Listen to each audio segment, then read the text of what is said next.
hearing is resumed. Welcome to the officials from the Department of Interior and Local Government. ComSec, please acknowledge the resource persons and members present here today. Thank you, Madam Chair.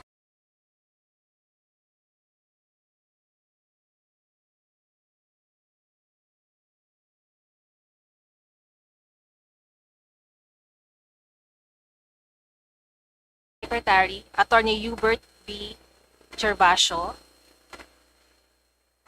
Attorney Rafael Vicente R. Calinisan, Vice Chairperson and Executive Officer, National Police Commission, Police Lieutenant General Jose Melencio C. Nartates Jr., Acting Chief, Philippine National Police, Fire Director Jesus P. Fernandez, Chief, Bureau of Fire Protection, Jail Director Ruel S. Rivera, DSC, Chief, Bureau of Jail Management and Penology, Yusek Joseph Francisco R. Ortega, Chairperson and Chief Executive Officer, National Youth Commission, Police Brigadier General Ferdinando G. Sevilla, retired, MPSA, President, Philippine Public Safety College, Secretary Sabuddin N. Abdurrahim, National Commission on Muslim Filipinos, Chairperson Ermelita V. Baldea Villa, Philippine Commission on Women, Executive Director Telma T. Vicina, Local Government Academy, Executive Director Dr. Teresita Insyong, Early Childhood Care and Development Center, Undersecretary for Local Government Marlo L. Iringan, CESO 3, Undersecretary for Peace and Order Nestor B. Sanares, Undersecretary for Public Safety Dr. Serafin P. Barreto Jr., CESO 4, Undersecretary for Plans and Programs Attorney John Paulo B. Salvahan, Undersecretary for Operations Attorney Omar Alexander V. Romero, Undersecretary for External Legal and Legislative Affairs Attorney Romeo P. Benitez, Undersecretary for Public Affairs and Communications Rolando C. Puno, Assistant Secretary for Administration, Finance and Controllership Esther A. Aldana, CESO 2, Assistant Secretary for Plans and Programs Francisco R. Cruz, CESO 3, Assistant Secretary for Human Resource Development Josephine F. Cabrido Leisa, CESO 3,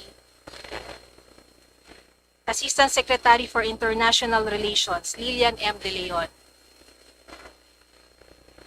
Assistant Secretary for Public Safety Florencio M. Bernabe Jr., Assistant Secretary for Peace and Order Joabili P. Racho, Assistant Secretary for Local Government Attorney Jesse Howard S. Lanete, Assistant Secretary for Community Participation Elizabeth N. Lopez N. De Leon, Assistant Secretary for Legal and Legislative Affairs Attorney Brian May R. Thomas, Assistant Secretary for Communications and External Affairs Attorney Maria Liabel C. Padillo Crisostomo, and all the Bureau and Service Directors of the DILG, the Regional Directors of the DILG, PNP, BJMP, and BFP, and other Directors of the DILG and its attached agencies. May we also acknowledge the presence of our resource persons from DBM, Acting Director Carlos Castro. May we also acknowledge the presence of our House members, Deputy Speaker Janet Garin, Deputy Majority Leader Jam Baronda, Senior Deputy Minority Leader Edgar Irise, Deputy Minority Leader Kaka Bagao, Deputy Majority Leader Crispin Rimulya, Deputy Minority Leader Leila De Lima, Deputy Minority Leader Percy Sendanya, Deputy Minority Leader Bong Suntay, Vice Chairperson Ana York Bondok, Vice Chairperson Arnif Pentebella, Vice Chairperson Sancho Owaminal, Vice Chairperson Jerry Boy Espina, Vice Chairperson Dale Corvera, Vice Chairperson Joseph Tan, Vice Chairperson Bernadette Barbers, Vice Chairperson Maria Cristina Lopez, Vice Chairperson Monique Lagdameo, Vice Chairperson Romel Angara,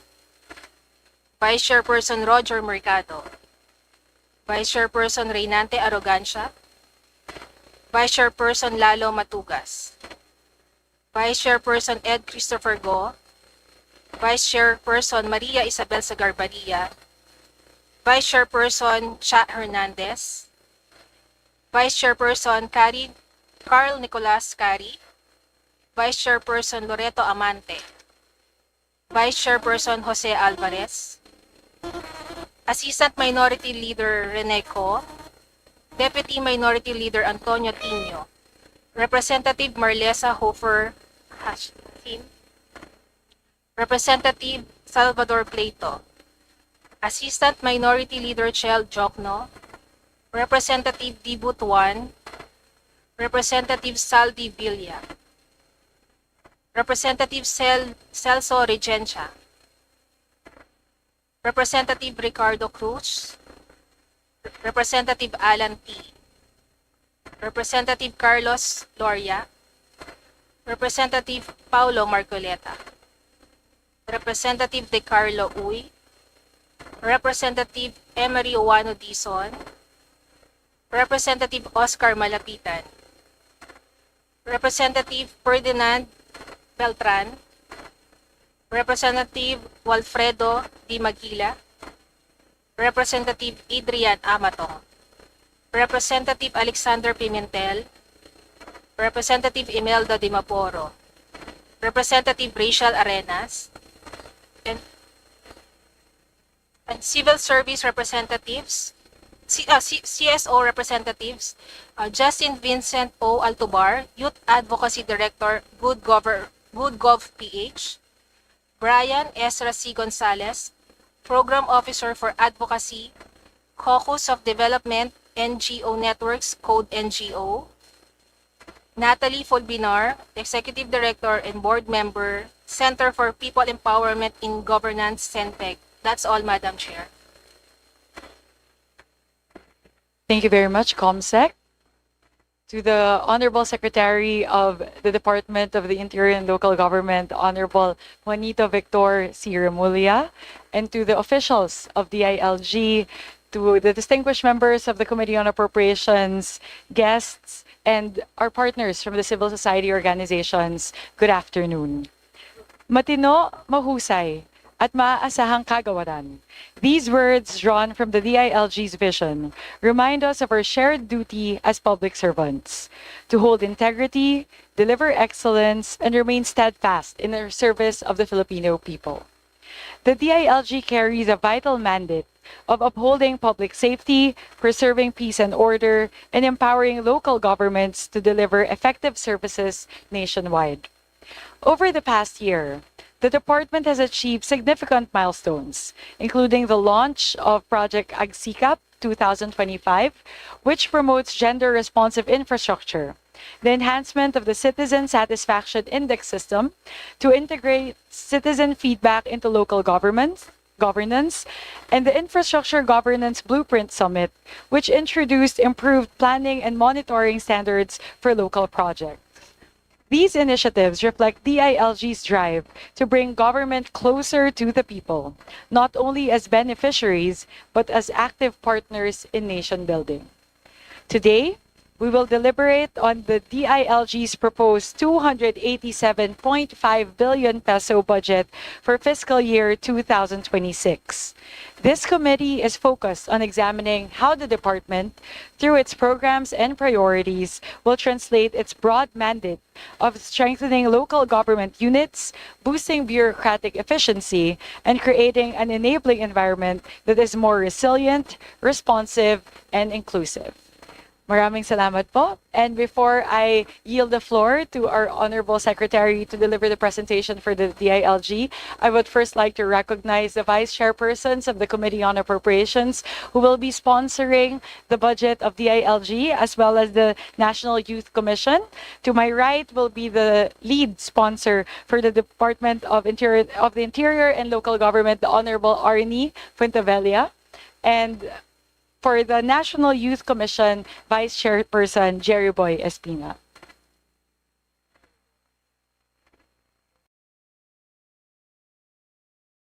With that, I would like to yield the floor to our Honorable Secretary Juanito Victor C. Remulla. Thank you very much, ma'am. Good morning to the honorable members of the House of Representatives, the distinguished members of the Committee on Appropriations, led by our Honorable Micaela Angela Swansing, and to our sponsor, the Honorable Arnie Fuentebella. On behalf of the Department of the Interior and Local Government and our attached agencies, please allow me to present an audiovisual presentation showcasing the department's major accomplishments, as well as our financial performance from 2024 to the first half of 2025, which reflects our priority thrust anchored on our unrelenting commitment to serve the Filipino people. Likewise, we submit for your consideration the department's proposed fiscal year 2026 budget, which was crafted with clear priorities aimed at strengthening local governance, improving the peace and order situation, and ensuring the safety and resilience of our communities. This part will show, number one, the DLG's total budget proposals and its breakdown per expense class, and the corresponding budgets per agency of our major programs and projects. This proposed budget is designed to build stronger institutions and safer communities, as well as foster more accountable, responsive, and efficient local governments. Makakaso po kayo na ang DLG ay matatag ng katuwang na pamahalaan ng Kongreso at pagsusulong ng isang ligtas, mapayapa at maunlad na bansa para sa ating mga kababayan. With permission of the Chair, may I now request the Secretariat to play the ADP.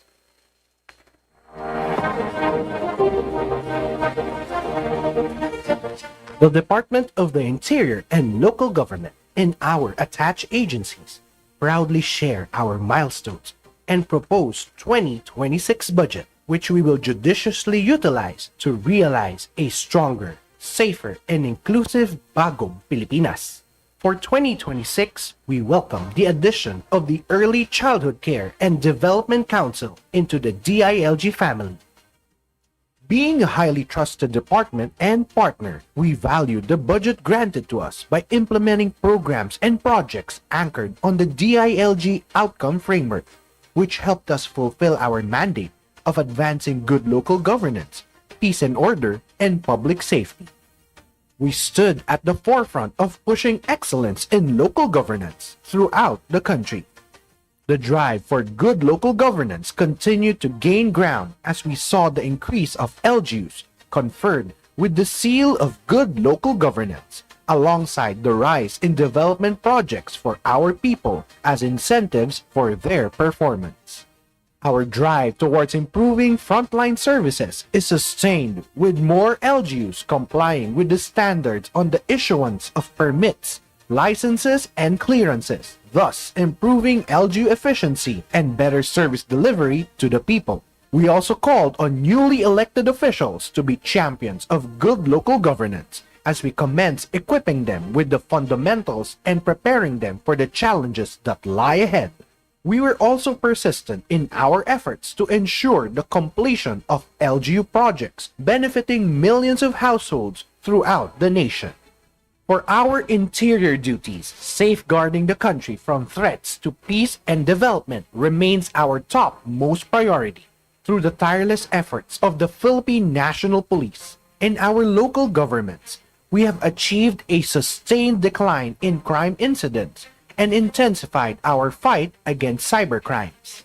The holistic drive against illegal drugs saw a huge success not only on the demand side but also on the supply chain, with the government, law enforcers, and civil society working in unison to realize our vision of a drug-free nation. The Bureau of Jail Management and Penology's efforts has led to the consistent decline in jail congestion numbers, while at the same time promoting the welfare of persons deprived of liberty under its care.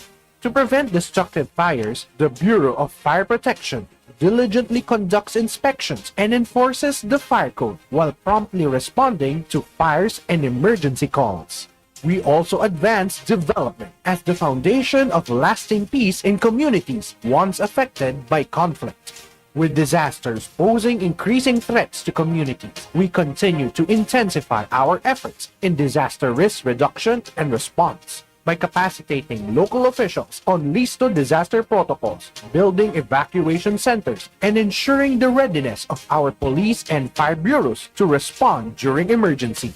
Along with this, our emergency 911 systems, which shall be further upgraded and modernized, continue to provide quick and efficient response to urgent situations and public safety concerns nationwide.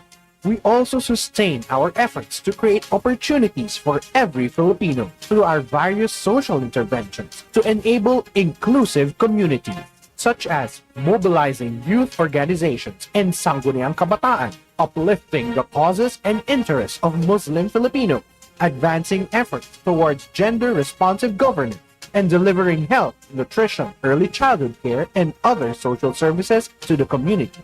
The gains and accomplishments of the department would not have been possible without the budget entrusted to us. We are pleased to report that the budget allotted for us in 2024 was judiciously spent with an obligation rate and disbursement rate of 97%, while for the first semester of this year, we were able to obligate around 58% of our allotment with a disbursement rate of almost 97%. As we head into another year, we are pleased to share the highlights of our proposed budget, which amounts to a total of 287 billion pesos, an increase of 1.8% from our current appropriation. Shown is the breakdown of our 2026 proposed budget per agency. Almost all of the agencies received budget increases except for the NYC, ECCDC, and BJMP. As shown and as virtually similar in the past years, 82% of our budget, or 236 billion pesos, goes to personnel services, while 14% is for maintenance and other operating expenses, and about 4% for capital outlay. Shown next is the 2026 budget of each agency per expense class. We assure this committee that these will be used to fully support the priorities and strategic thrusts of the government. These priorities and strategic thrusts are reflected in the highlights of the 2026 budget proposal per agency, starting with the Office of the Secretary.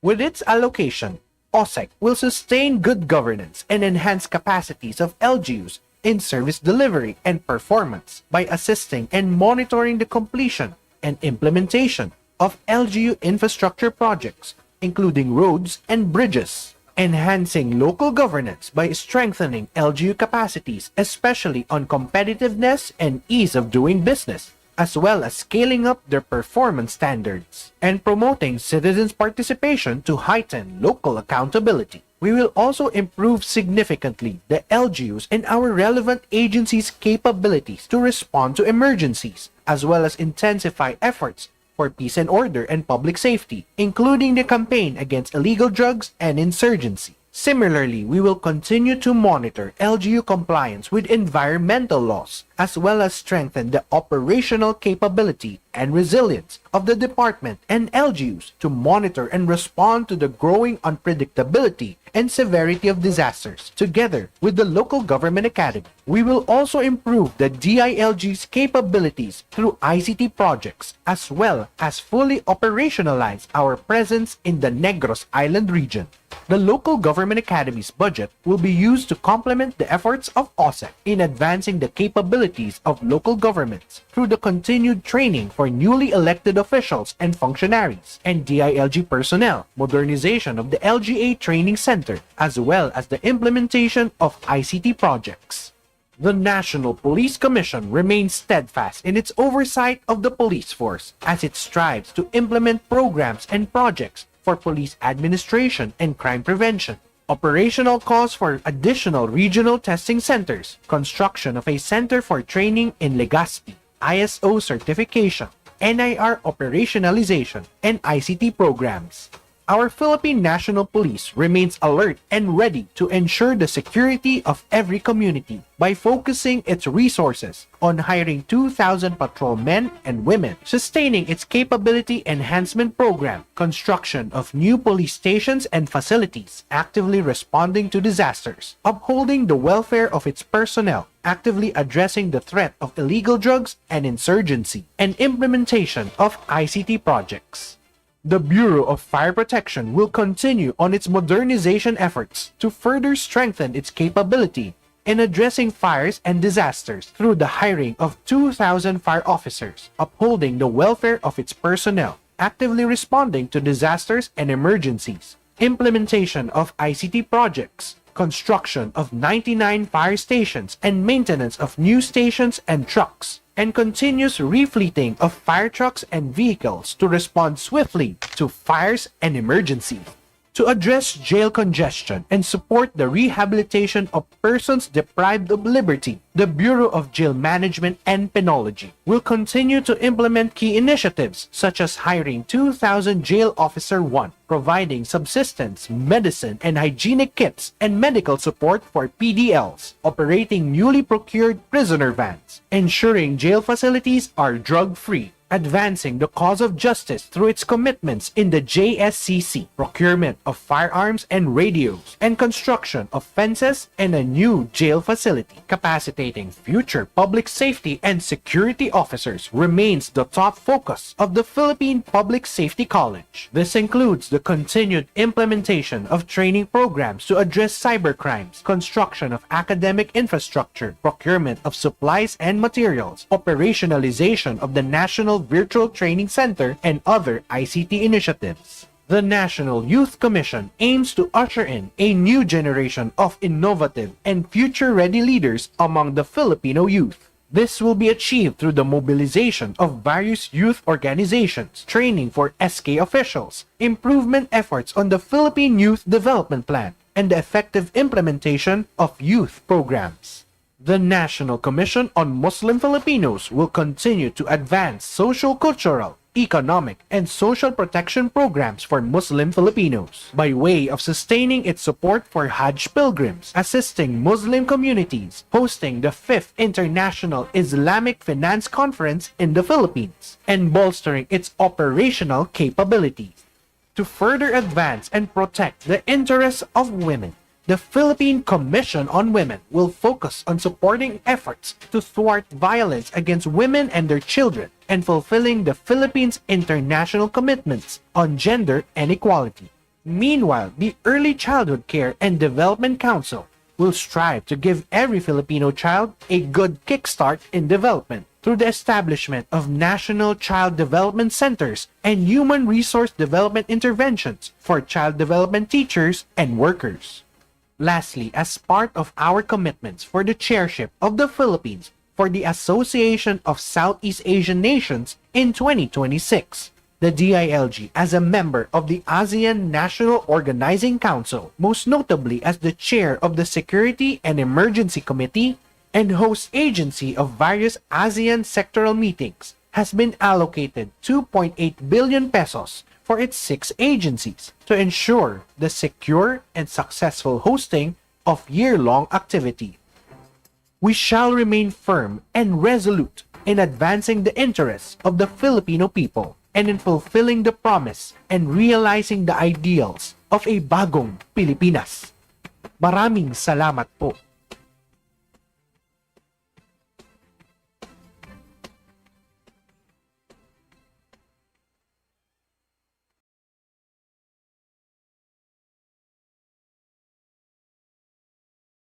you very much, Secretary Remulla. Before I yield the floor to Vice Chairperson Arnie Fetubella to facilitate the interpellations from the members, siguro po, I just wanted to ask a quick question na po on the budget utilization rate from the previous years.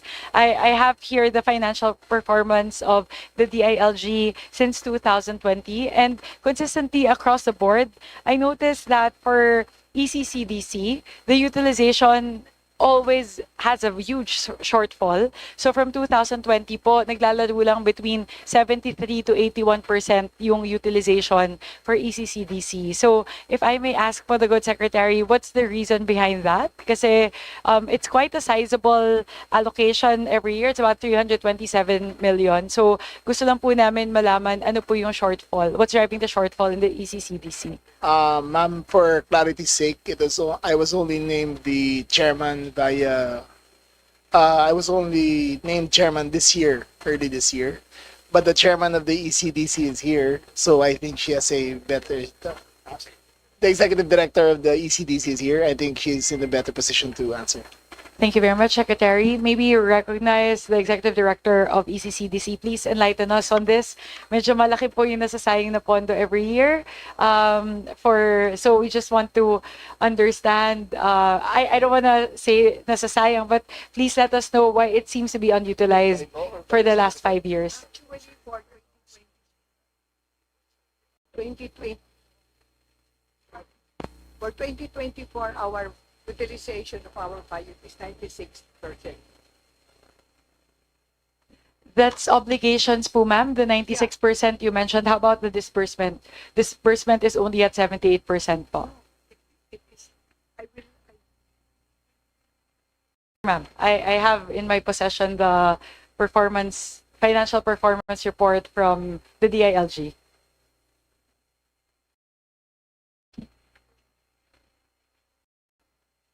our disbursement for 2024 is 96% of our total. Okay. That's obligated, ma'am. Your disbursed po is 78% lang po.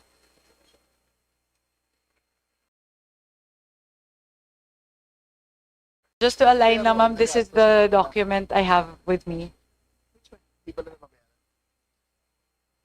77 of 2025. 2024 po, ma'am. This is fiscal year 2024 financial performance as of December 31, 2024.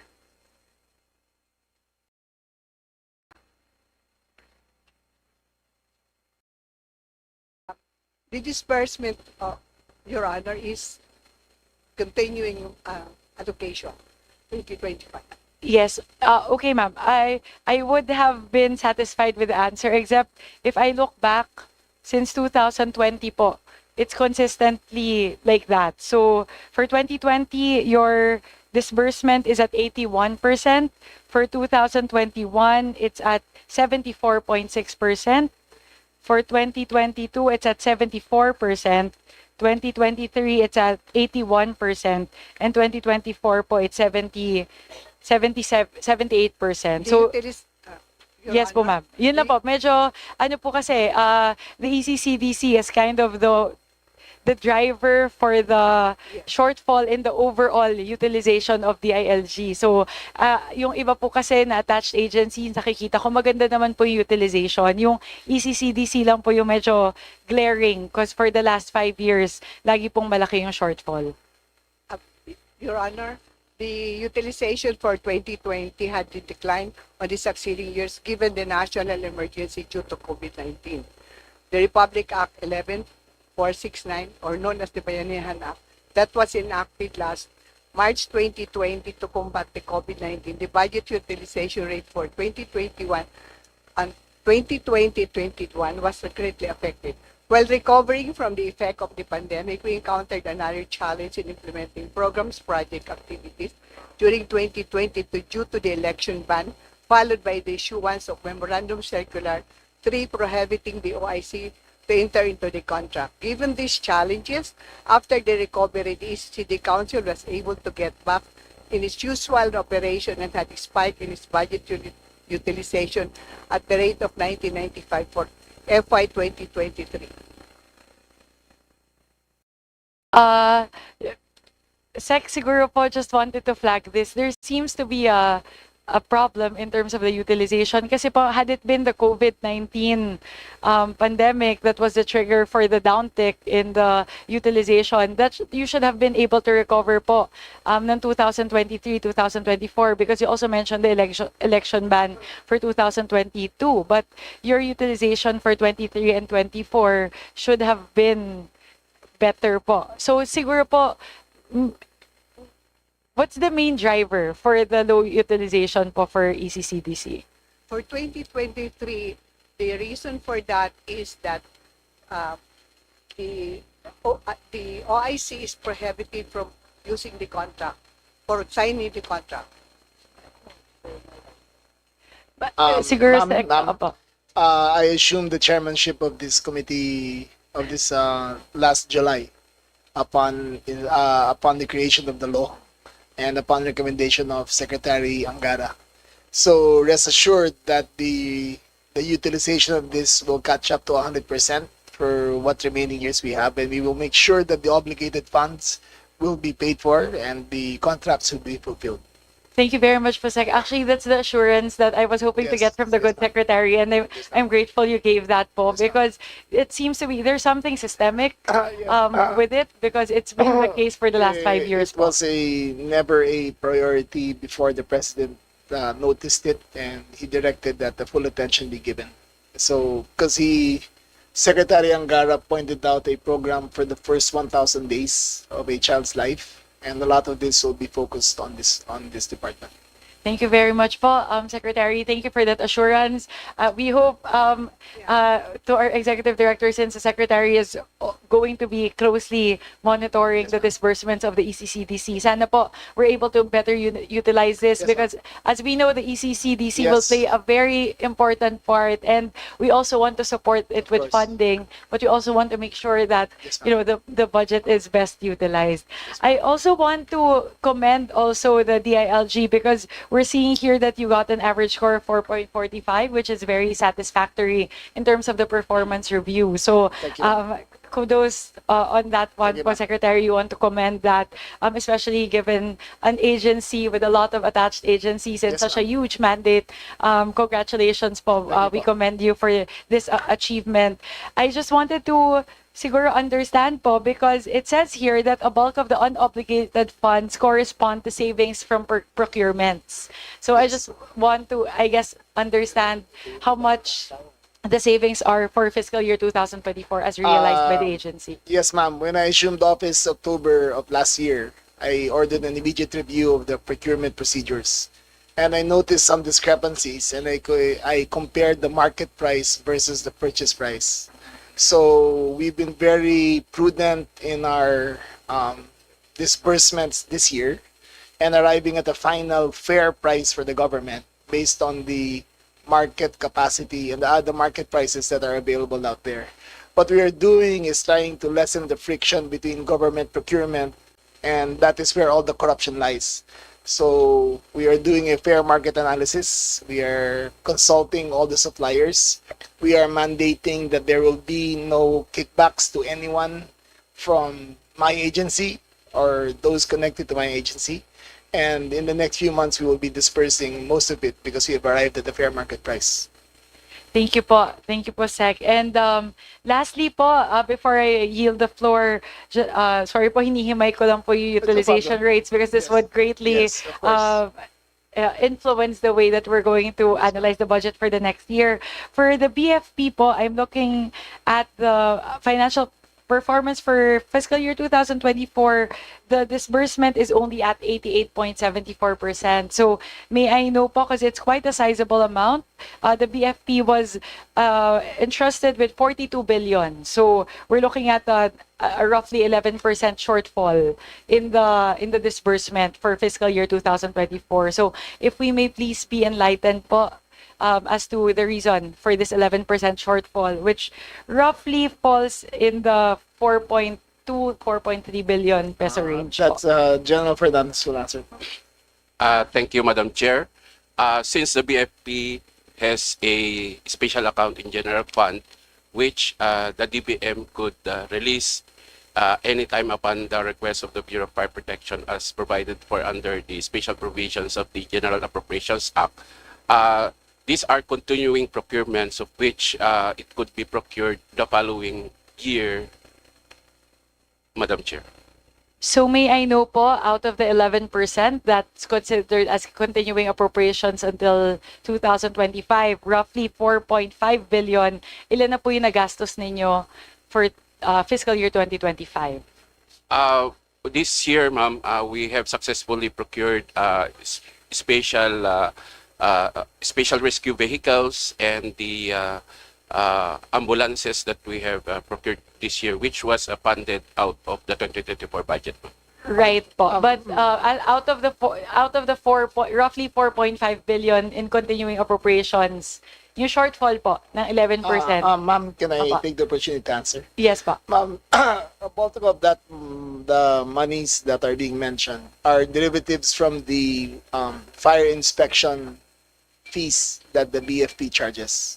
Those fees are directly forwarded to the Department of Budget and Management under a trust fund. In the past several years, they would only allot 1 billion a year out of the magkano collection natin? Out of the 4.2 billion collection. So the trust fund has grown to something like 6 billion. And it's only this year that the president has authorized the full utilization. However, given that we are still very judicious in ordering the purchase of the fire trucks, because I'm doing my best to cut down the prices by removing the SOP and all of this. In the next few months, ma'am, we will have the full bidding of the fire trucks. So to the, hopefully to the happiness of the members of the House. So magagamit, do we anticipate po, Secretary, that all the balances, I'm seeing here there's a balance as of 2025, which is nag-match nga po dun sa computation ko. It's at That's right. 4.537 billion. Magagamit na po yun. Yes, ma'am. ng 2025. It is all dependent on the release of the DBM. So far, we have a set amount of that has been released, and they have promised to release even more. That money is in a trust fund and not in the JAA, but we include it in our budget anyways because it's something to be expended in the future. Okay. Yun lang po. It's a little bit glaring lang because it's quite a sizable amount that seems to have been unutilized from fiscal year 2024. But we'll just monitor Yes. that po just to make sure that the program does not, it's actually be, Yes. Yes. the funding that we've allocated is actually Yes. needed for that particular Yes. program. We are in the process of purchasing for this year 297 fire trucks, and for next year another 400 out of the proceeds of those trust funds. Okay. Thank you very much. Sorry po, yun po kasi yung trabaho ko always in every single presentation is really making sure that the BUR rates of agencies are okay, and which programs we would need to implement catch-up plans on. So, yun lang po. Sec, request lang po namin, pakitutukan natin please Yes, yung ECCDC yes, and yung disbursement ng Yes, BFP. Apo. Thank you, ma'am. Thank you very much po. I will now yield the floor to Vice Chair Arnie Fantabella to facilitate the interpellations from the members. Thank you, Madam Chair. The committee invites questions from the members, particularly on the utilization of the previous budget and the proposed allocation for fiscal year 2026. As part of the House's commitment to greater transparency in the budget process, and in line with the current leadership's initiatives in the Committee on Appropriations to foster a more participatory budget process, we shall read the questions submitted by the civil society organizations after all members have propounded their questions to the agency.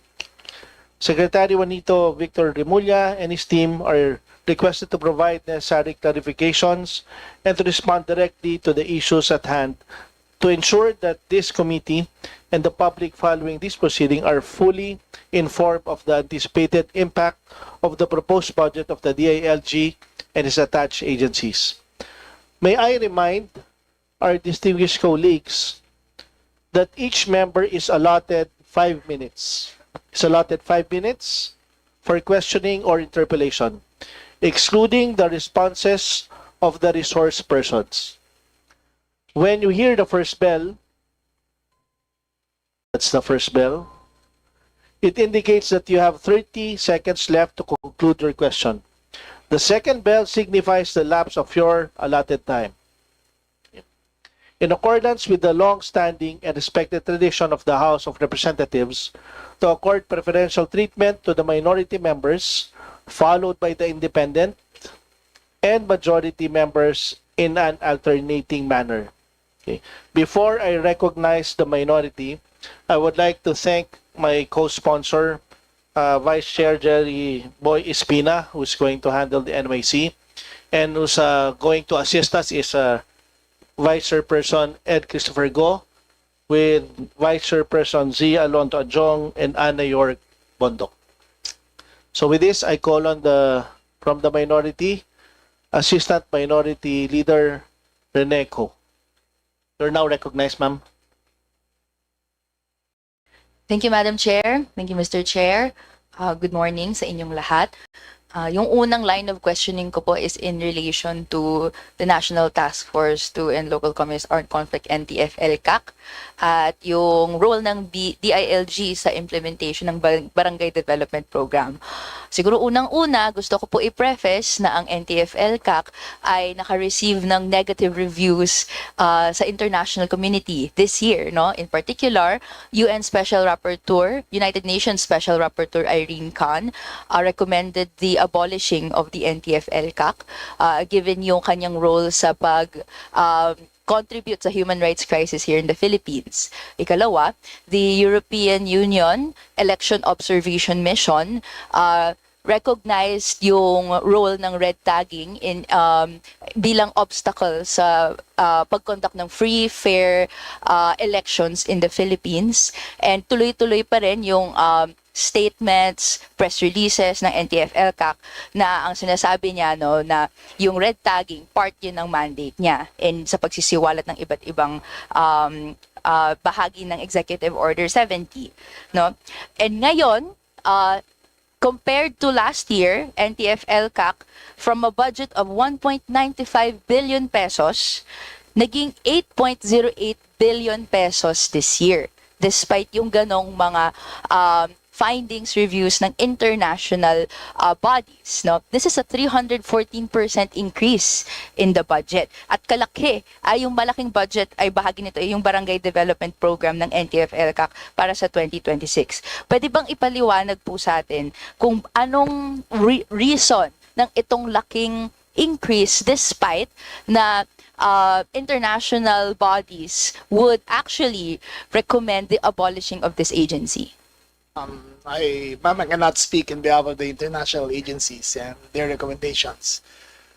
Having attended all of the meetings at the NTF-LCAC, the increase in the budget was because of they had the audit of the barangays that are cleared of insurgencies, and the budget before was recommended at 10 million pesos per barangay to use for the development fund.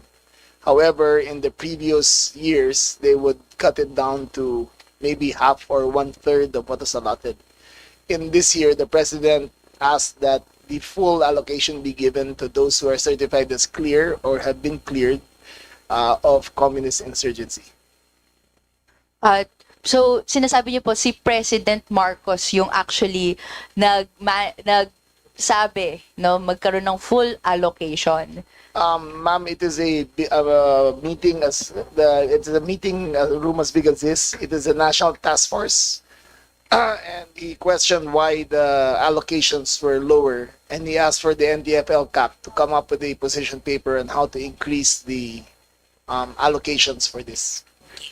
That is well noted, and we actually alarmed and na yun yung pagtingin ni Marcos in relation dito sa pagtaas ng budget ng President Marcos, NDF-LCAC. ma'am. He is Okay. the president, ma'am. Yung next question ko po, Mr. Chair, is in relation po doon sa Barangay Development Program. We actually looked at yung laman po ng BDP, construction of farm-to-market roads, school buildings, health stations, water systems, electrification. May we ask, no, bahagi po ba ito ng mandate ng NTF-LCAC? Maybe Yusek Marlo Iligan is a better position to answer, ma'am. Yusek, you're recognized.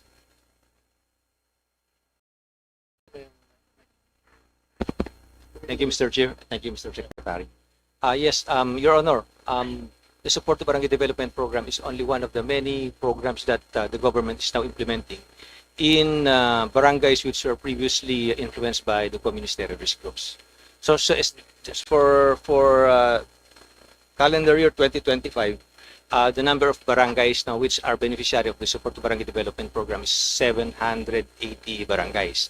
And these barangays now have there were several consultations, discussions, no, and the workshops that were conducted in the barangays to determine the priority needs of the barangays. And these are the projects which are funded or were funded by the SBDP fund, no, in the tune of, in 2024, it's actually originally 2.5 million, Madam Chair, but it went to 7.5 million because the DBM was able to allocate more funds, no, to the program.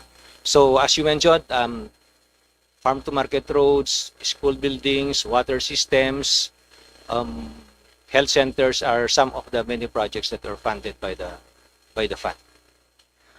Yung next line of question ko po is in relation doon sa mga projects na yan. Marami kasing mga issues na lumalabas tungkol sa anomalous infrastructure projects. Paano may ensure yung tamang ensure na yung funding ay nagagamit sa tama. So, ano po, ang tanong natin, paano natin may ensure na talaga napopondohan, na i-implement po ito properly? Anong mga mekanismo yung meron kayo? Kulang na lang po kasi parang halos yung flood control project ay ipasok na rin doon sa BDP mismo. Sir, yes, Madam Chair. To ensure that the projects are actually faithfully implemented by the local government units, we have in the DILG hired almost more than 700 engineers and project evaluation officers, which provide support to the LGUs and which also monitor the implementation of the projects. So we assure the members of the committee that there are no ghost projects insofar as the SBDP fund is concerned. And then actually, the completion rate, our completion rate is quite high, no, Your Honor. Ma'am, pardon me. Just to correct the misimpression that the people might be getting. To compare this to the flood control projects is uncalled for, ma'am. Number one, it does not go through the DPWH. It goes straight from DBM straight to the LGU. Number two, the amounts are very small and meant for barangay development. There is no anomalous biddings as far as we are concerned.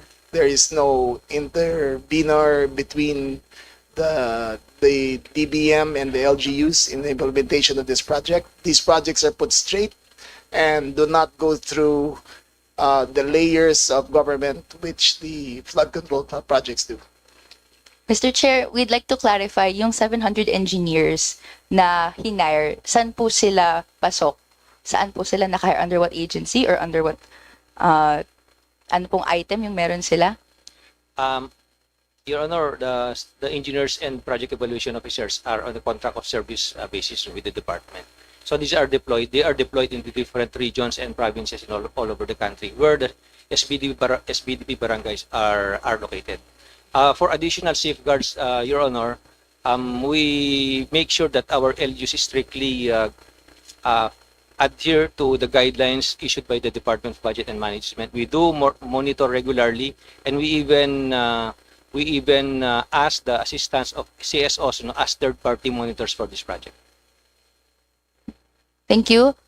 May we receive a copy po of a report ng lahat po ng mga barangays that the mentioned 780, yung mga engineers Yes, na ma'am. na-mention po that are hired on a project basis. Yes, ma'am. Ano po yung assignments nila? Yes, ma'am.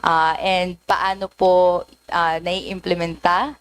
And yung disbursement po ng 10 million as it stands right now po Yes, in ma'am. relation dito. We will, ma'am. But I'd also like to correct one point. Ma'am, since 2022, there has been no red tagging as directed by the President to the PNP.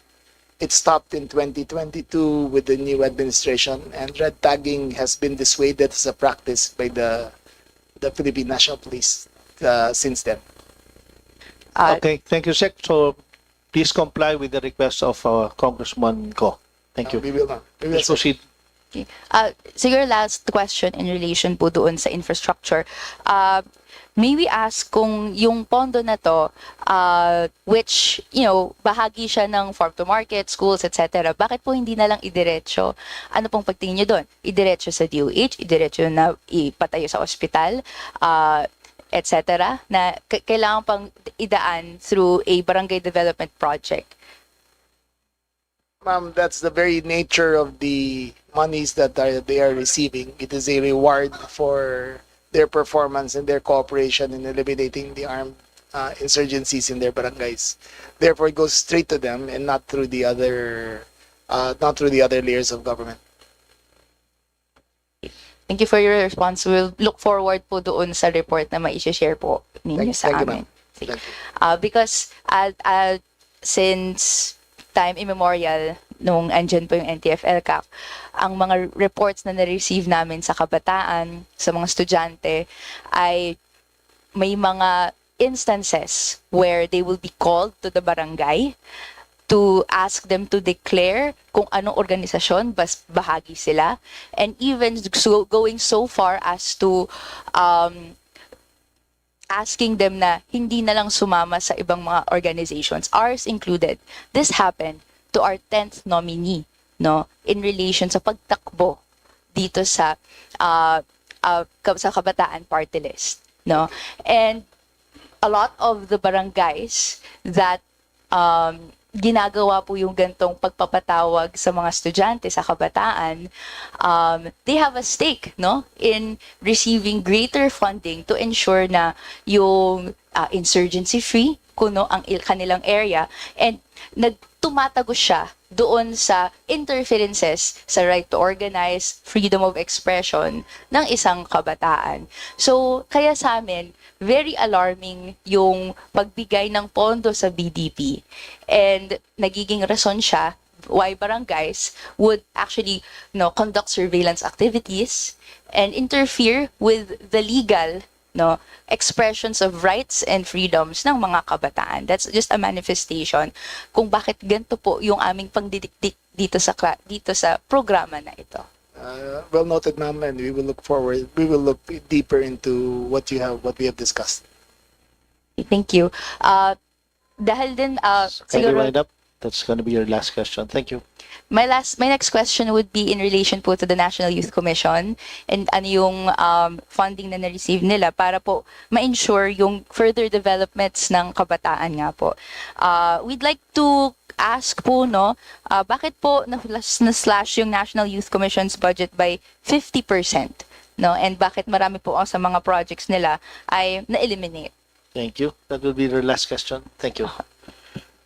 Madam Chair, if I may, actually the slash budget was not the regular funding. It was actually a help from Congress in 2025. We would like to kindly actually refuse any insertions, Madam Chair, because we have enough pa naman for until December 31, 2026. Salamat po. Thank you. Ma'am, just to make it clear, the underutilization, the slash in the budget was because there was an over budget last year as inserted in the budget. And I made it very clear in my department that all insertions would be reviewed, and 95% were refused and remanded back to the DBM. My other questions may be saved for the second round na lang po. Thank you, Yes. Mr. Chair. Thank you. Thank you. Next, to interpolate, we have Representative Salvador Plato. Sir, you're recognized. Thank you, Madam Chair. Distinguished colleagues and esteemed guests, Secretary Remulla, at yung pong mga family ng DILG, isang magandang hapon po. Nais ko po lang itanong, Madam Chair, tungkol po sa Secretary, tungkol sa Seal of Good Local Governance Program. Alam po, this was institutionalized 2019. What is the allocation for the incentive fund? Ito po ba ay nadagdagan taon-taon? At ano po ang measurable outcomes for LGUs to receive this incentive? Thank you, Mr. Chair. Thank you, sir. Thank you for allowing me to clarify that. I have been a member of local government for 30 years before I assumed the position of SILG. And I was one of the first recipients of the award from Secretary Robredo at that time. But since then, it's taken a life of its own. From 3 categories, it's now up to 14. And we decided to take a review once I assumed office. Just to make it clear, sir, the what we decided was that instead of it being awarded every year, it will be awarded every 3 years, so that it will be a totality of body of work of the local chief executives, so of what they have done in those 3 years. Also, sir, we did an audit, and the process goes like this. It takes 6 months for the local government chief executive and his staff to prepare for the awards, and it takes another 6 months for the DILG to study and to evaluate. Sir, we did a study, and in the calendar year of 2024, the DILG nationwide, the entire department, spent 5.7 million man hours just devoted to evaluating all the submissions to our department. So we decided to make it from every year to every 3 years, so that will be a totality of work of the local chief executive and their performance.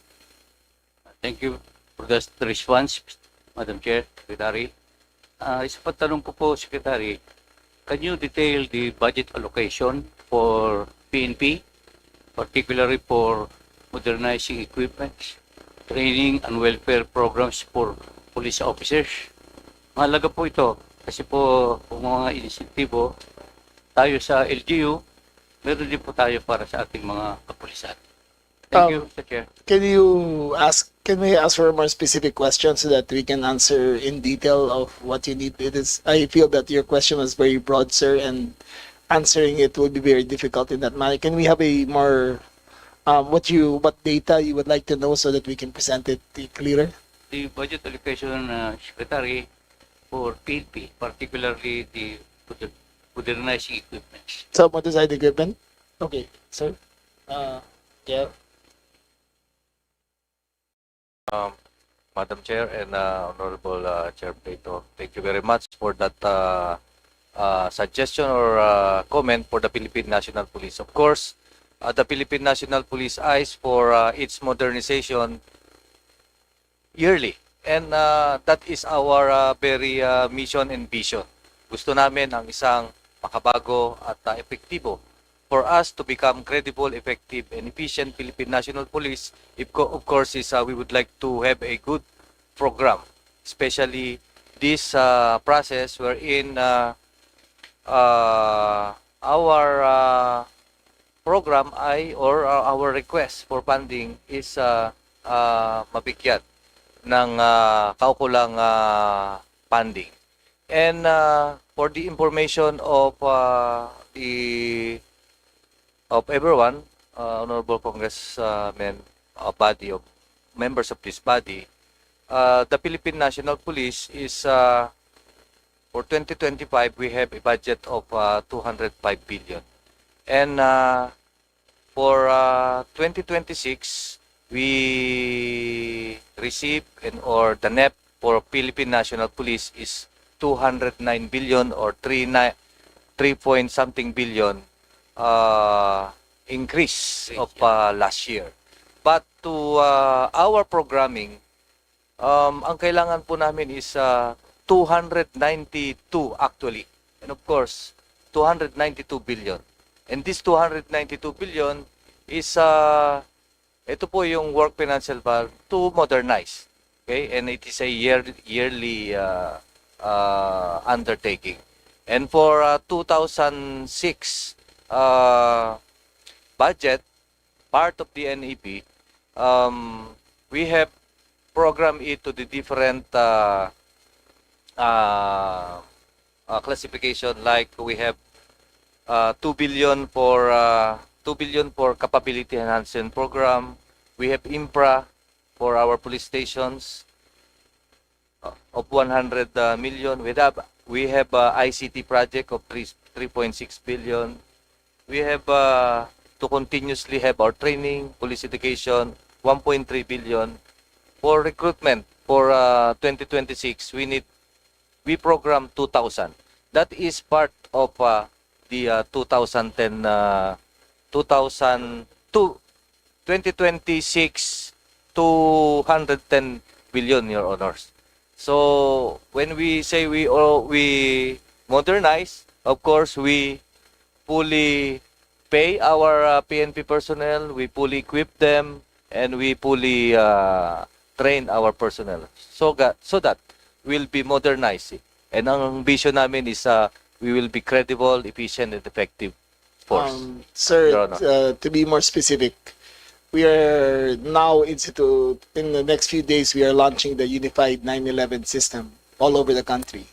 And that 911 systems means that there has to be a commonality of communications equipment for the BFP and the PNP. Therefore, the old equipment will be slowly put to pasture, and the newer equipment, which is common, so that the response is common, will be instituted. Namely, the radio system will be uniform on the push-to-talk POC. That it's a different system, sir, which is uniform now for the BFP and the PNP.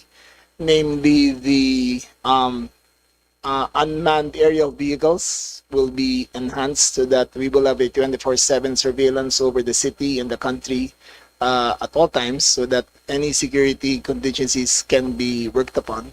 And also to enhance the capacity of 911, the response vehicles will be increased by another, I think for this year alone, another 500 vehicles and another 2,000 motorcycles. Thank you, Secretary, for that response. Isa na lang po, Madam Chair. Please proceed. Secretary, ito po ay tungkol sa, parang nabanggit mo na kanina po, yung tungkol sa peace and order sa mga barangay level. Ano pong mga program ang ating pinunduhan upang mapaigting pa natin ang peace and order sa mga barangay? Maraming salamat, Secretary.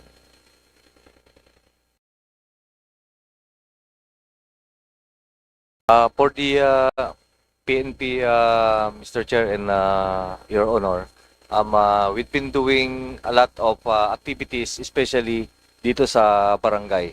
And one of the activity is under our community relations, wherein we go directly to the barangay, have some activity, especially the good coordination, cooperation of each and everyone to maintain peace and sustain peace in the locality, Your Honor.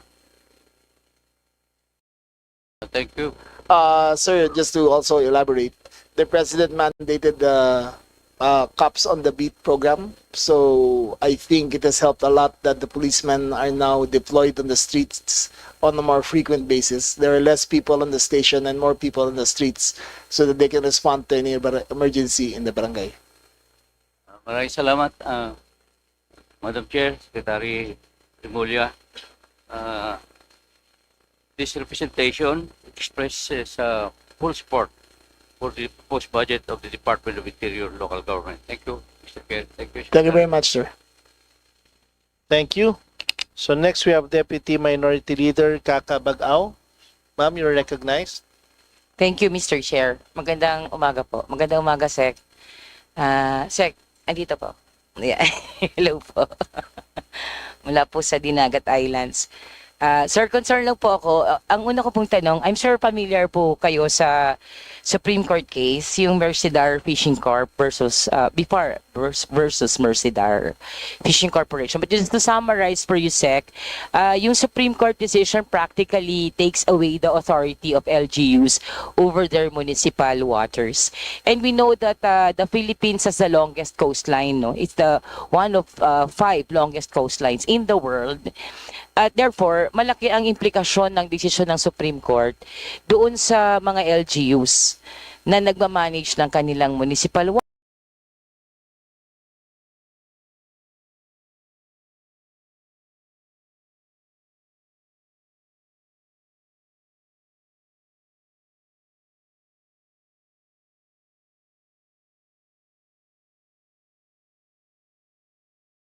waters, role nila over municipal waters. So meron po bang programa para dyan? Considering na yung isa pong hina-highlight ninyo at naniniwala kung ginagawa nyo yan, ay yung drive ninyo towards good governance. So saan po yun makikita sa budget? Sino po yung in charge doon? Yes, ma'am. I am fully aware of the decision of the Supreme Court, and I am personally, not as I'm wearing a different hat here, I'm wearing the hat of a citizen against that ruling. I think it impacts the communities a great deal. It impacts the livelihood of the small fishermen a great deal. And we have a pending MR. The government has a pending MR with the Supreme Court to reconsider it. I fully agree that it should be, the municipal waters should be to the limits of the local fishermen. My own province is affected as well, and I fully felt it. And I am a frequent visitor of Batangas, and we also see it. And I am sometimes aghast by how big the ships are off municipal waters. So we, as of now, we are waiting for the results of the MR. And once, hopefully it will be in our favor and we can craft something better for the fishermen in our municipalities. Thank you, Mr. Chair Sec.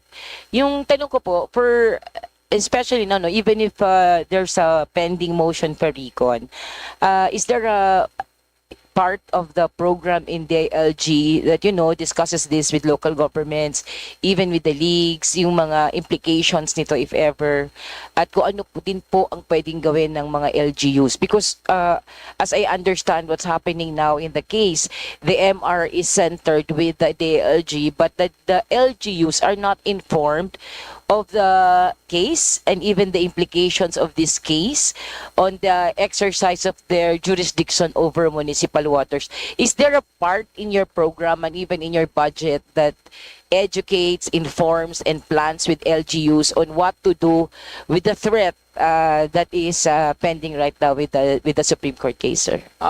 Unfortunately, not yet, ma'am. We are waiting the final decision of the Supreme Court on the MR. But on a personal basis, I am always in constant conversation with the Secretary of Agriculture to make remediations for our small-scale fishermen.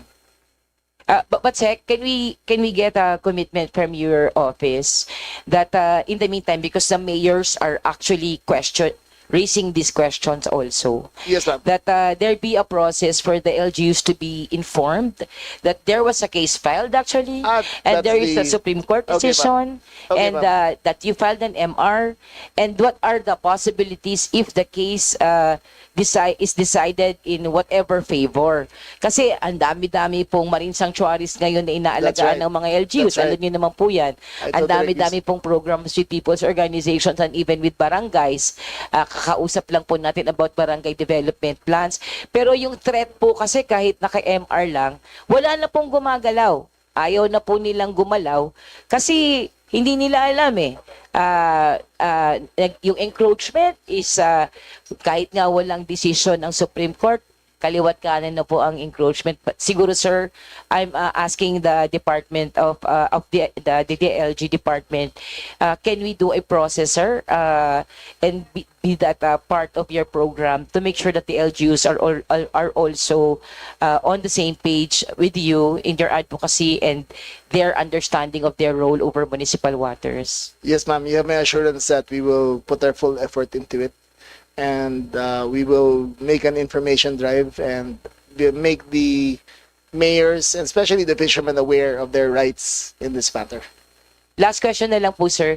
Sec, if ever the decision of the Supreme Court is decided in favor of the big fishing companies, are you amenable of filing a bill that make sure that if an LGU files an ordinance, not all, no, because we have to respect the decision of the Supreme Court, but if an LGU decides to enact an ordinance protecting their water, their municipal water, especially their marine sanctuary, will the DILG support that kind of initiative?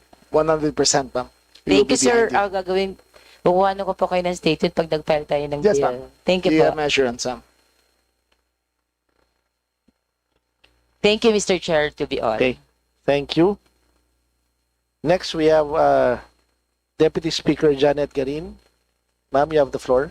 Thank you very much, Mr. Chair. Magandang umaga, Honorable Secretary and the DILG family. Kumusta po kayo, Sec? Okay naman. Nawala na yung gout ng pako kaya nakakalakad na po.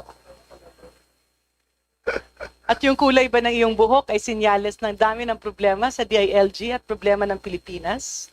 Hindi po, lahi po namin to eh. Si Secretary Boying lang po hindi nakakuha ng lahi nun.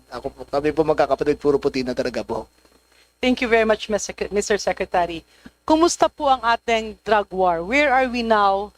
Where is the Philippines now in terms of drug war? Okay, ma'am. I will give you the broad strokes in the drug war because if we go through the fine strokes, it will take all day. Ma'am, the PIDEA and the PNP estimate that every year the consumption of the Philippines is 16 million tons of pure methamphetamine chloride. The 16 million tons are 100% smuggled in through our ports and through our coastal waters. In the previous administration, the war was on the consumption side, meaning that the users were the ones targeted.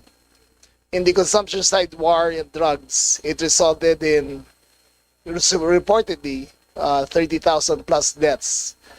We monitored the price of methamphetamine chloride at that time, or shabu. It was at 3,800 pesos per gram, and it remained constant during that time. At the time of the assumption of the president, he declared a bloodless war on the war on drugs, and he concentrated, especially when I assumed office, on the supply side of the war.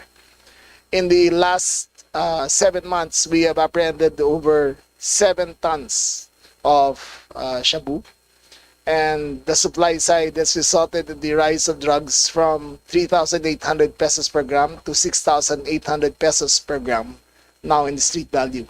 The purity of that is at 7%, and the supply now is getting very limited. That's why the prices are very high. The price of shabu now is so high that on a 7% purity scale, it is in the same price range as cocaine. Cocaine is sold at 6,000, also at the same price, on a per gram basis, but it's become so expensive and prohibitive to use that we believe that the usage has gone down significantly. To prove a point on that, although there will be naysayers about what I'm about to say, we have the statistics to prove that crimes against property and persons have declined sharply in the last 7 months, and we attribute that to a more benign but more effective war on drugs. Ang ibig mo po ba sabihin, Secretary, kung dati-rate dun lang tayo sa mga consumers, what you are telling us is that the trust of government now is to address the quote-unquote manufacturers and suppliers. Yun po ba? Yes, a lot of it is supply interdiction. We have had massive hauls along the coastlines. Fishermen voluntarily get from the sea suspicious floating objects and turn it over. And we have also intercepted boats that have carried massive amounts of methamphetamine, and we have decreased the supply in the market. How do we ensure or assure na hindi lang magbabagong anyo, na yung mga nahuli ay meron lang papalit? How do we put in permanent reforms in so far as curtailing the supply of illegal drugs into the Philippines? Yes, ma'am. The reason why the cost is very high now is because before, when they would apprehend drugs, as we showed previously, the PNP was notorious for recycling the drugs. So I estimate that for every 1 ton that would be confiscated, 900 kilograms would go back to the market at that time. At the start of my term, ma'am, I was insistent that the case of the shabu warehouse in Tondo be prosecuted, which resulted in the charging of 2 generals and 60 other policemen who were part of the recycling trade. And since then, every apprehension of drugs has been audited, has been tagged, and has been disposed properly. Thank you very much for that, Secretary. Let me move back to my second issue at hand. I do believe that in every institution, hindi naman po perpekto. And we heard the President saying that his current thrust is really to go against graft and corruption. Meron bang mga nangyayari din ganito dun sa ating mga lokal na pamahalaan? And I'm referring to the LGUs and even up to the level of the barangay. Meron po bang mga ganito na nare-report or wala naman po? Again, ma'am, you're asking about 40,000 barangays, 4,000 municipalities, 165 cities. There are always reports, but that is up to the COA, and that is up to the ombudsman, and that is up to the civil service groups to report it. And if it is reported to us, we duly investigate and make proper recommendations. How about the issues that we are hearing with regards to possible extortion schemes? Are these happening? Yes, ma'am. And we are working very hard to combat that. For example, one of the biggest hindrances for our for our telcos to provide towers is the hindrances, the friction provided on the barangay level. And I'm sure all of you are aware of that. Our country is the same size as Vietnam. We have 40,000 towers versus the 80,000 towers of Vietnam. So next month, ma'am, we just issued this month we issued a memorandum circular using the ARTA law against the barangay captains. That is only a yes or no answer whether to put up whether they will allow it or not. If they cite as health reasons, we will say that it is not conclusive. Otherwise, if they do not answer, or if they delay the answer, then we will file an ARTA bill against them. Our target by removing this friction is to put up, in collaboration with the ICT, 10,000 towers a year for the next 3 years so that we can catch up with the rest of the world. Yeah, I remember, Honorable Secretary, there was also a situation wherein a major NGCP project was closed down by an LGU for no apparent reason. We are cutting down and becoming very strict on them, ma'am. We have, I talked to Congressman Miraflores earlier, and we've had problems with the municipality of Malay where Boracay is, and we will tackle that problem because of local government issues. The tourist arrivals in Boracay have dropped tremendously. So we will address those problems. We will address it with a firm hand, and we will make sure that the Philippines becomes a destination free of corruption, at least free of friction for those who want to do business here in the Philippines.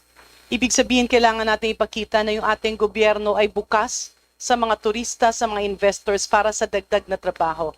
In line with this, Honorable Secretary, can you clearly state if there is a businessman or an MSME na magsisimula, or like people facilitating the needs, the public utilities that are much needed by our people and the government, paano po sila lalapit sa DILG? Because I'm hearing responses all over the country na before, ang dami raw sumusulat, pumupunta sa DILG, pero walang nangyayari.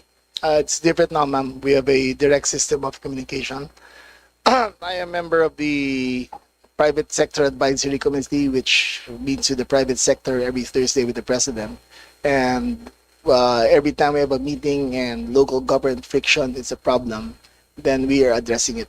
The President has taken a direct hand in ordering the DICT to come up with a common platform for applying for permits so that it is put online for everyone to see that they are applying, and the response will be online too.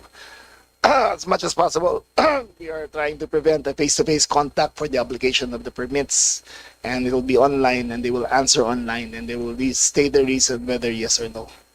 And that will also include the possible, baka hindi intentional, but apparently there are like some areas, specifically in the barangay or the locality, wherein they usurp the tasks of national government agencies, specifically the Department of Agriculture, the Department of Agrarian Reform, DENR, and even DOLE. So is there a platform where the general public pareho sa isumbong mo kay Pangulo, is there a general platform where the general public can also report directly to DILG if there are nuances in the local level that actually discourages further investors into our country?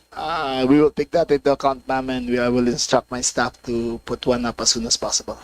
Thank you very much, Secretary, at maraming salamat po sa inyong maraming nagawa.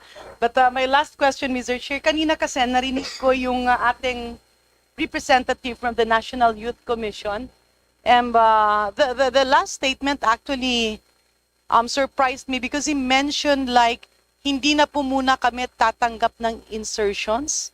So maybe be clarified if there were insertions being put forward before the NYC. Ma'am, it was not only the NYC, but the entire department as well. And I made it a policy to return the insertions back to the DBM. But for NYC, maybe I can focus on NYC. NYC.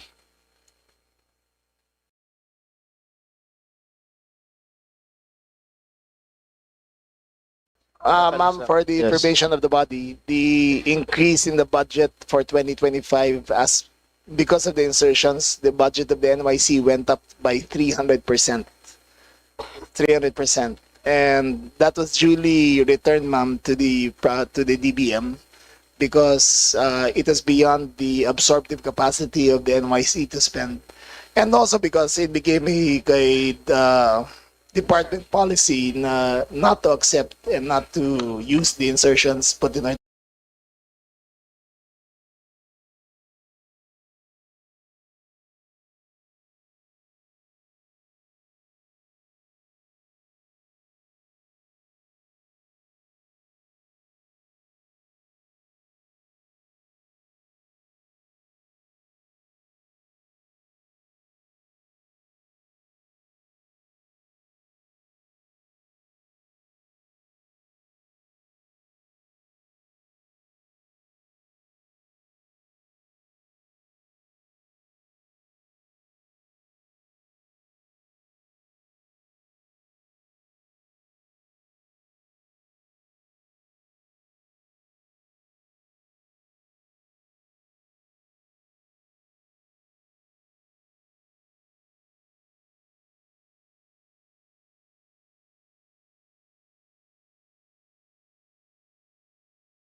consultation, technical support from our national line agencies, and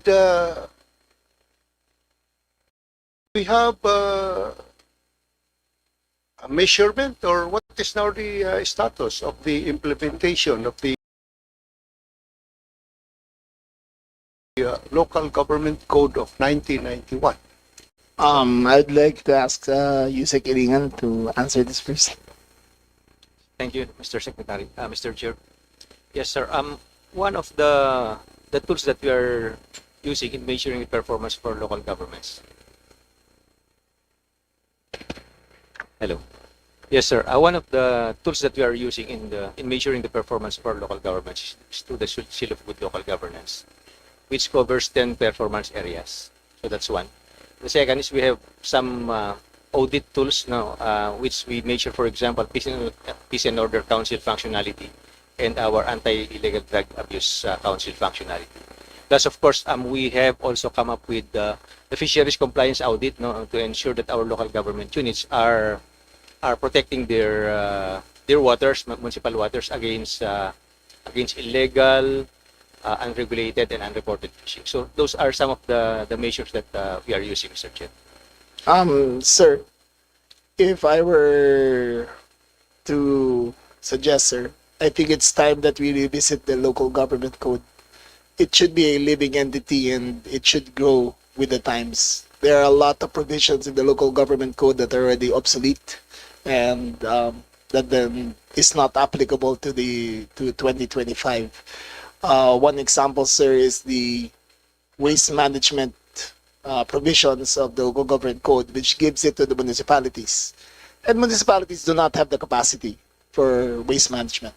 Therefore, they have open pit dumping. They outsource it to other parties, and this should be reviewed because it should be a provincial matter rather than a LGU matter, except for highly urbanized cities.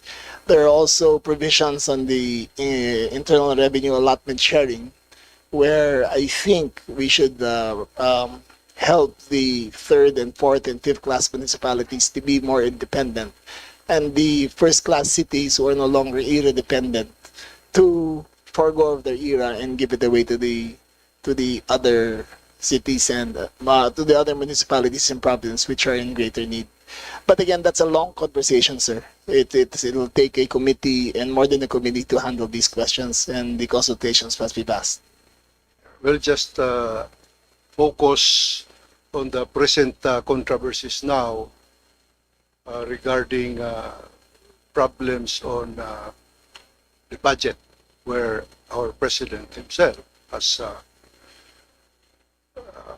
ordered a review of total review of our national budget for 2026, not only on one department but all departments. So my manifestation or recommendation is we should not lose track. Hindi natin papayagan na mapalihis tayo sa ating vision to empower and to make our local government units self-reliant. Because I believe this has a connection with the congressional insertions, no? Because of the demand of our barangay captains, the demand of our mayors, provincial governors for multipurpose building. We have this in times of calamities, evacuation centers, more medicines, livelihood projects. If you notice in our insertion, if there are, is more on what is needed by the local government unit. Farm to market roads, multipurpose building. Of course, we are under NOAA. Our area is always flooded. So we need flood controls. We need shore protection. And our local government has no capacity on this, Mr. Secretary. So we would like that our department will somehow hindi natin pababayaan ang vision of this law, which is very noble, to provide autonomy, to decentralize our government. Because if we will do that, the effects will be a sustainable development, hindi lang po yearly or what development. Mayroon tayong focus on what are the programs that are needed to reach that unreachable dream of empowering our people, providing self-reliance. Hindi na tayo masyadong dependent.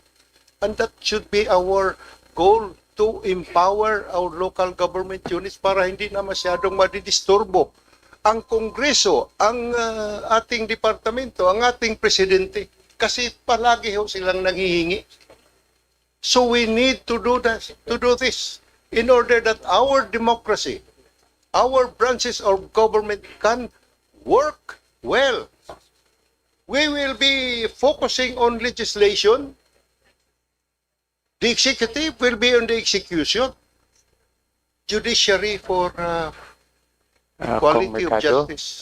Excuse me po. One last, just to wrap up my point, Mr. Chairman. If we provide empowerment or local government units, wala na yung finger pointing po. Mawala yung, it will decongest Metro Manila. It will solve in migration. Marami po ang masusolba if our department will help implement the 1991 Local Government Code. Maraming salamat po, Mr. Secretary. We will take note of your suggestions, sir, and we will work with you to make this happen. Thank you, sir. Okay po. Thank you, Kong Roger Mercado. Mr. Moving Chair, forward. Mr. Chair, Yes. I'm sorry to interrupt. Just in connection with my earlier interpellation, given the commitment made by the Secretary to submit the document requested, may we just know if he would be able to submit that perhaps by tomorrow?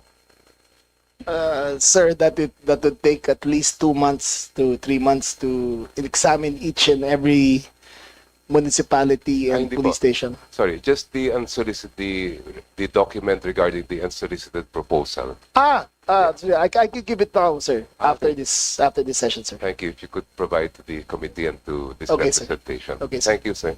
Thank you, Mr. Chair. I'd like to make it clear, sir, that the proposal came from a private individual and not from any member of Congress, but perhaps pretending to be close to a member of Congress. That's why I was very careful, sir. Okay. Thank you. All right. Moving forward. Acknowledge Deputy Minority Leader Antonio Tino. You have the floor, sir. Thank you, Chair. Good afternoon, Secretary, DILG. Unang tanong ko po regarding the Safe Philippines project. So the Duterte administration entered into this project a 20 million loan from China that would install over 12,000 CCTV equipment, including the AI systems needed for surveillance. According to reports, the DILG entered into this loan, and another news report says that by 2021 this loan was signed, but that the previous DILG recommended that this project be scrapped. So gusto po natin malaman anong status kasi according to reports, a loan agreement was signed. So ano po yung status ng Safe Philippines project na ito? I can answer it in 2 parts, sir. It occurred during the time of, I think, Secretary Abalos, that Anyo, that he abrogated the project. Number 2, sir, there are national security concerns with that project, and I can discuss that in closed door sessions, so that I can fully brief you on what the national security concerns were regarding that project. Okay, we would appreciate that. But to clarify, so the project has been scrapped? Is that categorical? Yes, sir. Due to national security concerns, sir. And the loan agreement, ano nangyari sa loan agreement? It did not push through, sir. Did not push through. Okay. Okay. Now, thank you for that. Now, for, in the earlier interpretation of Congressman Plato, in the context of acquiring a new equipment for the 911 system, Yes, sir. the Secretary mentioned, let me quote, the unmanned aerial vehicles will be enhanced so that we will have 24/7 surveillance over the city and the country at all times so that any security contingencies can be worked upon. You said that earlier. Yes, sir. So that struck me. First of all, you mentioned the use of UAVs and that these would be enhanced. So please clarify with the committee, first of all, ginagamit na po ba ng DILG? Meron na po bang sistema ng UAV Wala pa, sir. for surveillance? As of present, sir, what we have are the $500 capacity which drones which fly at 30 minutes to 45 minutes, and it's used during a surveillance during a commission of a crime or investigation of a crime. Okay. What I'm proposing, sir, is that we have a more comprehensive system that we develop for next year so that the surveillance system for the country will be enhanced rather than reduced, because as of now, our CCTVs only cover maybe 2% of our country, and the aerial drones will play a big part in helping the police and the BFP surveil the entire country for any of the emergencies. So, wala pa pong programa ng surveillance using CCTVs. Ang national government, DILG specifically. Again, sir, wala pang programa? Meron na, sir. Meron. I'm glad to report that for the first time, all the Metro Manila mayors agreed to have a code sharing of their CCTVs in their localities direct to the DILG in our 911 command center. Previously, sir, if the PNP would conduct an investigation and backtrack, they would have to go through each and every mayor and ask permission to surveil, to examine their records. And so, when a crime is committed, it would take them 6 days before they surveil everything. But because of our agreement now with the mayors, it's now within the grasp of the DILG to investigate these matters quickly. So, but again, to clarify, meron po ba o walang programa ng UAV surveillance ang whether national government o yung mga LGU? Wala pa, sir. It's not. We are going to formulate it for next year, sir. So wala pa po. Wala pa. Okay. Kasi I'm raising this because I live somewhere in Quezon City and I have noticed every night, medyo mataas yung tirahan ko. Matagal na to. For several years, merong several UAVs na flying in a regular pattern. So obviously nagsusurveillance. Sir, we don't have that capacity yet. Okay. I know the equipment that we have in the PNP, and we do not practice that. They might be private in nature, but that flies around. But So hindi po we sa do not. gobyerno to at hindi sa LGU. Hindi pa. It is not Hindi. part of our program. Pero hindi po legal po ba yung ganon kung private? Kasi parang regular. We have to develop the rules of that, sir. Okay. There are no registration, no licensure, no a cap is the one in charge, but the teeth are very weak. People just fly the drones everywhere. Okay. So that was going to be my next question is if there is already a program of if there will be a program, first of all, to clarify the legal basis. So kung pwede ba gawin yon? Yes, sir. And also the guidelines so that the objective of public safety will have to be balanced with, of course, the right to privacy. Of course, sir. That is why the Metro Manila mayors agreed, is because it is the DILG who will be handling the surveillance and not any of our national security apparatus. So in order to avoid any abuse, any request to use our UAV systems will come with an audit trail of who asked for the data and who asked for the use and where to surveil. But otherwise, it will not be allowed on a wanton basis, sir. Are there already guidelines in place? Not yet, sir. We do not have the technical specs yet and the technical capacities. But when it is there, we will present it to you, sir. Okay, thank you for that. Next topic po. Well, let's start with the PNP's role in the missing Sabongeros case. Involved po ang PNP. Tama po ba? Sa ongoing investigation kaugnay nito.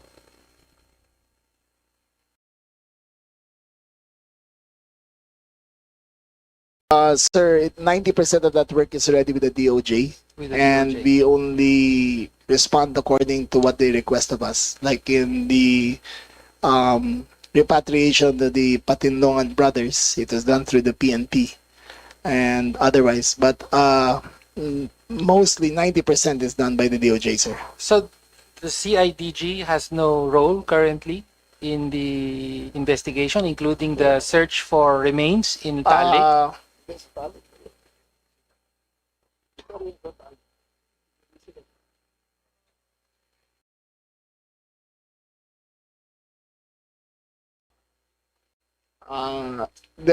We are part of the investigation. You are. Yes, sir. But it is mostly under the jurisdiction of the DOJ. Okay. Understood. So this is why I'm asking the questions. Lumabas po kasi in another committee na over 401 skeletal remains have been recovered so far from that small area in Taal Lake. 900 square meters, sir. In a 900 square meter area, whereas the whole Taal Lake is 240 plus square kilometers, we were told by the DOJ. Yes. Okay, so fairly precise na yung area na yon, and mukhang meron talagang nangyayari doon because 401 skeletal remains have been found so far. Yes, And sir. also according to the DOJ, they have been doing DNA matching with the 29 families of the missing Sabongeros that they have, and so far there have been no matches. None, sir. No. So this is the concern, no? If for example, wala talagang match sa mga Sabongero, however, the remains recovered show very clear signs that the deaths there involve heinous crimes, no? May mga nakabalot yung bungo ng packing tape, mga chinap-chap daw yung mga buto. So, in other words, kung maging negative man yung Sabongeros, what will happen to the discovery of these remains as far as the PNP and the CIDG are concerned? Case closed na ba to? That remains a cold case, sir. It cannot be considered a case closed because the evidence discovered were very new. So it remains an open case to identify and to find the culprits of this. But I cannot promise you, sir, a solution to that because the remains were of decayed nature and the process of and the resources needed to solve this would be very vast. But we will try, sir. Well, I would also like to point out that in the case of the missing Sabongeros, 18 police personnel have been linked to this, and of those, 2 have also been linked to drug-related EJ case. Yes, sir. No, so in other words, kung hindi man Sabongero yung nandun sa Taal, posibleng drug-related EJ case. Sir, So, again, babalik tayo dun sa ano ang ginagawa ng DILG, ng PNP, ng NAPOLCOM para your time is up po. para matiyak yung accountability at walang impunity. Obviously, heinous crimes have been committed in that area as evidenced by the 300 plus remains. No? So ano po ang gagawin ng PNP at DILG? with regards to our personnel, sir, the 18 have been apprehended 60 related to the drug trade were also apprehended and are in jail and will face charges. But sir, this is the situation which happened in the PNP in the last few years. In the years of 2016 going and above, the PNP functioned in a manner of which accomplishments were incentivized. Therefore, I think, and this is the theory that we are developing, what happened was that the police were incentivized, so they gained the system. What they did was confiscate the drugs, put it in the warehouse, which we proved, which we caught. And whenever they would want to get a reward, they would get from that stash, put the do on EJK, put the stash beside the victim, and then collect the reward. From there, when President Marcos took over and stopped it, they migrated now, these rogue elements migrated to the Pogos. And from Pogos, when they were closed, they migrated into kidnapping and to the drugs. And so that's why, sir, we are doing our best to apprehend those involved in that. Well, Okay to po. close, Chair, Sorry po, your time is thank up. you for the candor of the Secretary with regard to the Representative Antonio shocking Tino, your time is up. revelations. We can, So, ang ayaw lang po natin ay manatiling revelations lang yan. Kailangan pong may managot kasi napakabigat po ng I mga agree, sinabi niya. I agree, sir. No? Okay, thank you. Thank you. May we move forward from the majority, Vice Chair Andominal. Is he around? Okay. Vice Chair Carl Nicolas Cari. Okay. Vice Chair Cherise Hernandez.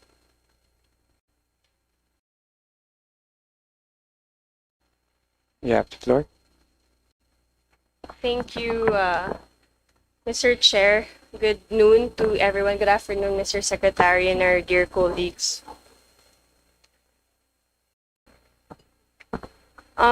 With regards to our district, a parochial, actually not really parochial, it involves about the jail congestion, Mr. Secretary. So Calambas jails are among the most congested in Region 4, reflecting the national problem of overcrowding, with the BJMP receiving 29.2 billion in 2025.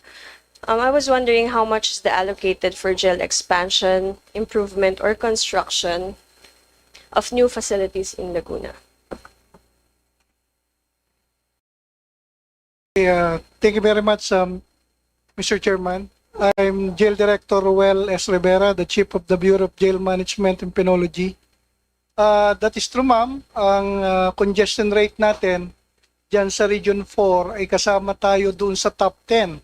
And among the top 10, 5 po ang kasama dito sa ating pong Calabarzon region. And for the year 2025, we have 3.8 billion po na pondo para po sa expansion ng facilities po ng BGMP. And for Laguna, ma'am, I will submit a copy kung magkano po yung amin pong pondo para po sa province of Laguna, Your Honor, Mr. Chairman. Thank you, Mr. Chair, sir. I think we have to address this, most especially with the facilities that would involve the smooth flow of visitors, like lawyers and family alike. And I hope this can be addressed, but also with in terms of the jail officers, the current ratio right now is 1 jail officer to 16 inmates. And that's far below the prescribed 1:7 ratio. And how will, again, the BJMP address this gap, especially in high congested jails, particularly on my district? Ma'am, we have a proposal that the BJMP and the provincial jails be amalgamated together with the Bureau of Corrections into one agency. As of now, sir, ma'am, we have the provincial jail, which is under the provincial governor, the BJNP, and the Bucor. this gives you three separate correction authorities in the Philippines. Well, what we are proposing is that the BGNP be transferred to the DOJ, so the Bucor and the BGNP and the provincial jails can function as one unit in order to have a more efficient correction system. All right. Thank you, Mr. Secretary, for the response, and I am confident in your leadership that this in your time that this will be addressed. And for my last sets of questions, last 2023, 2024, there were issues, and that's not just administrative. There were unauthorized bank accounts flagged by COA, and I was wondering how has the department, I know that the department hasn't acted on it, but I would like a follow-up response. How has the department is continuing to act on the COA findings or recommendations from last year? And what are the steps right now being taken to improve compliance and efficiency? As you maybe know already, there were like 4 land bank trust fund accounts without proper authorization. So this raises concerns about funds transparency and control, Mr. Secretary. Thank you, Mr. Chair. Ma'am, Yusek Esther will answer as a guester for that. Mr. Chair,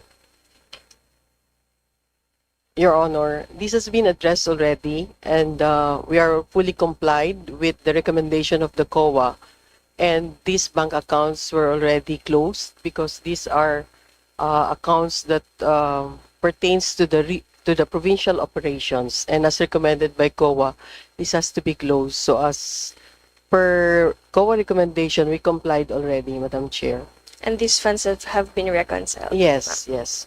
Thank Mr. you. Chair. And it's just to reiterate that we should be in delivering programs and with utilizing our resources, effective, accountable governance is important to protect really the trust of our communities. And for my last one question, with the Mandanas Garcia ruling giving LGUs greater fiscal autonomy, how is the LG monitoring and guiding LGUs to ensure that these additional funds are spent effectively and aligned with our national priorities, as along with the ongoing noises that have been happening right now in the national government? Ma'am, only the amounts have changed, but the procedures remain the same. With the Mandanas and the Garcia ruling, lumaki po ang pondo ng mga local governments. But the mechanisms of the COA and the DBM to review their budget and the COA to monitor their utilization of budget remain the same. Okay, so we want to make sure that funds, whether national, local, are spent effectively and aligned with each other. But again, I just want to reiterate again my support for the DLG family, and if there would be a proposal for an increase, especially to support ECCD, Early Childhood Care and Development, we would highly support it and give such strong support from this representation. Thank you, Mr. Secretary. Thank you very much, Thank you, ma'am. Mr. Chair. Thank you very much. Okay, thank you, Representative Charisse Fernandez. Move forward. May we now recognize Representative Paolo Marcoleta from Minority. Thank you, Mr. Chair. On disaster preparedness, among the special provisions in the NEP for 2026 and the expenditure priorities for 2026 is disaster preparedness and resilience.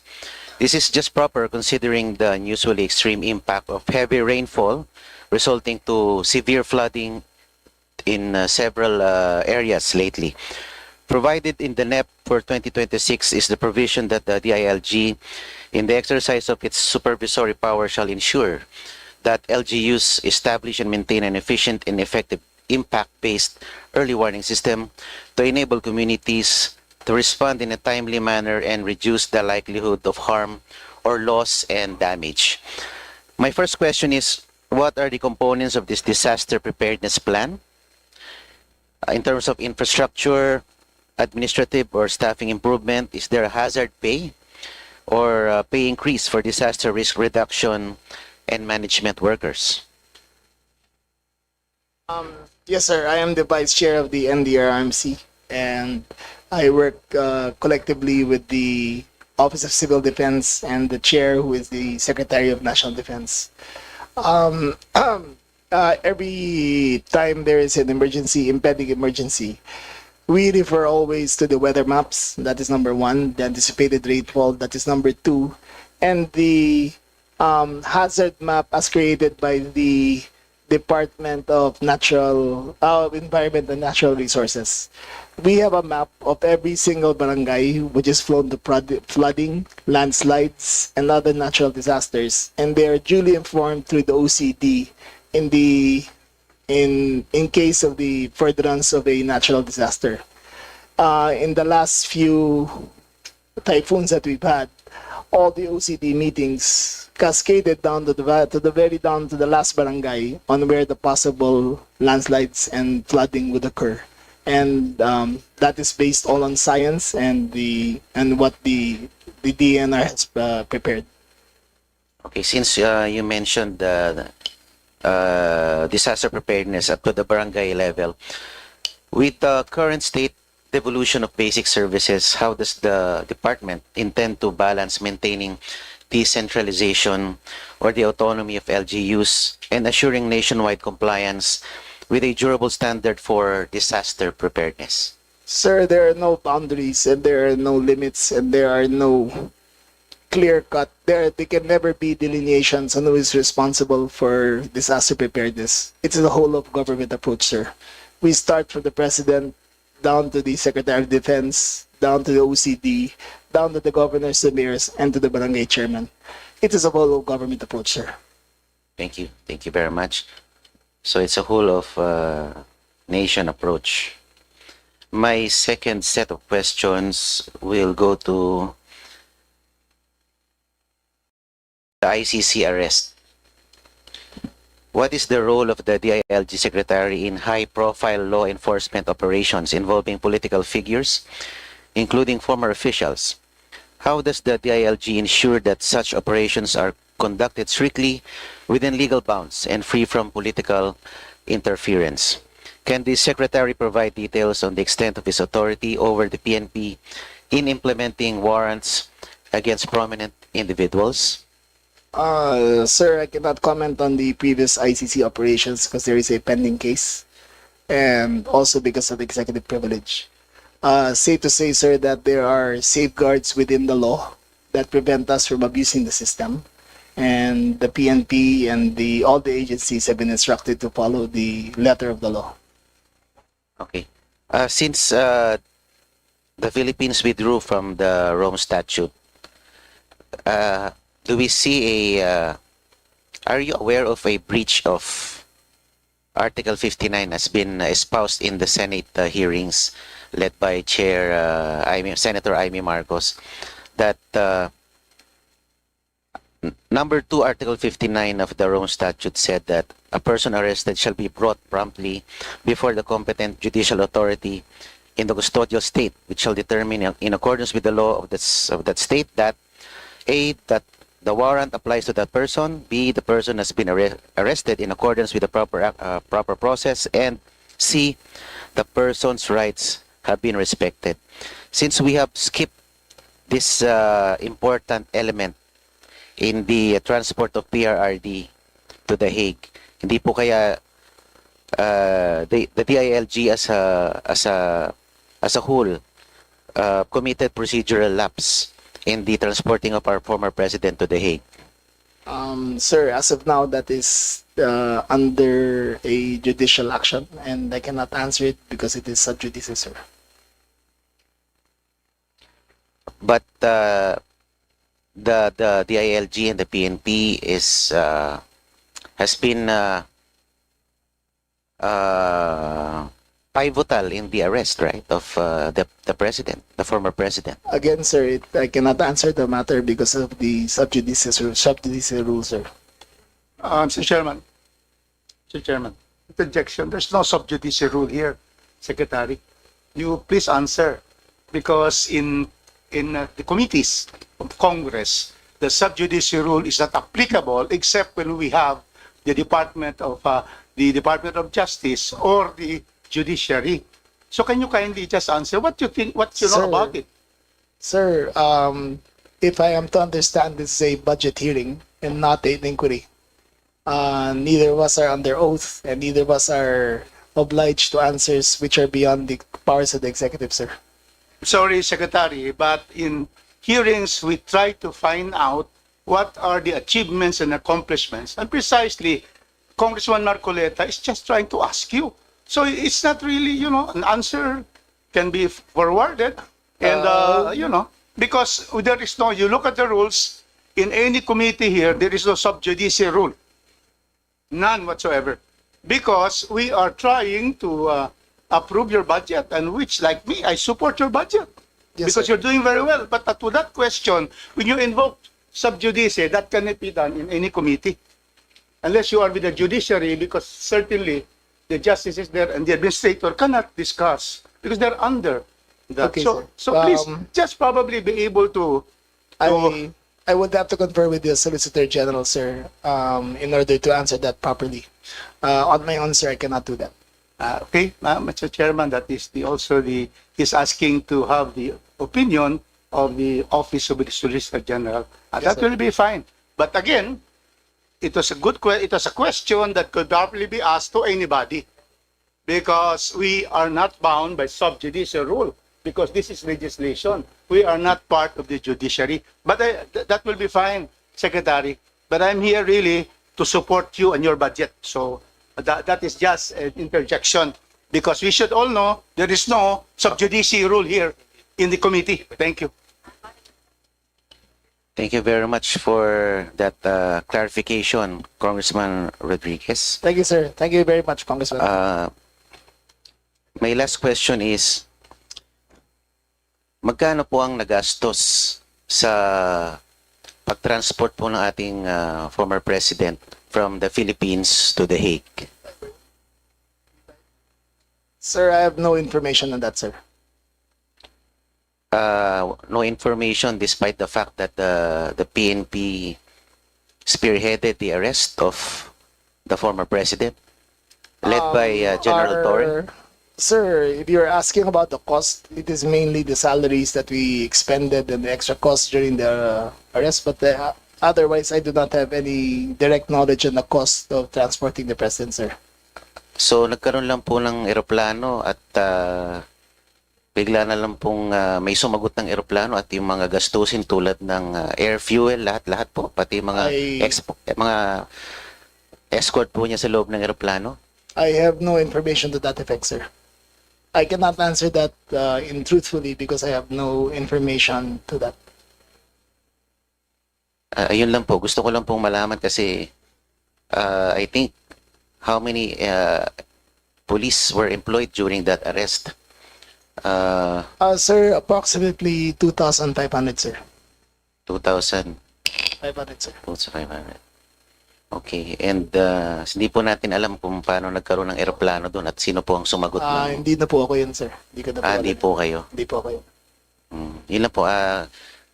Tinanong ko lang po ito.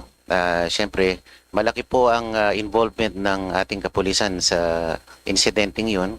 Lalong-lalo na po that the PNP comprises 73% or 210 billion, I think, of the DILG's budget. So I think this is a primordial question that we should all be aware of, na yung police po ang mayroong main na involvement po dito sa pag-aresto ng ating dating presidente.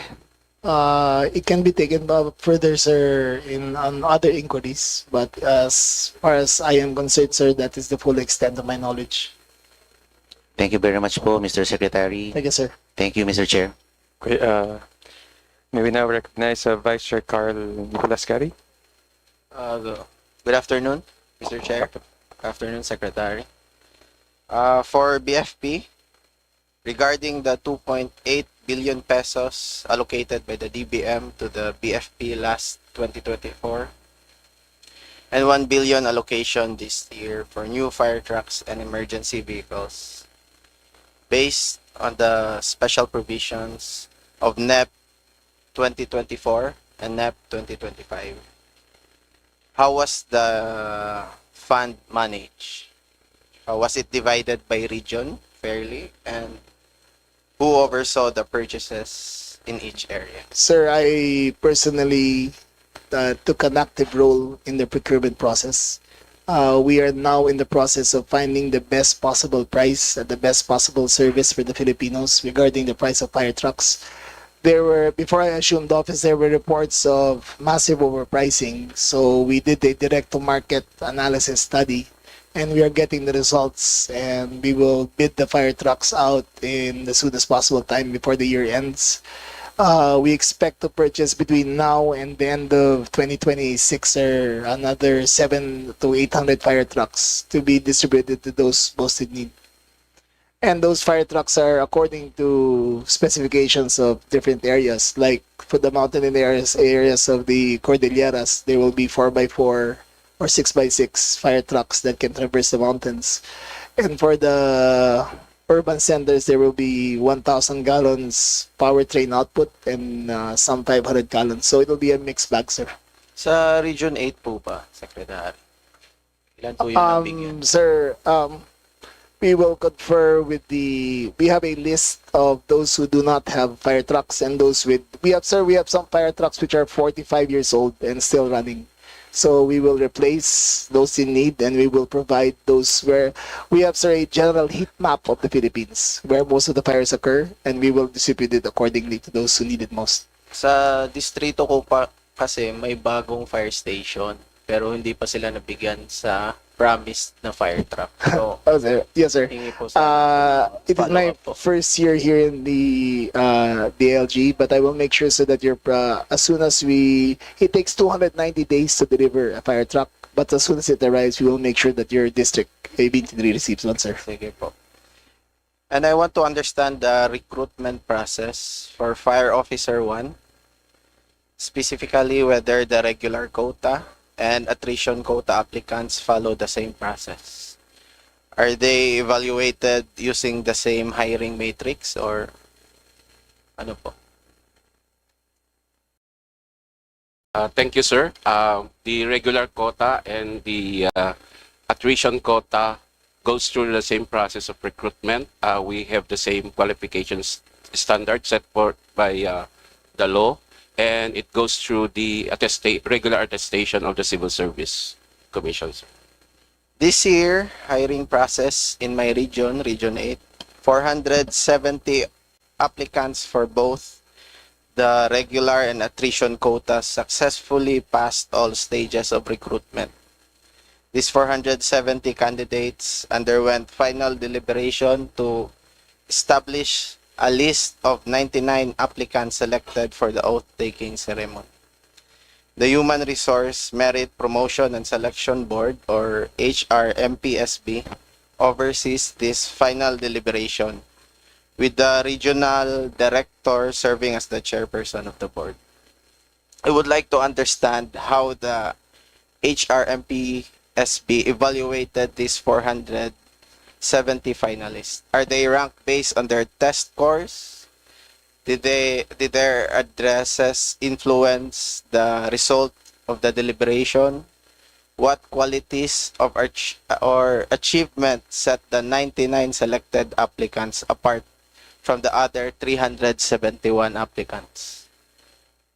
Thank you, sir. We follow the procedure set forth in our merit selection plan, and we do the evaluation based on the merit and fitness as provided for under our rules, sir. Kasi 470 qualified na pumasa sa exams nyo, sa test nyo, tapos 99 lang yung napili. Ano po ba yung meron sa 99 na wala sa 470? At paano nyo pinili yung 99? We have only an equitable distribution of allocation of personnel per region. We don't have that much budget to absorb all those qualified personnel. So within na lang po doon sa budget na binigay ng DBM on the allocation. So the regional director is tasked to has the power to appoint and will select based on the criteria set forth by the. So you mean to say, isang tao lang yung pipili, ang regional director lang yung pipili sa 470 applicants, isang tao lang?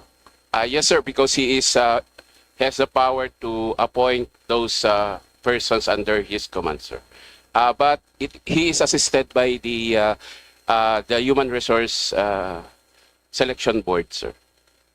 Sa ibang regions po kasi, ang nangyayari, nag-draw by lots.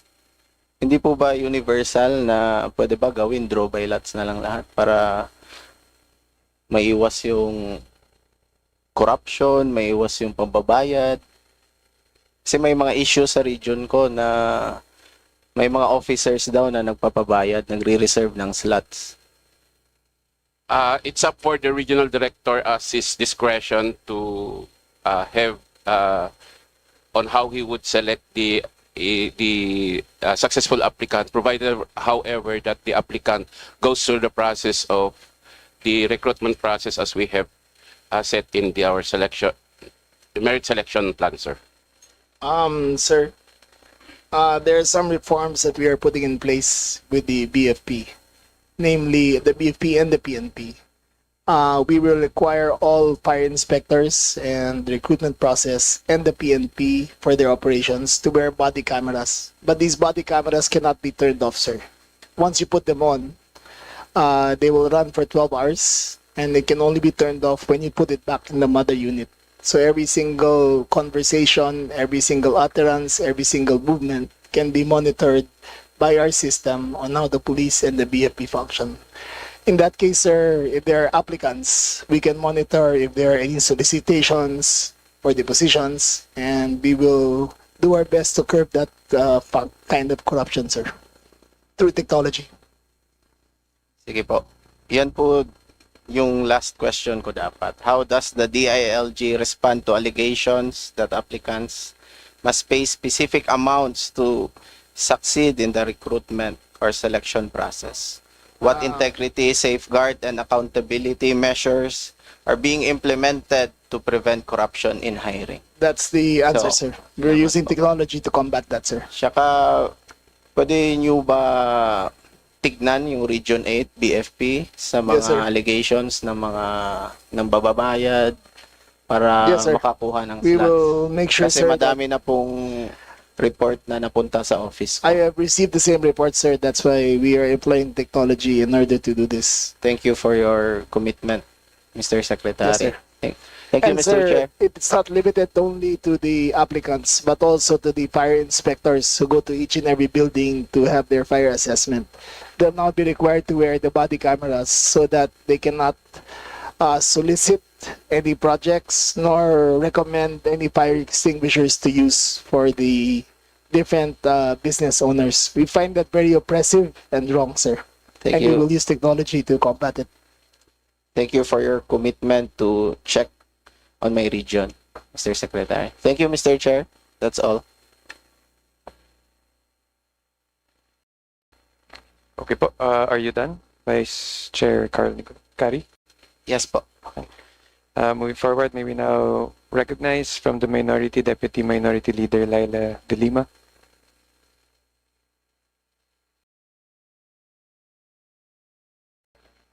Okay po, may we recognize Deputy Minority Leader Percy Sardona? Sardanya, sorry. Maraming salamat, Mr. Chair. Magandang tanghalian po sa ating lahat. Magandang tanghalian po doon sa mga kumain na at doon sa hindi pa kumakain ay ganito po talaga ang demokrasya. This representation would like to express our appreciation of the commitment of the Good Secretary dun po sa ating final na House Resolution number 39. Ito po yung final ng West Philippine Sea Block dito sa Mababang Kapulungan at ito po ay nagsasabi na dapat imbestigahan yung mga sister city agreements ng ating pong mga LGUs with Chinese cities. So, the commitment was made on July 11 by the Good Secretary. May we ask for updates about this investigation? Yes, sir. We have the list of those who have sister city agreements and have already issued a reminder that all of them are to be terminated. And from this day forward, those who wish to apply for a sister city agreement with states which are flagged will have to go to the National Security Council for clearance before they enter into an agreement of sister city. Sir. Is this embodied in a policy that was issued by the DILG? Yes, sir. It is a requirement of the National Security Council, sir. Okay. For the record po, at maganda rin po mapaalala sa ating mga kababayan, as a product of the sister city agreements, meron po mga scholarships. At sa ngayon po, meron po tayong 3 kababayan na Palaweños na kinulong dahil sa fake espionage charges in China. They were scholars of the sister city agreement, sila David Cervanes, Albert Endencia, Natalie Plizardo. 3 kababayan po natin na nakinabang sa scholarship ng sister city at ngayon ay nakakulong, nakapiit po sa China. For the record po, Mr. Secretary, Ginoong Secretary Rimulya, maituturing po ba nating sister o kapatid ng isang probinsya sa China kung ang ating po mga kababayan ay napapahamak? Ano po kaya klaseng mga kapatid ang mga ito? Sir, I will not delve into personal opinions about the nature of the relationships. Safe to say, sir, that if they are flagged as a country of suspect, then we will automatically abrogate those agreements. In the case of the three students, sir, that is a DFA matter which they are constantly working on, and the president is committed also to bring them back. However, sir, the nuances of that case goes further than just merely allegations of espionage. It is a very complicated case which I cannot answer fully. You will need the DFA and probably the other members of the national security apparatus to answer that, sir. Thank you very much to the DLG for taking cognizance of this very important case and this very alarming practice of sister city agreements. I'd just like to make a very quick question to the Secretary about what are we doing regarding the reforms in the Memorandum Circular Double Barrel or Oplan Tokhang? Sir, that has been abrogated since 2022, sir. But the abuses are to be checked, and as I promised the good representation of Mr. Congressman Jokno, we will release the documents in due time to show where we suspect the EJ case happened. Maraming salamat po, Mr. Secretary. We are very concerned because we don't want this bloody war on drugs to happen again, lalo-lalo na po dahil this is a war on the poor. Thank you, Mr. Secretary. Let me now direct the questions to the National Youth Commission. Magandang tanghalian po sa mga kasama sa National Youth Commission. Earlier, you mentioned about insertions that were made to the budget of the NYC. May we request the agency to submit details of these insertions to this body? Yes, Mr. Chair, we will after this session, Mr. Chair. Thank you very much. Nung panahon po natin sa NYC, we called attention to the issue of adolescent pregnancy, HIV among young people. Ito po yung tinatawag nating adolescent health concerns. Kasi nakita po natin that these are developmental concern. Ang isang batang babaeng nagbubuntis ng 15 anyos, sitigil sa pag-aaral. At siya po sigurado ka na mababawasan yung kanyang oportunidad sa buhay. Ang isang bata naman po na early on ay nagkaroon ng HIV, maapektuhan yung kanyang overall well-being. So ang tanong po natin ay, malaki po ang mandato at inaasahan sa NYC at gayon din po sa DLG through the SK pagdating sa edukasyon on adolescent sexual and reproductive health. The question is, what are we doing in this area at magkano pong budget na naka-allocate dito? Mr. Chair, currently the NYC is in partnership with the Commission on Population and Development, kasama na rin po ibang agencies, to strengthen youth-focused initiatives on adolescent health, reproductive health, HIV/AIDS, and teenage pregnancy prevention through training modules and research and policy support. So currently po, inaayos po nila yung modules na yon before we pass it down to SK. In addition, Mr. Chair, we advocate for youth-friendly facilities, meaningful participation in reproductive health education, and HIV initiatives, and of course, a review of the comprehensive sexuality education guidelines to ensure na age-appropriate po siya and may cultural sensitivity. Meron din po kaming key projects that include Sangguniang Kabataan and Local Youth Development Council, where we train them for under a Youth Health Awareness Forum happening po this December 2025. And of course, we also have a continued collaboration with our Philippine National AIDS Council, Joint United Nations Program on HIV/AIDS or UNAIDS, and ang ating United Nations Development Program to advance adolescent health and rights. Currently, Mr. Chair, kasama po ito sa mga embedded po lahat ng programs na ito sa lahat ng programa namin, such as conventions, National Youth Parliament. So there's no one project that focuses on it, but most of our projects actually have advocacies pushing for this concern, Mr. Chair. And next year po, ang plano po namin is to join the LGBTQ parade for Manila and QC, and we intend to carry this as well, this information, kasi po nakikita po namin na doon nagko-converge karamihan ng mga target market, so to speak, natin, and we wanted to, given the first time po ng National Youth Commission, the chair no less, to attend the Pride March this year, we wanted to put our foot forward to show na nandun po kami, na yung presence po namin is on the ground. Maraming salamat po, Mr. Chair.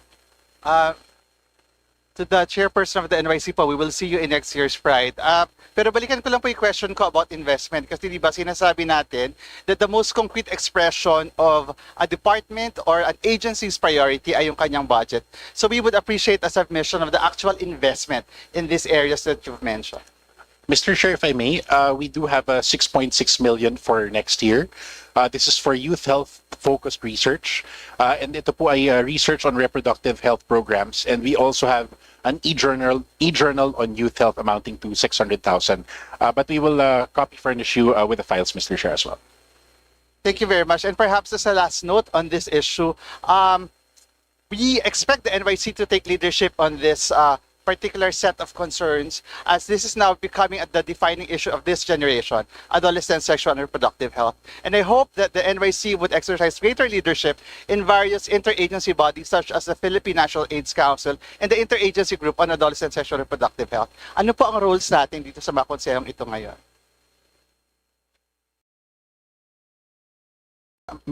Mr. Chair, currently po, lahat po kami ng commission nag-a-attend po sa lahat ng meetings nila. Lately, we have just been listening to them, such as yung community of Commission on Population and Development. We are taking their guidance kasi at the end of the day po, yung information na ibabagsak po namin sa mga SK namin, kailangan po manggaling talaga sa necessary agency that has the information. So at this point po, what we try to do is we bridge the information from the concerned agencies to our SK and the local youth development officers. Mr. Chair.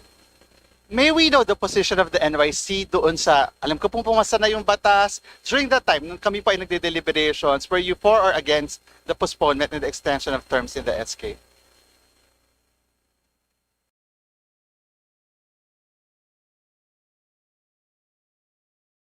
Mr. Chair, for the SK po, the batches for the, I have beside me the SK National Representative, who is an ex-official board member of the NYC, and according to them po, there's a lot of batch that was appointed or elected in 2023 po, na they wanted to extend their term because they only had 2 years pa lang po versus the 3 years. But they didn't want to essentially extend it further other than the batch that was sitting down, Mr. Chair. Thank you very much, Mr. Chair. And again, I would like to reiterate the request to the NYC for the submission of the list and details of the insertions mentioned earlier. Marami pong salamat, Mr. Chair. Thank you, Congressman Sendanya. Next, we have from the majority, Representative Adrian Amatong.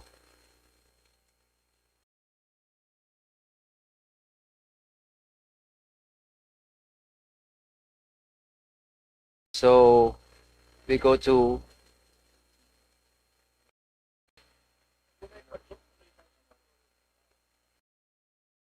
okay.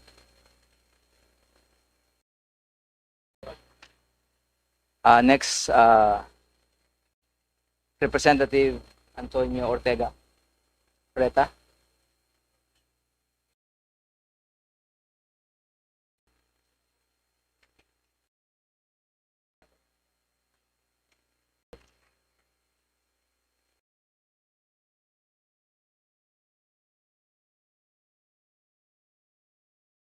Congressman Debut Tuan from the majority. Yes, thank you.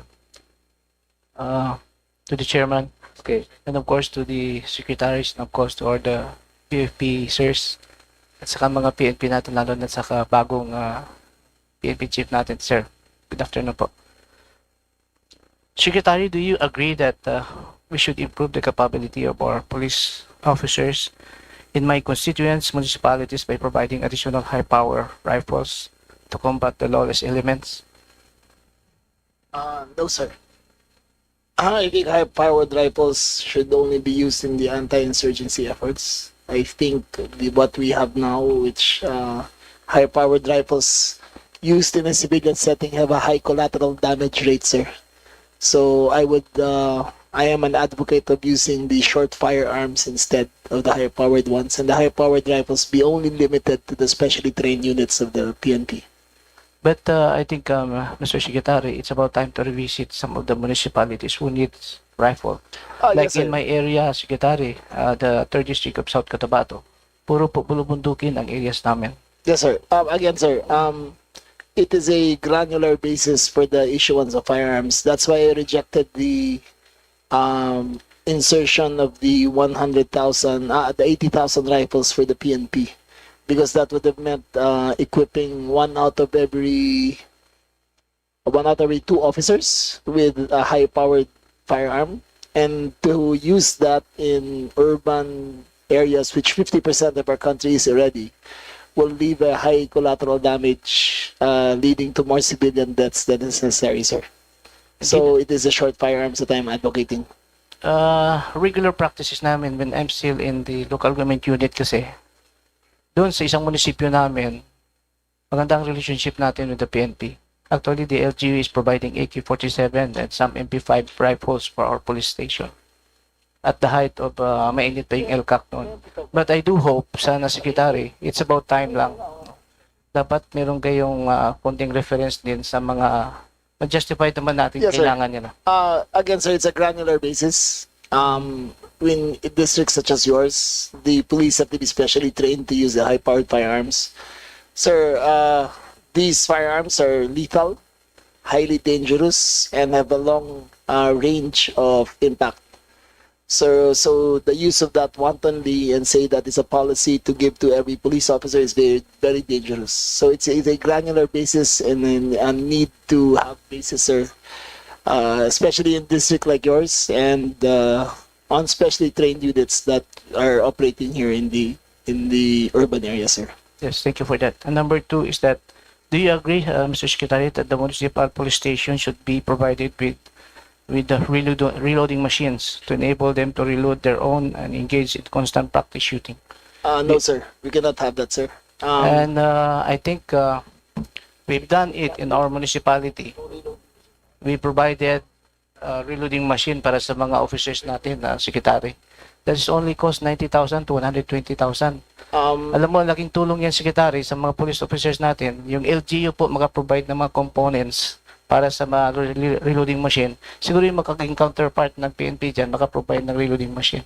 I think that will be enough for our PNP. Para maging asintado rin yung mga PNP natin.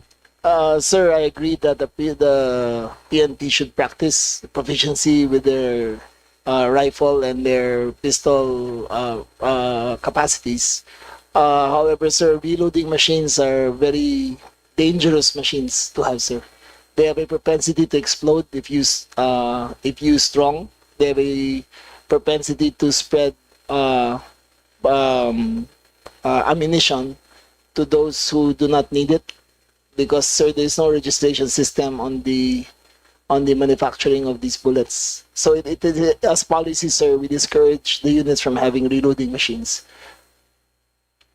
Doon kasi, regular na practice na namin doon na magtulong sa mga police station. But I do hope it's an eye-opener sana, no? Na sana. That's the only way that we could help mga police officers natin na magkaroon ng kanilang mga reloading machine para makapag-practice. Anyway, the LGU will provide. At saka may license naman yan, sir. Hindi naman pwede na sino mag-handle yan. Meron talagang in charge na personnel na mag-handle dyan. At saka may license talaga yan. Under pa rin sa firearm and explosive office natin sa Kamprang. We'll take it to advice, Thank sir. you po. Then my last, sir, is that do you agree that the members of the PNP who are indigenous people should deploy in their respective home municipalities where they can be of better service? Yes, sir. I totally agree. They know the terrain better. They know the language. They know the language perfectly. They know the personalities involved. I totally agree with you, sir. Yes, sir. Thank you for that, sir, and I salute you for that, sir, because I belong to the Tibuli tribe, sir. Okay, Maraming sir. salamat po. Okay, sir. Thank you, Congressman Tuan. And now we go to the minority. I'd like to acknowledge Deputy Minority Leader Bong Suntay. Thank you very much, Mr. Chair. My question is for the BFP. It can be answered by, Chief Fire. For 2026, there is a proposed budget of 31,714,026,000 for the BFP. This is divided as follows: 28,134,395 for personal services, 2,843,890 for MOOE, at and 735 million for capital outlay. While naiintindihan ko na importante ang mga kawani o mga bumbero natin, importante rin na meron silang equipment na magagamit. Dahil anong gagamitin ng mga bumbero, paano natin papatayin yung sunog kung wala naman silang fire truck na sasakyan o fire hose na gagamitin. Ang katanungan ko, una, how are fire trucks allocated nationwide? Thank you, Mr. Chair. There is a prioritization made by the Bureau of Fire Protection on the recipient of fire truck, both on the service establishment program and the service upgrading and modernization program. So yung sa SUMP po, sir, ito po yung mga repleting ng mga fire trucks natin na mga luma na. Yung SEP naman, sir, ito yung mga munisipyo na wala pang mga fire station. Both ito po ay tinitignan ni BFP based on the prioritization made by the logistic.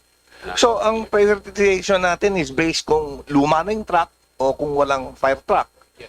And so, it doesn't matter kung gaano kalaki yung munisipyo. For example, Metro Manila is, the population of Metro Manila is roughly 15 million. The land area is 636 square kilometers. As we all know, Metro Manila being highly urbanized and densely populated, it tends to experience more frequent fires. So it doesn't matter kung malaki ito at mas madaming sunog na nangyayari dito dun sa allocation. Kasi ang basis natin kung luma na o kung walang fire truck eh. Yes, sir, because our mandate is to have one fire station per municipality. Yun po yung una naming parameter. And second thing is that to reflect fire trucks which are 20 years of age or over. So included na rin po dito, sir, yung NCR which have aging fire truck. Kino-consider po namin lahat ng fire trucks are within the all over the Philippines, sir. Hindi ba parang may mali? So, what I mean is, kunyari sa isang syudad, mataas ang fire incidents, so wala palang bearing yon. Sir, if I may. If I follow the... sir, if I may, sir. Yes, please, Mr. Secretary. This year we are conducting, last year we conducted a heat map all over the Philippines of where the fires are, the propensity of fires occur.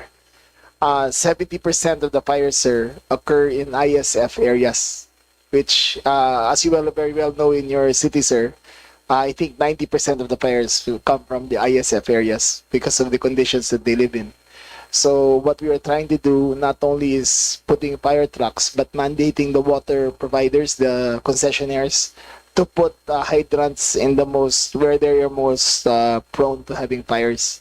Sir, it's not as simple of having the fire trucks available. It is also having the hydrants available, the water supply available, and the precisely, sir, the heat map of where fires are most likely to occur and how to prevent it.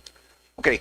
With that, Mr. Secretary, do we have data? What is the fire incidence of Metro Manila?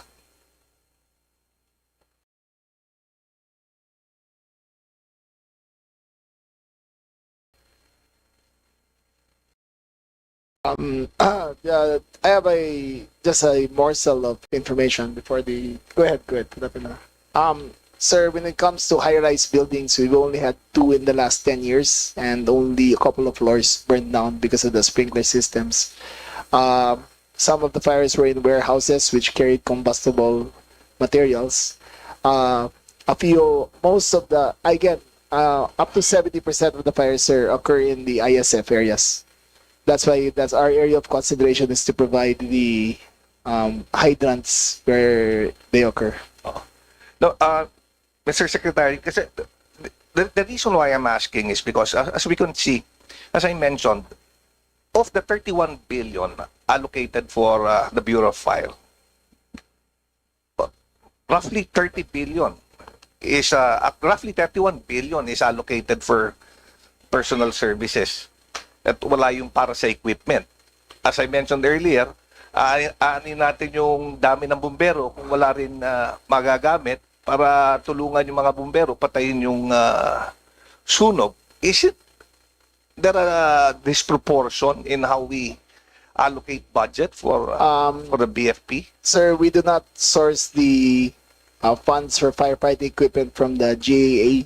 We source it from the trust fund of the BFP taken from the fire inspection fees.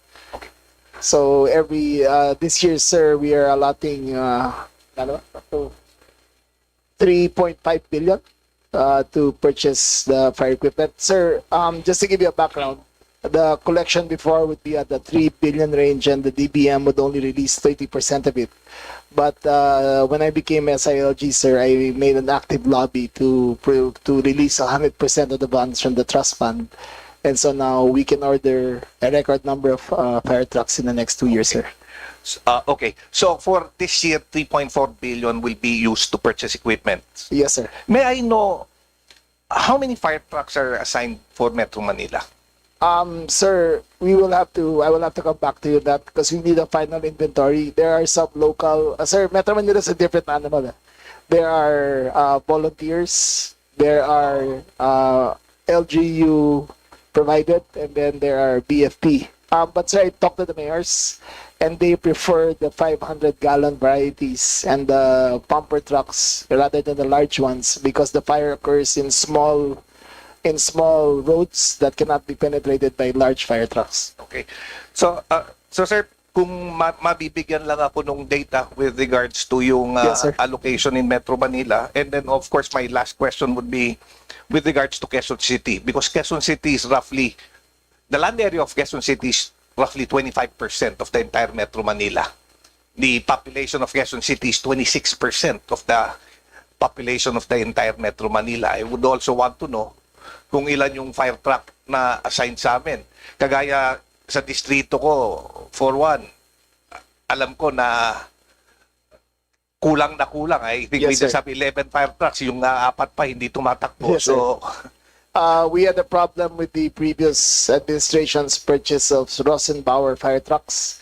It was an ODA from Germany, I believe, and each Austria, sir. And each fire truck cost 24 million versus the 15 million for the local. And those Rosenbauer trucks, though highly effective and very nice, would break down in 1 or 2 years, and they could not be replaced, they could not be repaired. So that is a policy we are revisiting and concentrating on locally available fire trucks which can be serviced easily. okay. So sir, yun lang, kung maaari lang natin matingnan, especially with regards to our city, dahil nga, as I mentioned, napakalaki ng land area namin at napakaraming tao. Another problem that we have, wala kaming fire truck na yung para sa May ladder. Oo, yung matataas dahil marami na po we kaming are- mga building ngayon. Sir, building fires are very rare because of the National Building Code of having sprinklers inside the buildings. So if you look at our records, sir, in the last 5 years, only 2 building fires have occurred and only 1 or 2 floors were burned. So that's not the immediate concern, sir, for the BFP. The immediate concern really is the ISFs where most of the fires occur. Yes, sir. But while I know that yung fire incidents with regards to high-rise building is not really that high, importante pa rin pagka may sir. nasunog na Yes. building dahil mas madaming taong mamamatay kung hindi natin mapapatay yung sunog in case one of our high-rise building goes up into flames. Sir, the maximum height of a ladder that we can procure, which is safe, is 54 meters. Sir, the average high-rise now in your city is maybe in the 100 to 150 meter range already. So even the best fire trucks cannot help the highest buildings. So, sir, the fire retardant systems of the buildings do work, but we will procure the necessary equipment that can reach the 54 meter mark that is available.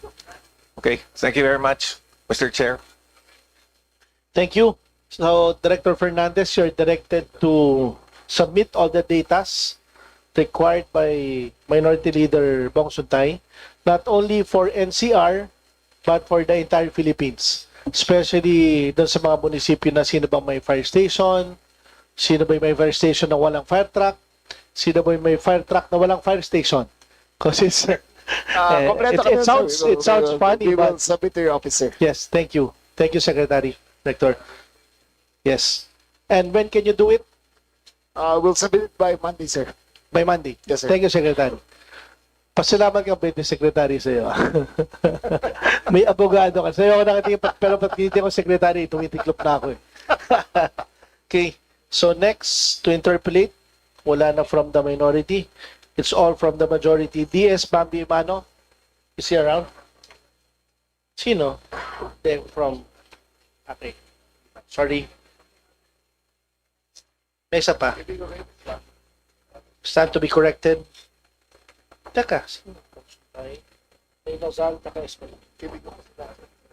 DS Bambi Mano, is he around?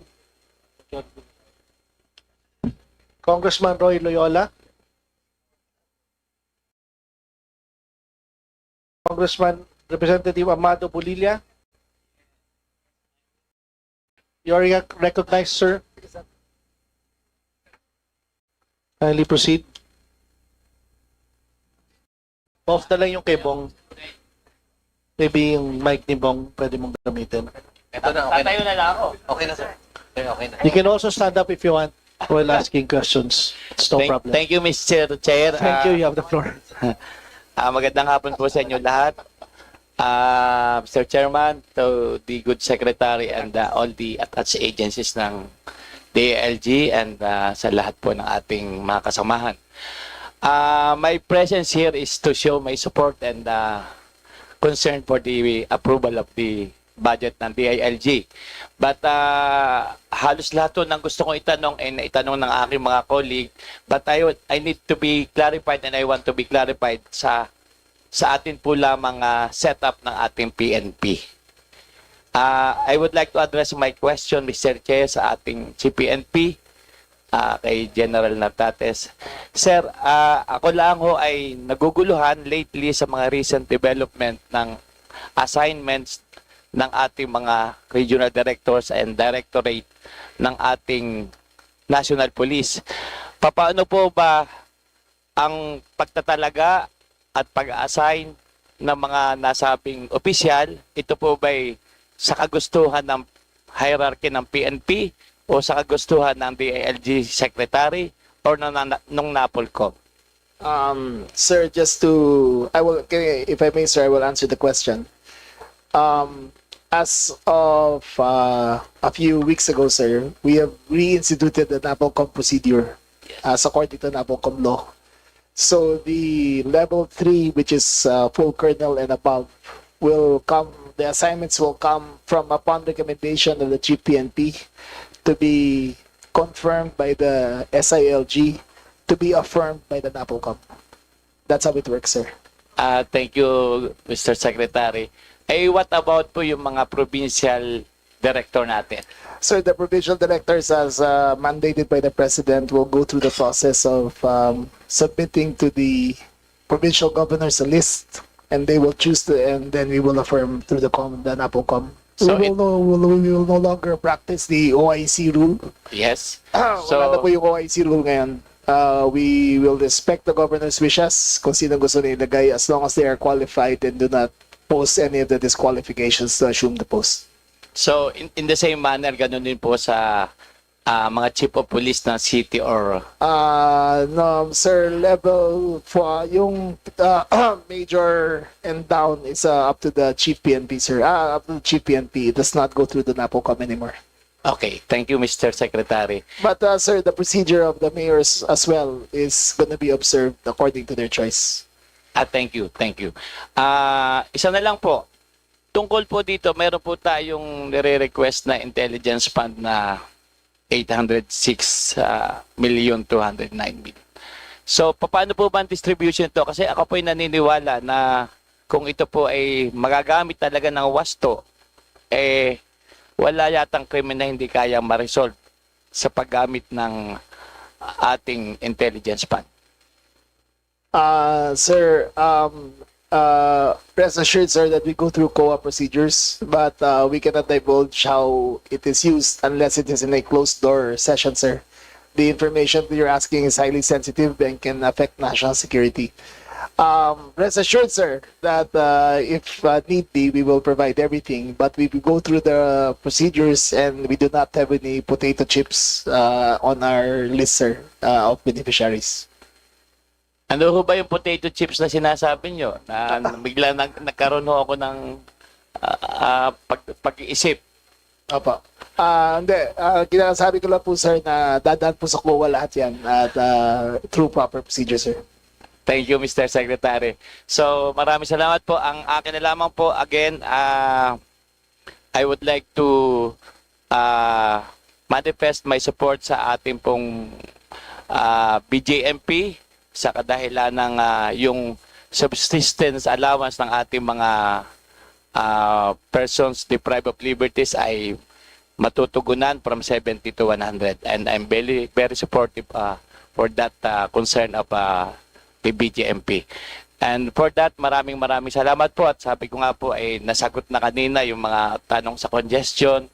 And I would like to ask also the NYC tungkol do sa insertion that this representation may have a copy of that. At sana po ang kapulisan, ang ating DILG ay patuloy na panatilihin ang kapayapaan sa bansang Pilipinas. Magandang hapon po and thank you very much, Mr. Chairman. Thank you, Congressman Bolilla. Maraming salamat sa mga katanungan mo. Akala ko mangi-intriga ka pa. Maraming salamat po. And yes. And from I would like to recognize first Representative Ana York Mondok, our Vice Chair. She's going to help us also sa DALG. She's heading the DA. Pero request ni your best friend Rimpy Mondok to help you. So, from the minority, we have Representative Robert Nazal, Assistant Minority. Is he here around? From the minority, Representative Dadan Kiram Ismula. Ma'am, you have the floor. Thank you, Mr. Chair. Assalamualaikum warahmatullahi ta'ala wabarakatuhu. Magandang tanghali po sa inyong lahat. Magandang tanghali sa ating DILG family and to my colleagues. Ang aking pong magiging katanungan ay particular po sa ating chair or sa NCMF family po. Mr. Chair, unang-una po gusto ko pong i-congratulate ang NCMF, lalong-lalo na po kay Chairman Sabuddin Abdurrahim para po sa matagumpay at maayos na pag-administer niya po ng Hajj or pilgrimage nitong nakaraang 2 taon.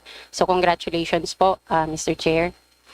Ang Hajj po ay isa sa 5 haligi ng Islam. Napaka-importante po ito para sa aming mga Muslim. Kadalasan, matagal po naming pinag-iipunan ang paggastos para lamang makapag-Hajj. Once in a lifetime.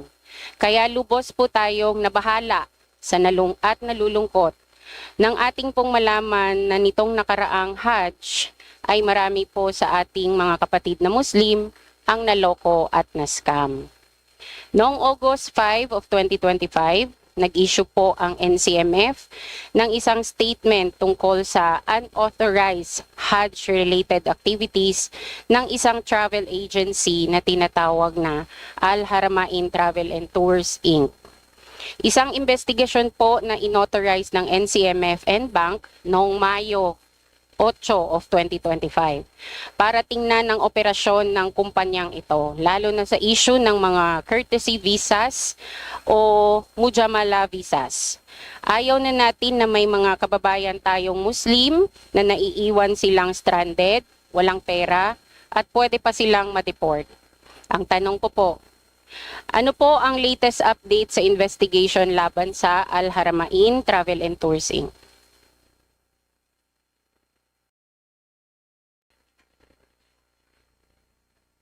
Good afternoon to everybody. Good afternoon, Madam Chair. With that progress po, I already directed the PLA, our Bureau of Legal Affairs, to file a complaint to Security Exchange Commission regarding their application or their membership as travel and tours. Yun po ang latest na ngayon, Madam Chair.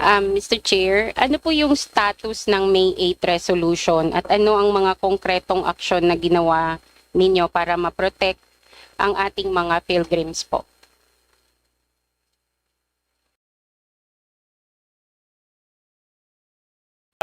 Yung NBank resolution po namin, we have already initiated the investigation regarding that Al Haramain.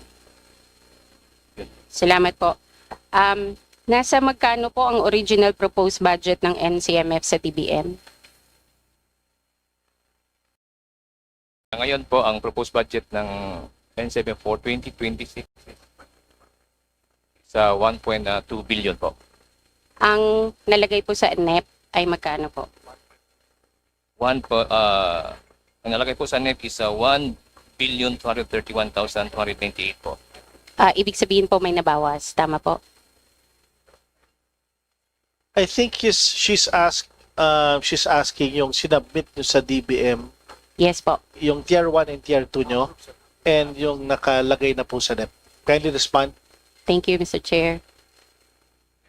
Right, ito po yung na-approve na budget namin. I think the question is, how much did you ask from DBM and yung approved po? Thank you. What was your proposal? Original proposal from DBM and yung approved budget nyo po na nasa NEP? Para to clarify. Tama po ba, ma'am? Yes po. Yes.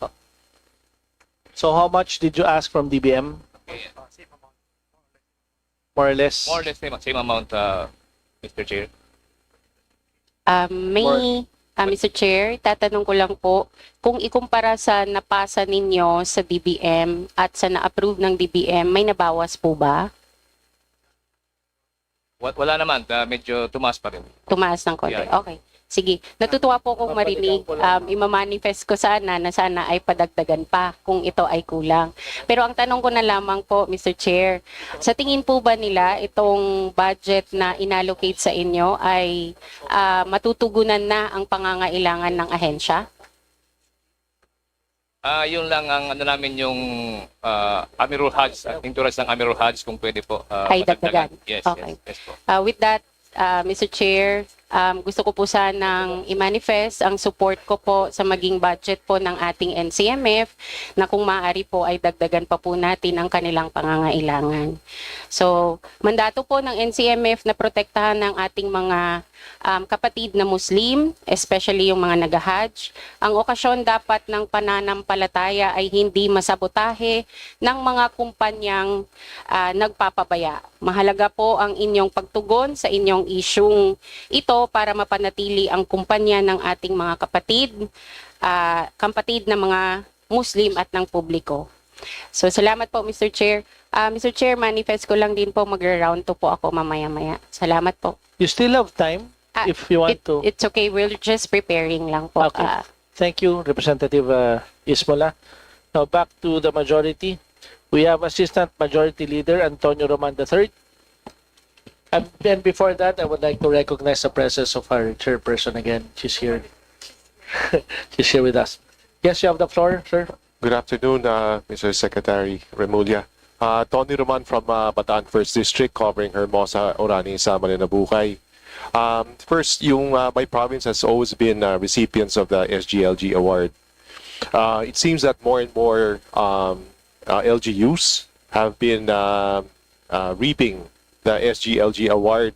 Is there any effort on the part of the DILG to actually re-examine the criteria so that way it becomes more selective and more challenging for LGUs? Yes, sir. Precisely why, sir, we made it a once every term based award. So it'll be a totality of your work, not just 1 year. And we feel that the criterion process has gone out of hand from the 3 original to now 14 criterion, which again, as I said it earlier, it takes us 5.7 million man hours just to evaluate all the contestants. So this year, sir, for this term, we will put a premium on innovation, on fiscal management, on disaster resiliency. And there are several factors to that. And if it sounds easy, sir, those 3 factors are the most important in local governance, and we will make sure that only the best of the best will come out as winners of these awards. Mr. Secretary, maybe this particular criterion that was applied under the old or the outgoing criteria, okay, was measured. The performance of the Sangguniang Panlalawigan and performance of Sangguniang Bayan. I understand that is measured as a whole. Sir, again, we want to make it simpler. Okay. Simpler, but more demanding. Sir, the entirety of the local government units should be participative in it, because the process of innovation involves the entire LC, the local government. The process of disaster resiliency takes the entire local government. The process of fiscal management involves the Sangguniang and all the local government. And so those 3 are what we are emphasizing.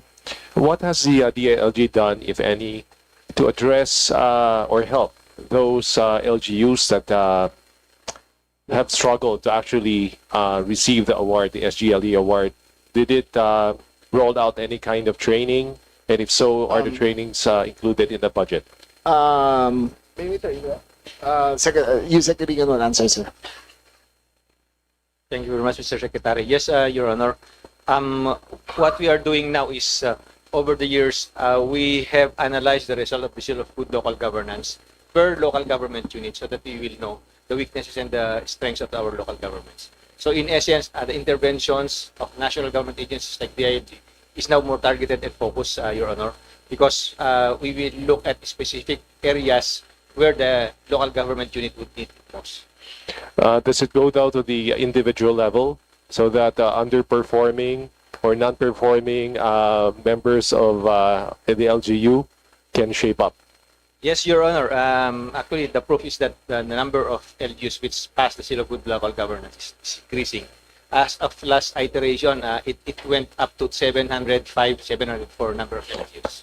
But is there an intervention at the individual level for, particular, for example, board members or particular councilors, so that it becomes challenging not just for the LGU as a whole, but also for individually for every public servant in the LGU? Yes, Your Honor, we are profiling actually its local government unit. So that, for example, if there are LGUs which would need more capacity building on procurement, then we lump together the LGUs to provide the capacity intervention. If there are LGUs which need more training on local legislation, then we provide the capacity building necessary to enhance the performance of the local legislators. But we are doing this in consonance or in partnership with other national government agencies and other institutions. Has the budget for training increased or decreased or stayed the same compared to previous year's budget? The training that we have now, particularly the fund that was lodged with the local government academy, Your Honor, is like for only for this particular year because we have elections. But for the succeeding years, there is a cost sharing between the DILG and the local government units. A question to the Secretary Mulya. We're saddled with an old local government code Yes, sir. from 1991. Is there an effort, an initiative to actually revise it? Yes, sir. To update it? We are going to submit to Congress a list of revisions that we want to do to the local government code. A lot of the provisions are antiquated and not responsive anymore to the needs of the country as a whole. I think it's time to revisit it. But sir, I cannot answer that in toto right now because it'll take a lot of consultation with the different stakeholders in order to arrive at how to revise it. But in the meantime, you would support a measure to actually increase the penalties Oh, yes, sir. imposable by LGUs and Yes, sir. Anytime, sir. a question regarding disaster resilience, because you mentioned that that's one of the criteria that you'll be using. Yes, sir. And you also mentioned earlier that you have access to, centralized data. Yes, sir. Of some form. But still, I am informed. At least in my, there's a perception that flood-related data, is still fragmented. Is there any portion of the budget that is dedicated to actually fostering greater collaboration between and among agencies so that, for example, with NAMRIA, you have the water data, DPWH, you have the infrastructure data, Pag-asa, the weather data, and also the water level data from DPWH. Yes, sir. So that the intervention is more targeted. Sir, the OCD has complete records of this, and that's what we base all our reactions on. Rest assured, sir, if you have any recordings or if you want to attend, you can come with us to Camp Kramen when we meet, and you can see how we micro-target on a per barangay basis on where the potential hazards are, because we have all the data that are there. But there are some unforeseen, like the landslide of Taal in Batangas. That was totally unforeseen, sir, because the sediments on top of the ridge were from the eruption of the previous 2 years. So they were very soft, and we had no way of knowing that the sediments were that loose. And now that we've learned our lessons, we knew how to give the warnings ahead of time. Yeah, is a hub that you mentioned, the data hub that you mentioned, accessible by LGUs? No, we make it available, sir. All the barangays have actually have access to that map, sir. They know where the hazards are, sir. It's because of the controversy regarding flood control. People seem to think that flood control or flood mitigation or resilience is a responsibility of Congress. Do you agree that flood resilience and mitigation is a responsibility of LGU? Yes, sir. I totally agree, sir. In terms of capacitating the LGUs to actually address the flooding problem, what kinds of interventions has the DLG done? Sir, we have the complete maps of where the floodings occur. We have the list of the top 30 LGUs which are prone to flooding. We have the list up to the number of hectares which are flooded when typhoons occur, depending on how many millimeters of rain are dropped in a certain number of hours. All that data is available and it is on the list. But, Mr. Secretary, in terms of moving the hand of LGUs to actually come up with master plans, is there any effort in that direction? We are coming up with that, sir, especially with Metro Manila, which is most prone. The two most prone areas are Metro Manila and the Camarines River Basin. Camarines River Basin, which faces catastrophic floods every time. But the top 10 lists are there. I just don't have it on the top of mind. But in terms of damage, those two are the ones which receive the most damage, sir. Perhaps LGUs in the red zone could be, prioritized. Should be encouraged. Yes, sir. To submit. Now, you mentioned that flood resilience is part of the SGLG, one of the SGLG criteria. Would submission of a master plan be an indicator? Yes, sir. It should be, sir. And then to, thank you, Mr. Secretary, to the PNP. As a congressman, yung PNP po, marami hong PNP sumusulat sa akin, humihingi ng computers. And I think this is a experience that I think a common experience among congressmen. Bakit ho ba kinakapos yung sa computers at anong portion ng budget ang allocated para dyan? The question is for the PNP po. PNP, Chief, Acting Chief PNP.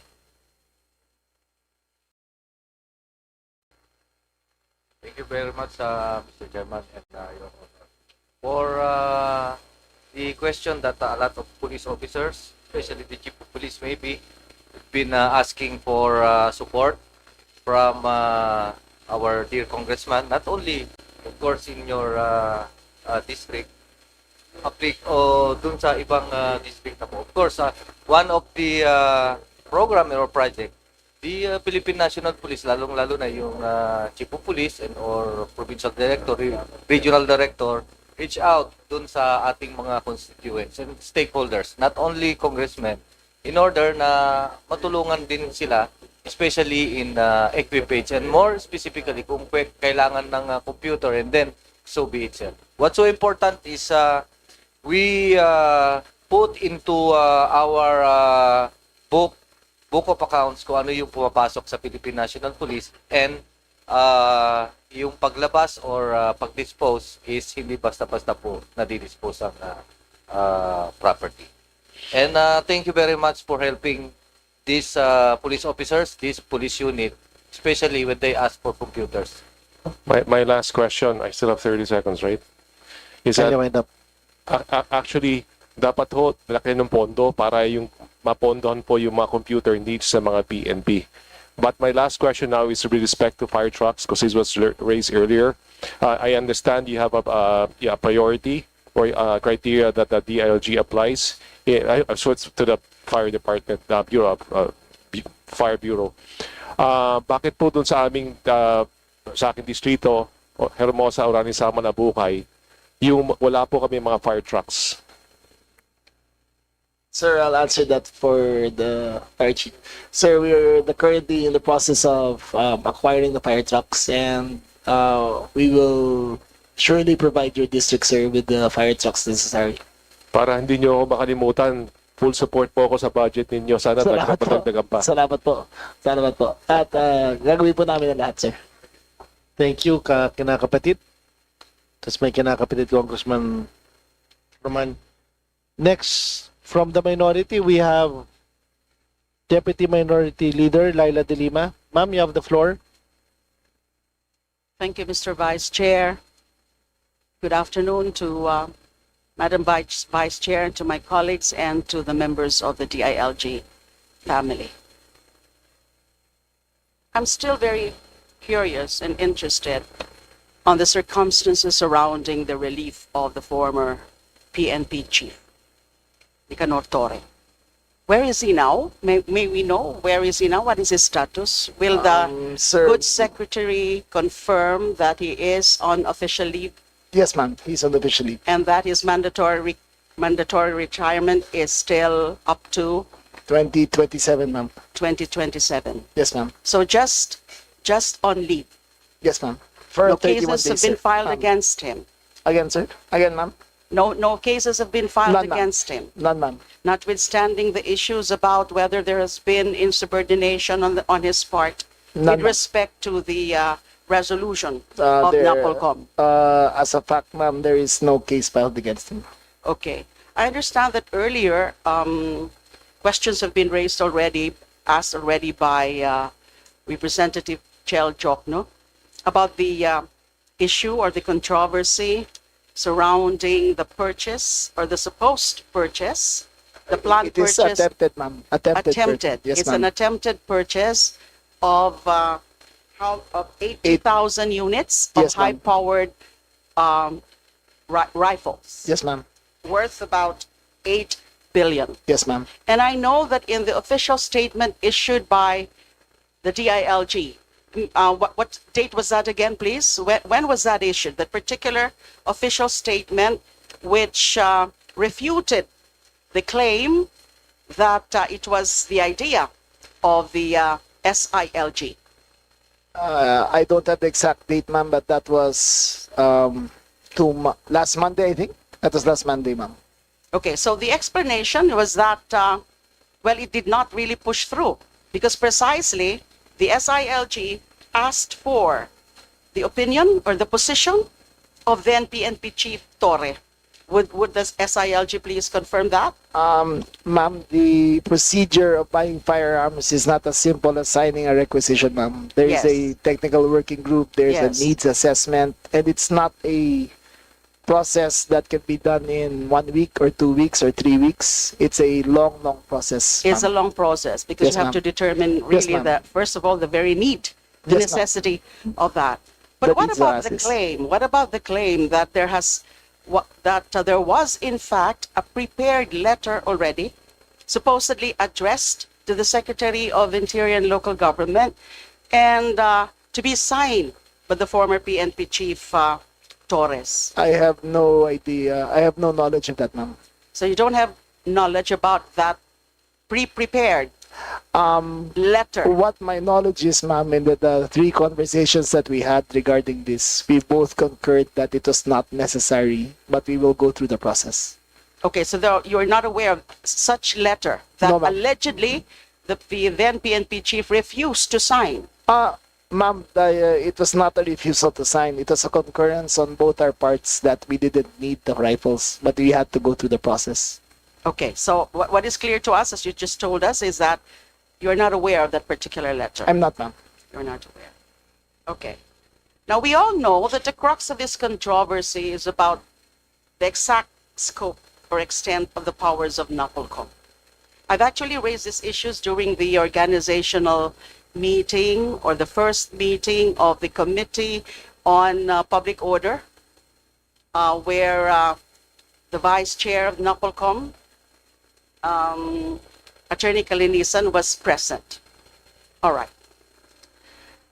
There is an issue about whether, in fact, NAPOLCOM can review, reverse appointments, movements being made by the Chief PNP.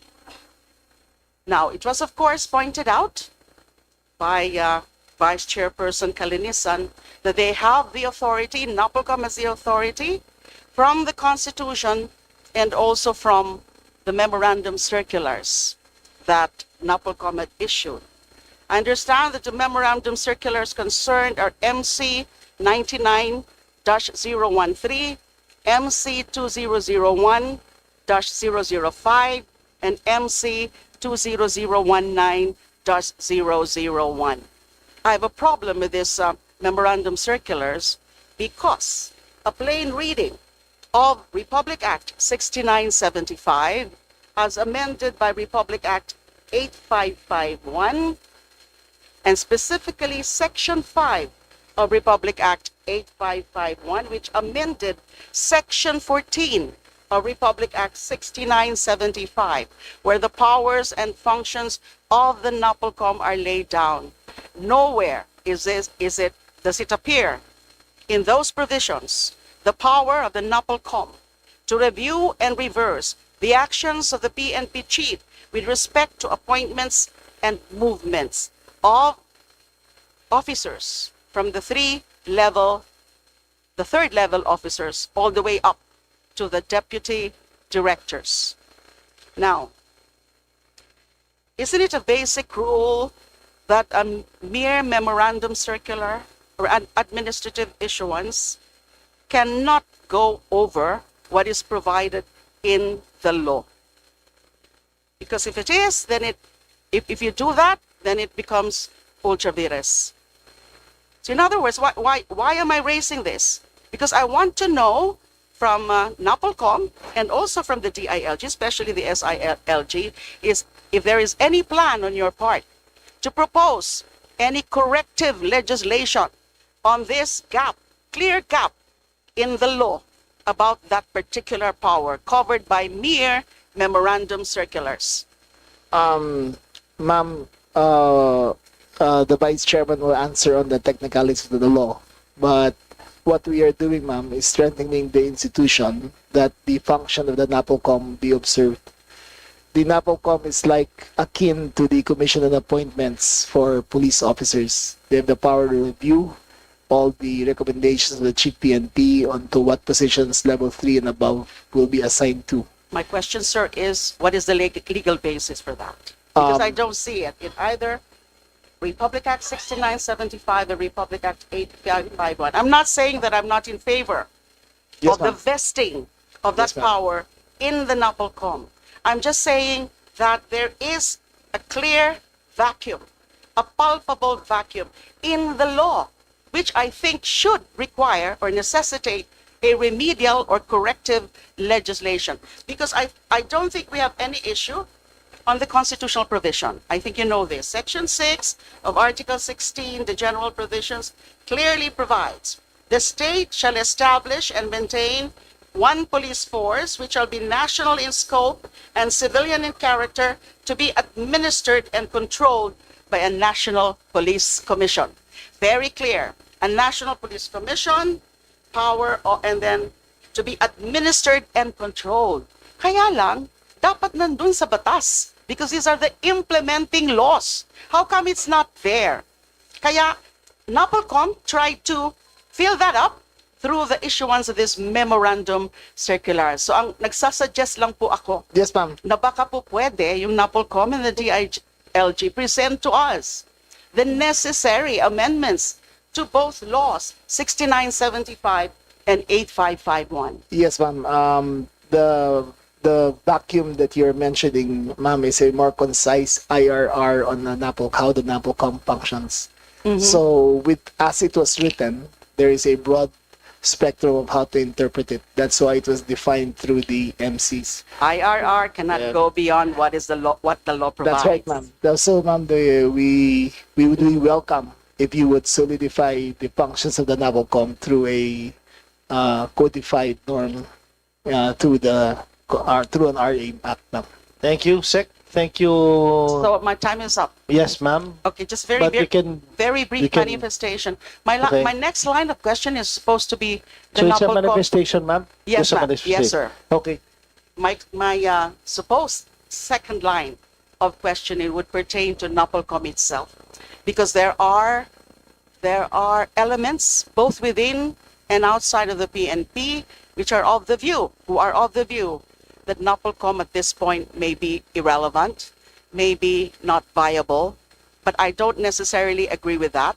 So I wanted sana NAPOLCOM to justify to us the continued legal existence and significance and necessity of a NAPOLCOM. And the next line of questioning there would be, do you have enough resources? Do you have enough personnel?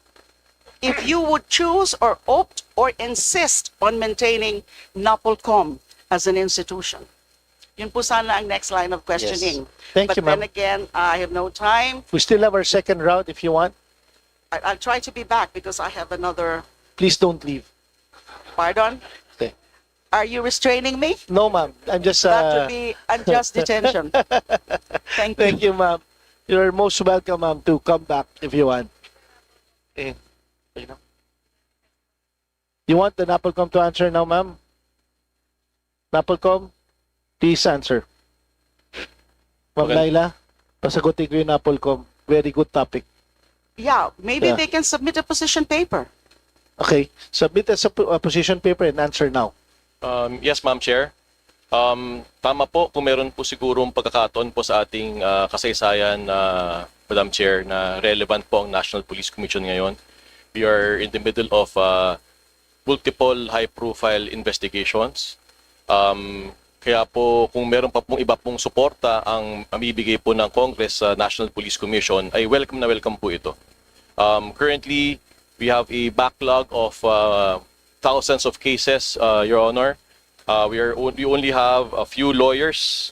In fact, roughly 20 lawyers in total inside the National Police Commission, to include investigators, inspectors, and even those who are drafting cases.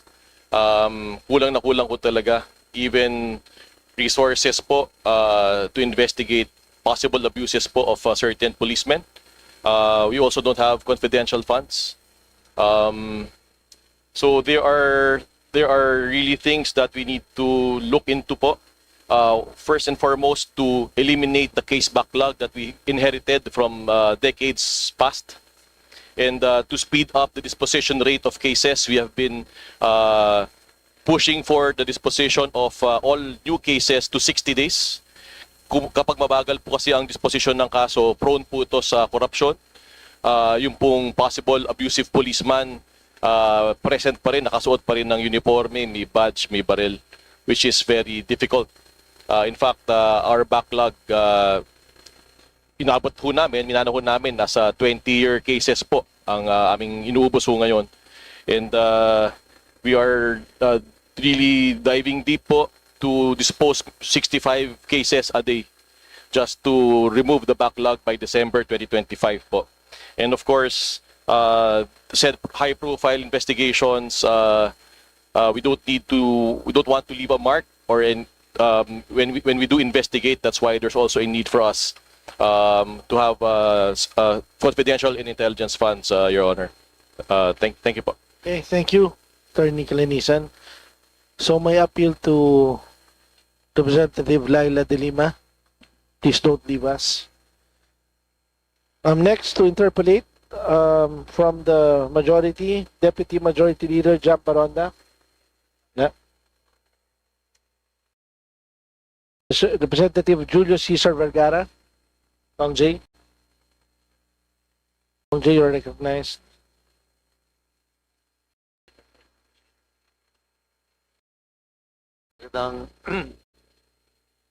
Hello.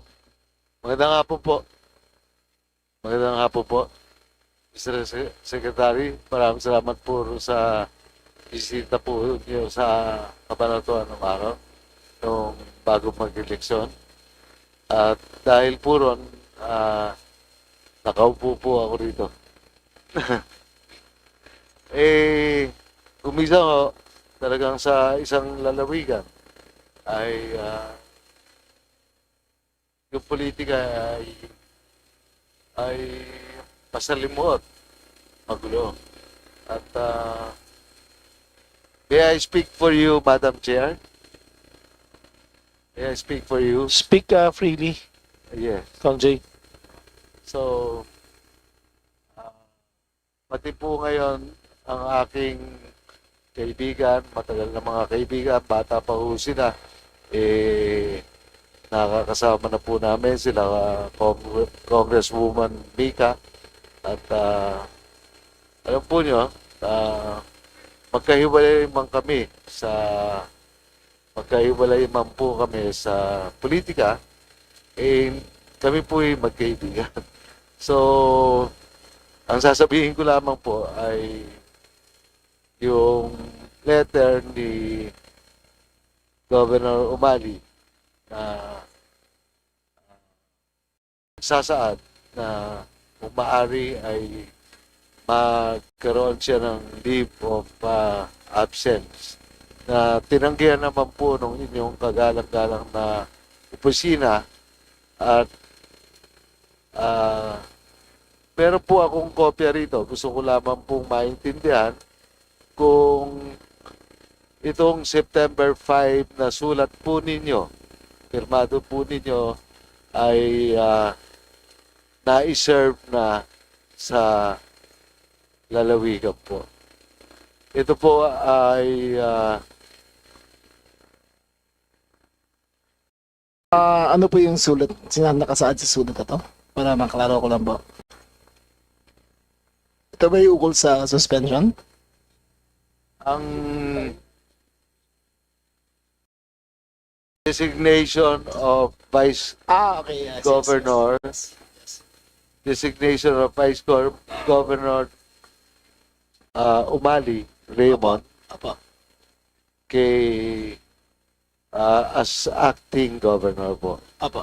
Apo. Ang pangalawa po ay sulat po na designation naman kay sa senior board member po na si E.J. Hoson bilang vice governor. Apo.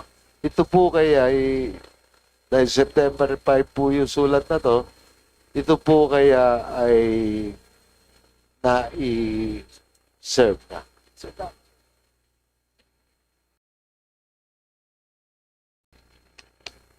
Pirma ko na. Yes, it's a process of ano po yan eh. Process of law, so deemed defective po basta nakapirma na po ako dyan. Opo. So, ang akin naman po ay may katagalan mo kasi ng kaunti dahil umapila pa nga po si Governor Umali sa inyong opisina na pinalalabas niya na leave of absence lang ang gusto niya. Hindi po pwede yan dahil we cannot supersede the authority of the ombudsman in this case. So, ang pinapatupad po namin yung ano lang po, yung succession. Ang nakakapagtaka nga po dahil si former Governor Gwen Garcia ay nagkaroon po ng kasalanan na isang issuance lang ng ECC. Isang violation lang ng pag-i-issue ng Environmental Compliance Certificate. Siya ay disqualified. Ito pong aming gobernador, 205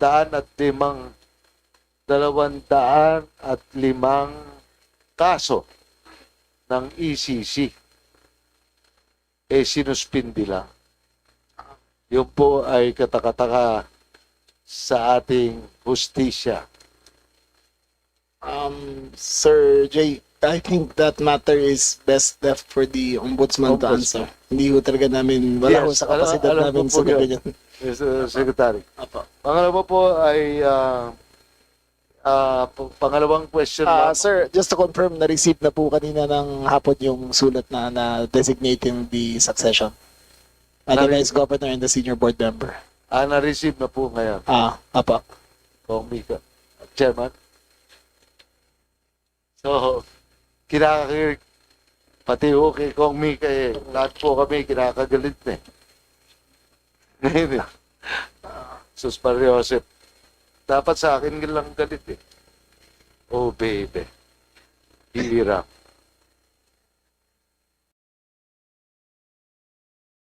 I-recommend ko po si Brigadier General Piñones bilang Regional Director po ng Region 3.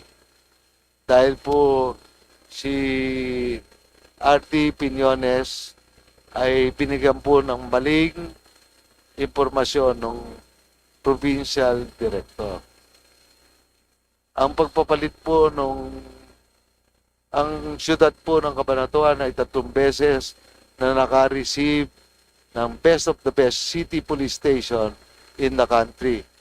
Isang beses po kay Pangulong Erap, isang beses po kay Pangulong Arroyo, at isang beses po kay Pangulong Duterte. Hindi po nasusunod yung Republic Act 6975 para naintindihan din po noong Napolcom. Basta na lamang pong maglalagay. Ngayon po, ang kaibahan ni General Piñera, Piñera, tama po ba? Ang kaibahan po niya ay doon sa maling pagkaka-report ng Provincial Director na si Colonel Bruno, tagrian niyang binago yung kanyang order. Dahil hindi po naka-receive ng kahit anumang listahan na pagpipilian yung mayor ng Cabanatuan. Basta na naman po pinalitang tagli nung Biyernes ng umaga. Nung Sabado po, kaya ko po kinokomment si RT ay dahil nagpunta po siya sa kabanatuan para i-correct yung mistake niya.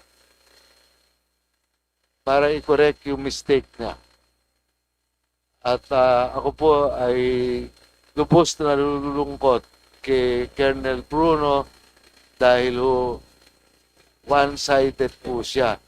Meron po akong sulat na ibibigay sa inyo para mapakita po sa inyo na sa mismong Facebook ni Colonel Bruno ay nandun po yung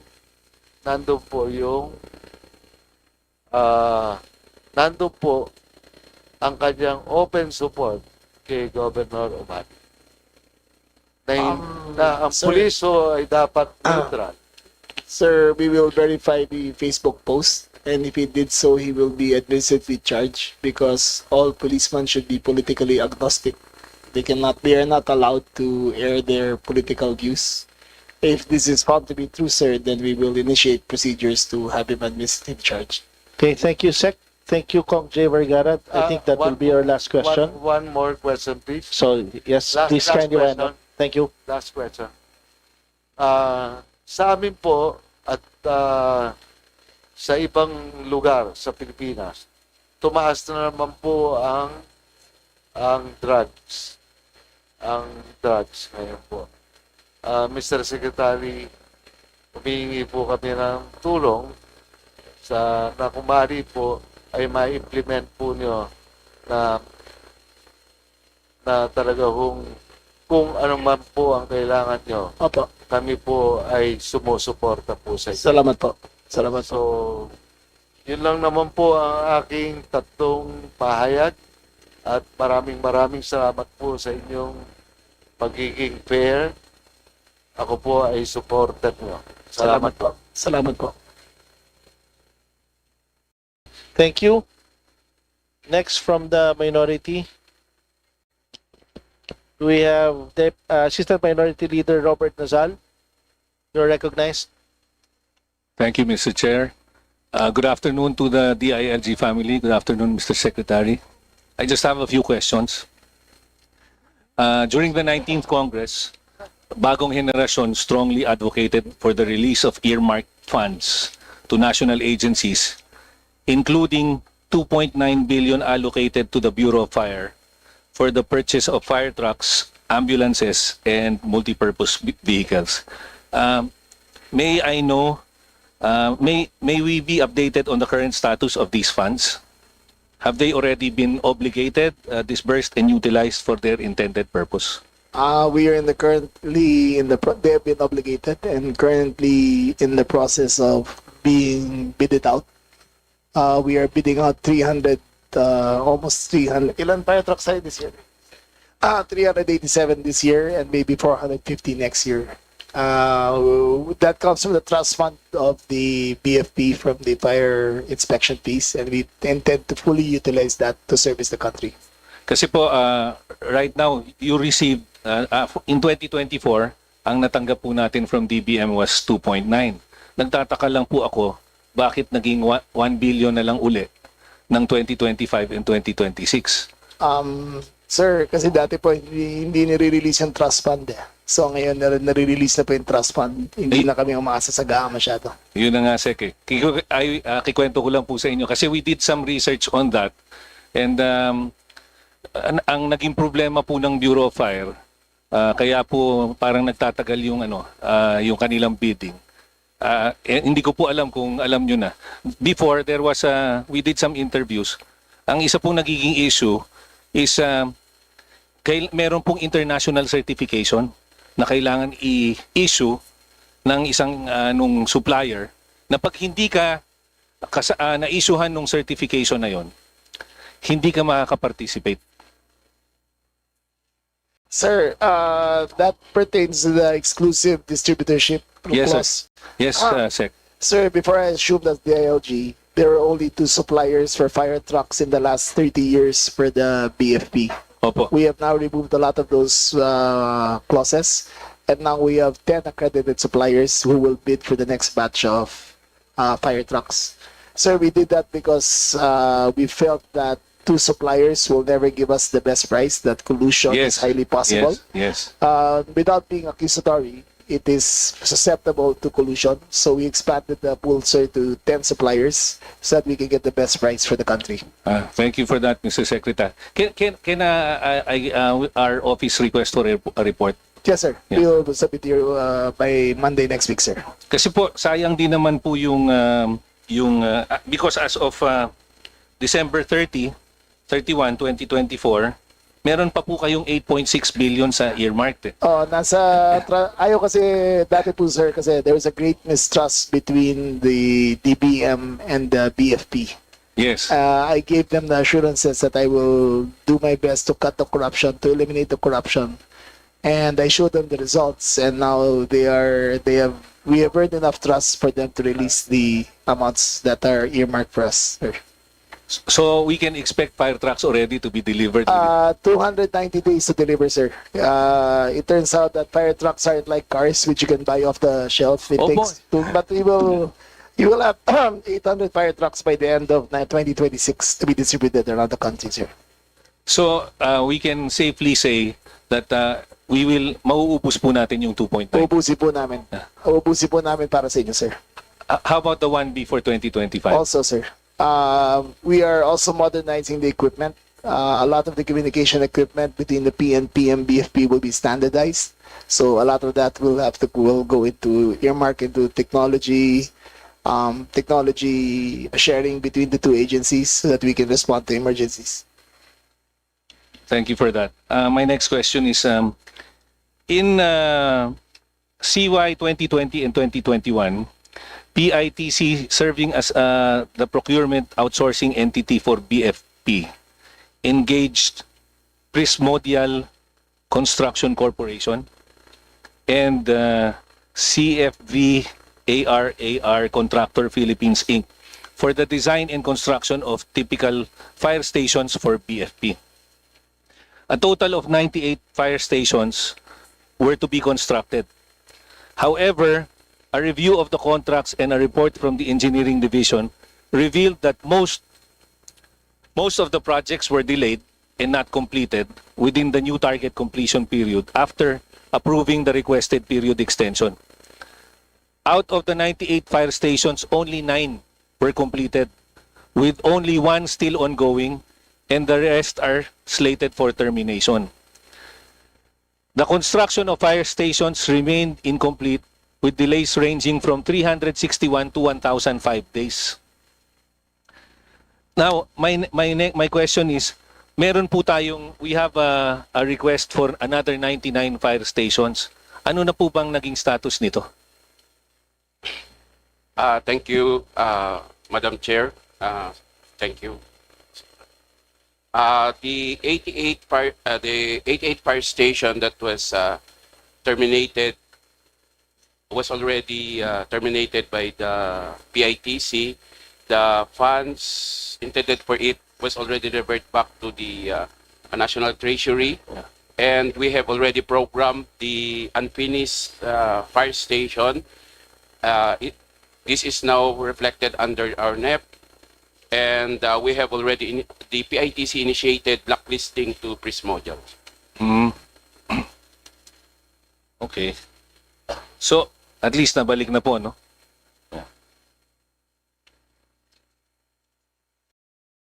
My next question is,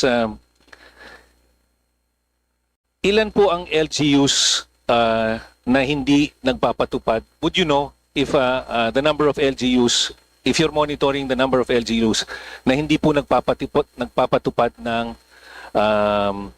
Republic Act 11861 or yung amended Solo Parents Welfare Act?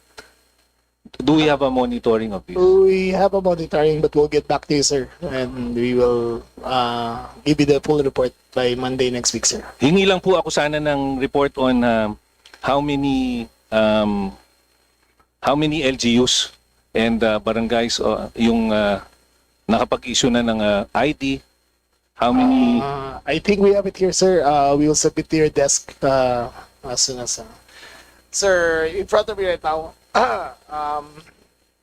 LGUs with monthly subsidy for solo parents. For car, it is 77 LGUs. 9 with month for NCR, it is 17. Pasubmit na lang, Sec. Sige. Para Okay, sir. just for for Okay, the sir. interest of Okay, time. sir.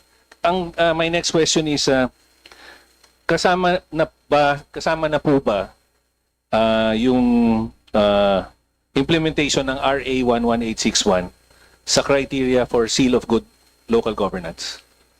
Hindi pa, sir. We will come out with the total qualifications by early next year, sir. Baka ho pwedeng Yes, sir. As part of matagal na ho the- kasing hinihingi hinihingi Yes, sir. namin sa It will be part of the Even in the previous plan. Congress? Even the president mentioned it during our meeting that it should be included, sir. Oh, thank you. Thank you so much. Thank you for Okay, that, sir. Sec. Okay, sir. Maraming salamat.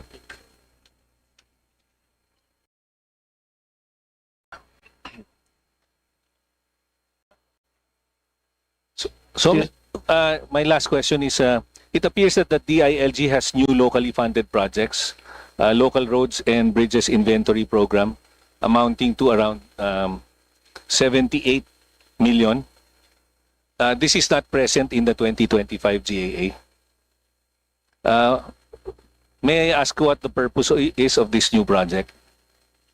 Sir, it's meant to take a full inventory of all local roads and bridges so that we can submit a full report to the Office of the President and the other agencies. So wala nang duplication of the construction of roads around the country. What is the timeline para matapos po yan? Kailan ba? Sir, 2026 to 2028, sir. Up to 2028? Yes, we're working with the DPWH, but we're doing our own assessment since the DPWH numbers are kind of hazy in all aspects, but we are verifying now with through GIS and through other technology means in order to validate all these roads, sir. Thank you for that, Sec.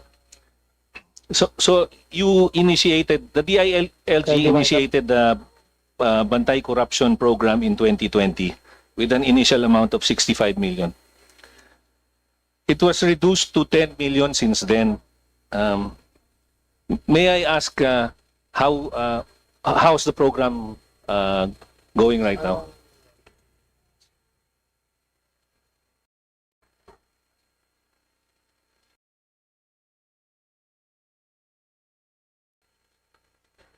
Can I have my undersecretary answer for in my behalf? Yes, he's more familiar with the Sige po, sir. numbers. Yes, Yusek Salvahan. Yusek Salvahan. Yusek Salvahan, you're recognized. Thank you very much, Mr. Chair. Yes, we confirmed that for fiscal year 2026, the budget allocated for Bantay Corruption is 10 million. The focus of the Bantay Corruption Project Management Office is focused now, sir, on capacitating LGUs on the quasi-judicial functions of their sanggunians. So they'll be providing trainings to sanggunians on their quasi-judicial functions, Mr. Chair. Thank you. Kindly wind up. Congressman Nazal. Kindly wind up. Last question. Compared to fiscal year 2019, the DILG seems to be implementing substantially less projects. Among these are yung salin tubig, bagsakan centers, decentralization and federalism, among others.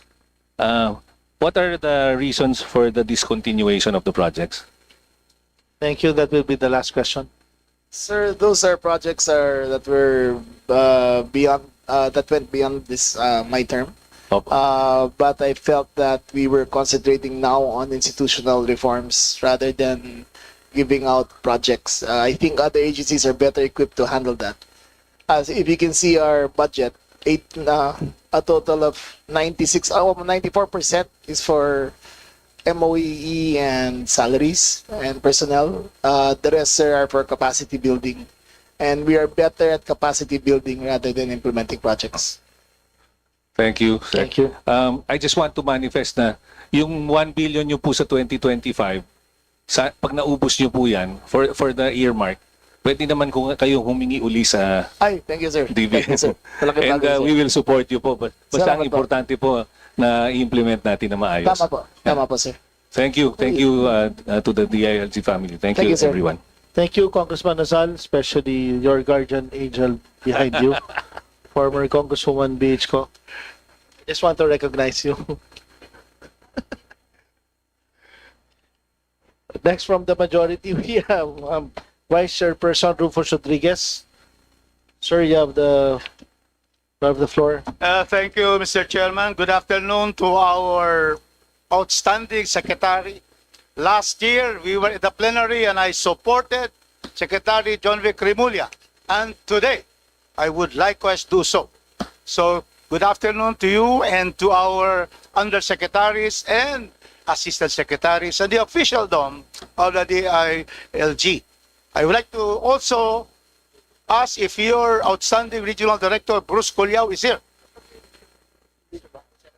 He's here, sir. He's here. Do you want him called, sir?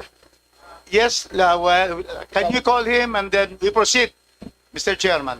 Yes, Thank please you, proceed. because these are people who have coordinated with me. Next, I would Okay. like to greet the new PNP chief, Jose Melencio Nartates. You have very good people in Cagayan de Oro and Region 10. PNP chief. These are Regional Director Rolindo Sogilon, Region 10.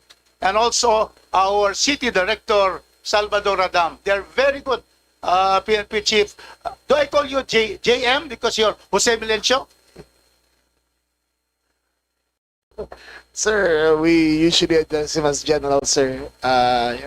Even in respect to his position, sir, we always address him to his position, sir. What is his nickname? Because his wife was Sir, his nickname is Tateng. Okay. Ano? Tate? Tateng from Nartates. General Tatek, welcome to the House of the People. Your people, as I've said, R.D. Sugilion, is he around? Sir, the RD is here, sir. Bruce, thank you so much. We have so many projects with you in Region 10. How about Rolindo Sugilon and City Director Radam? Are they around? Sir, only the RD is here, sir. The city directors are kept Yeah. in there. Can you call the RD, Sugilon here? Next, I would like to Yes, greet sir. my good friend, the Chief of the Bureau of Fire Protection, Jess Fernandez. Nice to see you. Is Romel Traggio with you? Okay, please let him come in. And of course, my very long-time good friend, Ruel Rivera, Chief of the BGMP. Is Perisberto Hagurin present? Yeah, please let him come in. Well, we have to therefore give where credit is due. And, you know, I have read this 3 times already. You see the performance of Secretary Remulla, increase in number of LGUs recognized for good governance, very important because the LGUs are right there in the field. And so therefore, from 2023, only 493 provinces, cities, and municipalities will now have 714 PCFs. Do you confirm that, Secretary? Who have seal of good governance? Yes, sir. Yes, sir. Also, for the barangays, a big leap from barangays who have now good governance. From only 1,028 in 2023, we now have 3,283 barangays. Do you confirm that? Yes, sir. Congratulations, because Thank you, sir. that will make our local governments attuned to serve in good governance our people. And then we have also improved the ease of doing business. And then we also, Mr. Chairman, here is very important. We have to take note of the lowering of the crime rates. Total crime incidents decreased in 2025 from 2024, 5.65. Do you confirm that? Offhand, yes, sir. Congratulations. Major crime incidents decreased by 10.77%. Yes, sir. Do you We also? confirm that, sir. And here we go, the crime clearance efficiency, 95%. And would you confirm that 69.6% have been solved on cyber crime cases? Very important. Yes, sir. Yes, Thank sir. you. It's here, sir. And so, I would say, Mr. Chairman, that we, therefore, duty-bound to support the budget of the DLG and the attached agencies. And that's why I'm surprised that, for example, the Bureau of Fire only has 2%. I understand it's a trust fund. Yes, sir. So that's okay. Yes, sir. But the PNP of General Nartates is only, has an increase of only 2%. Now, sir. are you satisfied with the 2% increase because we have many requests? We are being more efficient with the use of our resources, sir. We are cutting down on corruption, making sure that the funds go down to the base units, and we are making sure that we have an efficient use of our money, sir.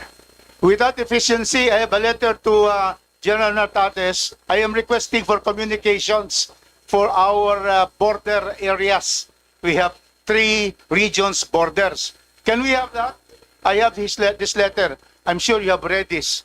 Requesting communication so that at the border, pag may crime sa Cagayan de Oro, hindi na makalusot papunta sa Buanga or makalusot papuntang Bukidnon. Will Yes, we sir. have that? Sir, we are standardizing our communication equipment for the BFP and the PNP. It's now called the push-to-talk system, which uses a cellular system but uses radio. It will be standard for all our units, sir. Thank you. So we're able to have that for our Yes, sir. region. Thank we you. have 14,500 units arriving in 6 months. Wow. So, and it will Congratulations increase for to that. 100,000 units in the next 2 years, sir. Next, I have here a letter to our General Nartates regarding the request for vehicles. Can you give the vehicles for Region 10? There's so many units there needing vehicles, and one for the city of Cagayan de Oro. Yes, Your Honor, we can program that. That is the correct. That is the yes. correct answer. Yes. Thank you for that correct answer. Now, because you have correct answer, we go now to Chief Fernandez.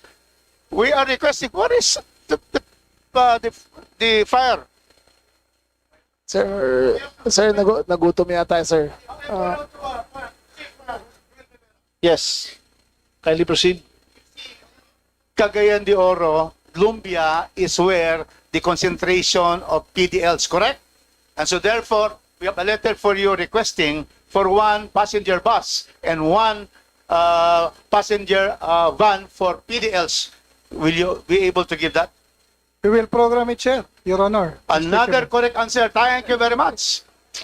And finally, we are going to go to our Chief of Fernandez of the Fire.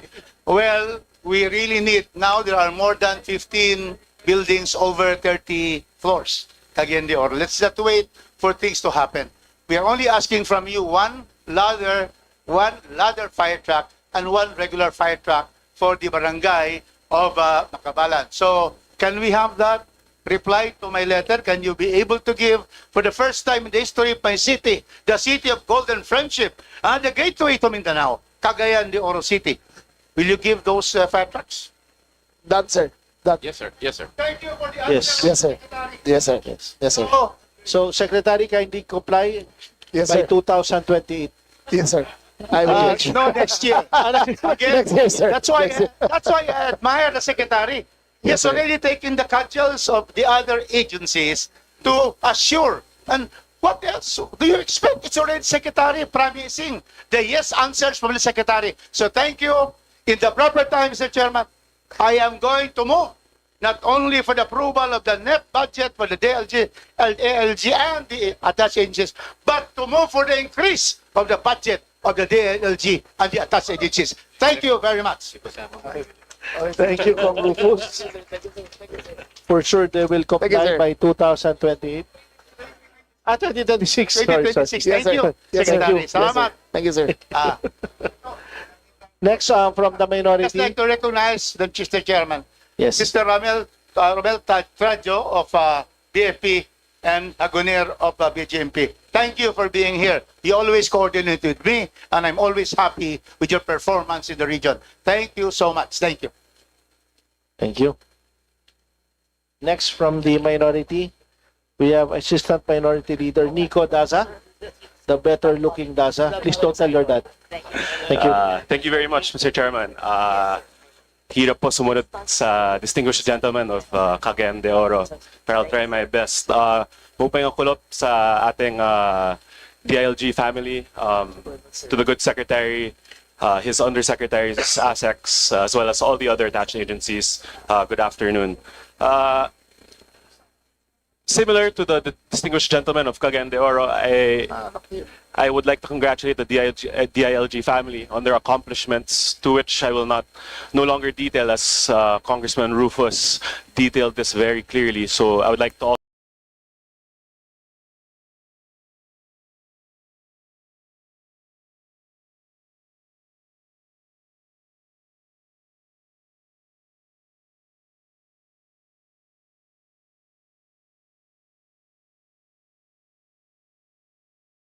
manifest my full support for the budget of the DILG family.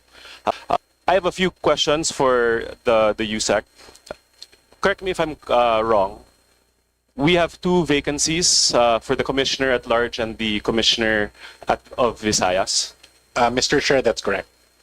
Mr. Chair, these two vacancies, for example, I learned, which is quite alarming, the Commissioner of Visayas, from where my province is, it's quite alarming that this vacancy has been open for 1 year.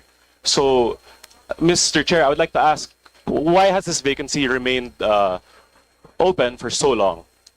Mr. Chair, I believe the vacancy has been only less than a year. The current commissioner for Visayas was actually just 1 year for today.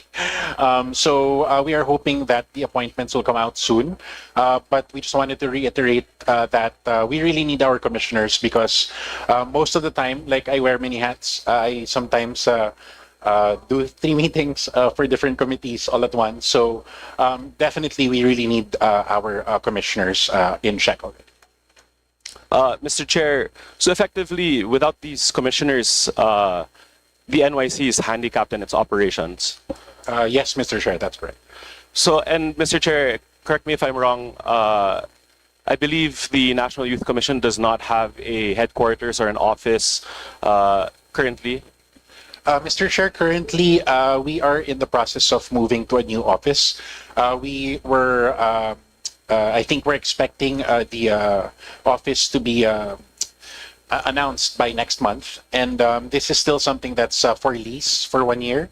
However, we are looking into, before we end our term, we really wanted to push for the building of the first Philippine Youth Development Center, and we understand that the President is also the author of the R8044, so I think it would be timely for us to really revisit that so that we can capacitate the National Youth Commission better.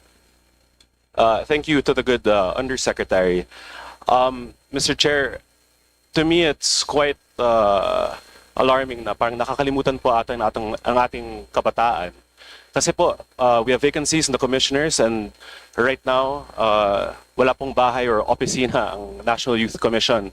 So perhaps it's my humble recommendation to the DILG to help us prioritize the budget of the National Youth Commission so they can receive their equitable share, so they may fully deliver their effective service. Sir, we are on the same boat.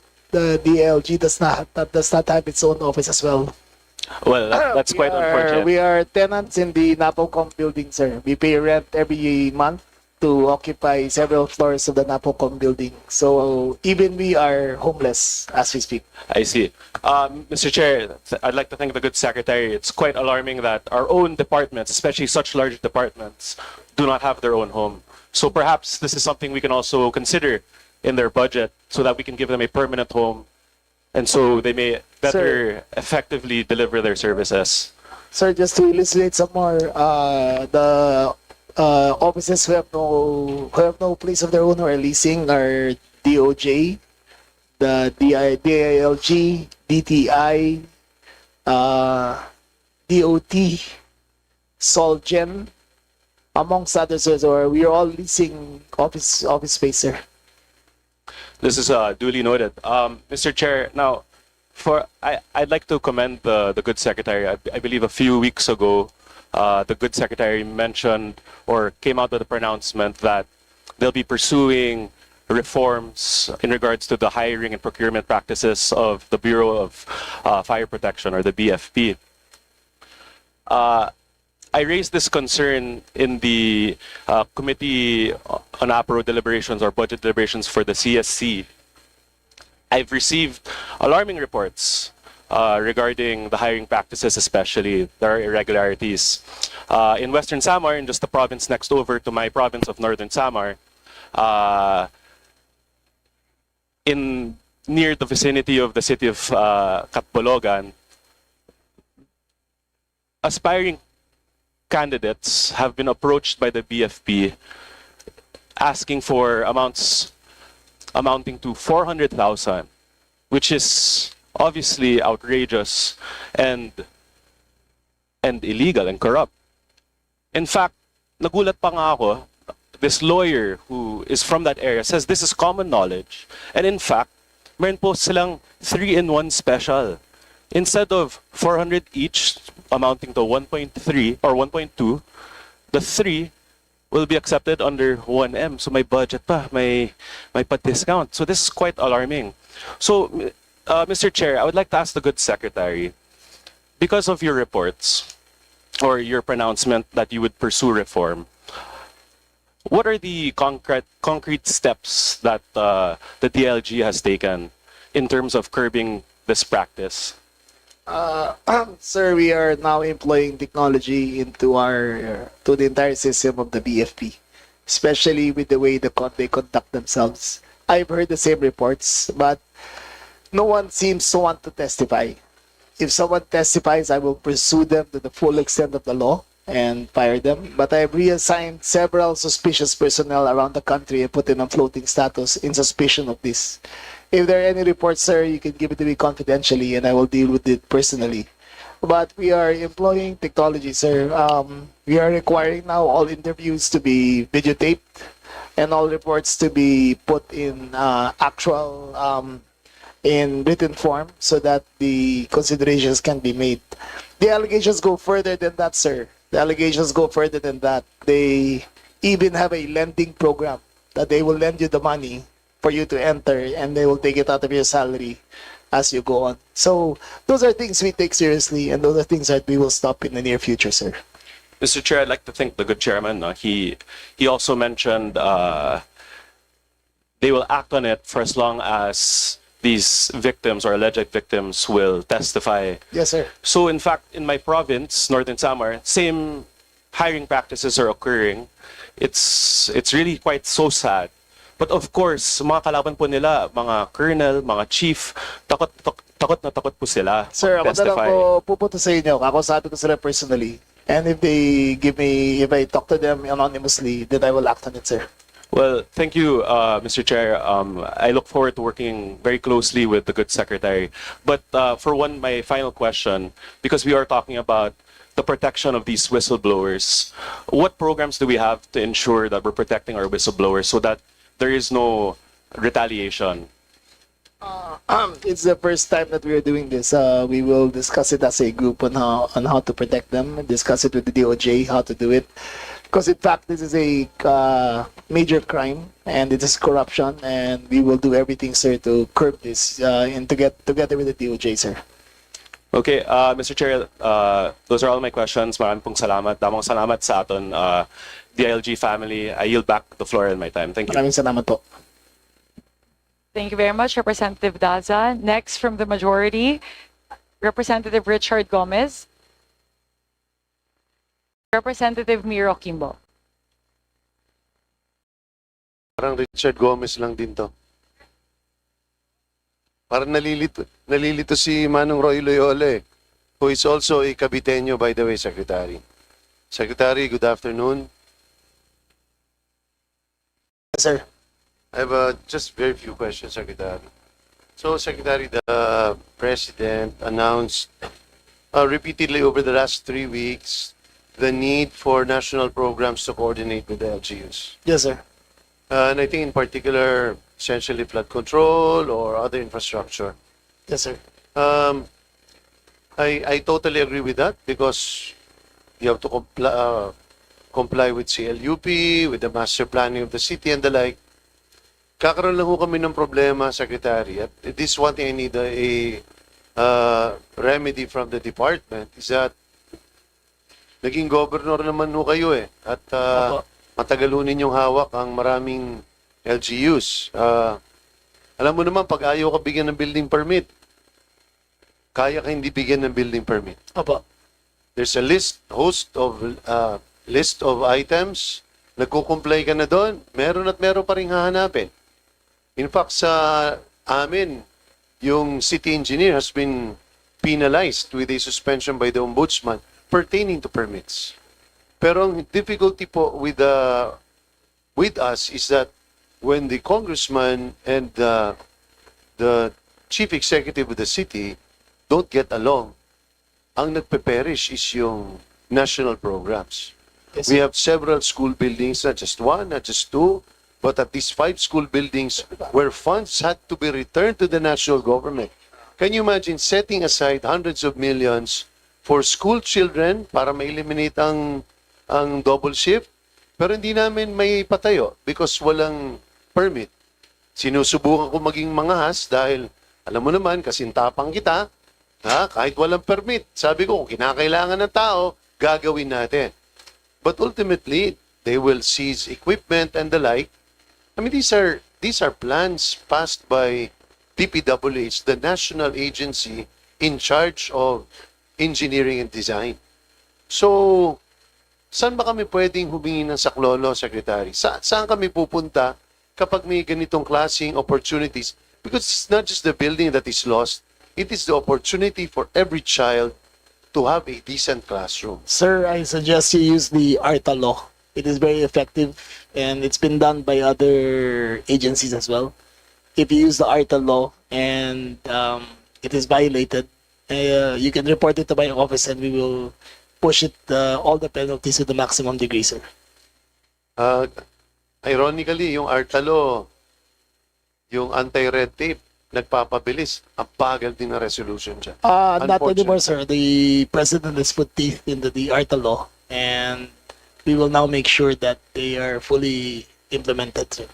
So in the very words and tenor of Congressman Rufus Rodriguez, do I have your commitment, Mr. Secretary? Kahit samahan po kahit samahan ko po kayo sa City Hall para kumuha ng permit, samahan ko kayo, sir. Maraming salamat. Kasi sayang sayang talaga. Diba? I believe you, sir. Nananaig ang politika imbis ng programa dito sa aming lugar. Hindi naman politiko ang nagsasuffer. Nagsasuffer yung ating mga constituents. Tama po. So maraming salamat, Secretary. On another point, ito nakikita natin yung grabe yung pag pinakikinggan natin yung kwento sa mga bidding dito sa mga flood control. Kitang-kita natin yung collusion. Meaning interlocking companies. Yes, sir. Same owners bid against each other. I mean, yan ang talagang collusion na napakalinaw. Yes, sir. Yes, sir. That's in the national government. Secretary, baka naman pwedeng pasukin din natin magkaroon ng mekanismo ang DILG Secretary, ang department, para tingnan din at i-review ang ganitong klaseng mga collusion. Because ako na po magsasabi na sa LGUs, mas marami kayong makikita dyan. Hindi ko nilalahat. Ha? Yes, sir. Dahil alam ko, halimbawa, ang Carmona, yan, talagang modelo, yung syudad na yan. Opo. Pero maraming lugar. Napakagaling po ng mayor doon. Yung mayor po magaling doon. Yung congressman, di ko po masyadong kabisado. Pero yung... Ako, diskipyado lang, sir. No, but seriously. Opo. Is there a mechanism or a plan on the part of the DLG to look into this? Hindi kinakailangan lahat dahil sobrang daming LGUs. Bakit hindi tayo mag-sampling dyan, It pag-aralan? is part of our plan, sir, to do that. We have a monitoring team that has been instituted and we will look into the practices of several LGUs, especially the ones with complaints, to see if there is any collusion on parts of the LCEs. I think particularly with highly urbanized cities, because these are the cities where funds are substantial, and makikita at makikita natin. So, sana pasukin natin ito at para tingnan natin. Kasi, in the end, I think the corruption in the local government units is potentially worse than the national government. We will have to see that, sir, but we will investigate it for you if you want, sir. Again, do I have your commitment, Of course, Mr. sir. Secretary? All the time, sir. Panghuli ko na lang po, Sec. Kami lahat at kayo, sigurado ako, lahat ng tao dito, we are constant victims of fake news, cybercrimes. Opo. So, ang tanong ho namin dyan is, although ako na po magko-commend yung ating cybercrime unit dito po sa NCR, they have been very proactive. In fact, I don't know who is heading it. Pero kadalasan kapag may binabato kami doon ay nakikilusan. Sana lang mas bigyan pa natin ng attention nito because the only way for us to curb fake news, yung constant distribution of all this destructive information, mahihinto lang kapag may enforcement eh. So nasa kamay talaga ng DILG at ng PNP ang usapin ng pagpipigil ng cybercrime. Yes, sir. Part of the PNP reform that we are proposing is that the PNP be broken down into 4 pillars: administration, the detection, detective work, of operations, and cybercrime. So the problem with our current setup, because there is no specialization in the PNP, members of the cybercrime group are there only for 2 years, then they leave. Then they stay for 3 years, then they leave, then they stay for the head of the cybercrime. Actually, it's only been there for 4 years. So, and technology evolves very rapidly. So I'd like there to be a specialization in the PNP, and we will try to introduce the reform legislation to that effect. So does that mean having a permanent structure Yes, sir. relative to cybercrime? To detection, to administration, to operations into cybercrime. Wala na kasi kami mapuntang iba eh. Tama, sir. Talagang kayo lang. Kayo na lang ang pinakamabilis kumilos dito. Ang nangyayari dito, sir, jack of all trades ang pulis eh. So, yung hindi naman trained sa detection, nagpupunta ng CIDG kasi may makikitang promotion na pwede. So, we would like to professionalize the PNP by making the 4 pillars a permanent structure. Basta okay lang na jack of all trades, PNP chief. Basta parate, iisa lang ang inuuwi. Tama. Hindi, totoo naman yun eh. Mababait tama po, na ang tama. ating mga kapulisan ngayon. Tama po. At Tama po. nagpapasalamat kami sa suportang ibinibigay din sa syudad ng Marikina. Salamat po. Maraming salamat. Thank you, Madam Chair. Salamat po. Thank you very much, Representative Kimbo. Next to interpolate from the minority, Assistant Minority Leader, Attorney JP Pajernos. Thank you, Madam Chair. Good afternoon to our Secretary John Vic Remulla, our Chief PNP, and all the attached agencies present this afternoon. So, most of the questions that I was supposed to interpolate have been asked already. So, I will focus on my manifestation of support. So, tulad nga po ng sinabi ni Kong Rufus Rodriguez, nakita naman po natin nandito sa presentation nyo lahat po ng mga accomplishments ng ating DILG and its attached agencies.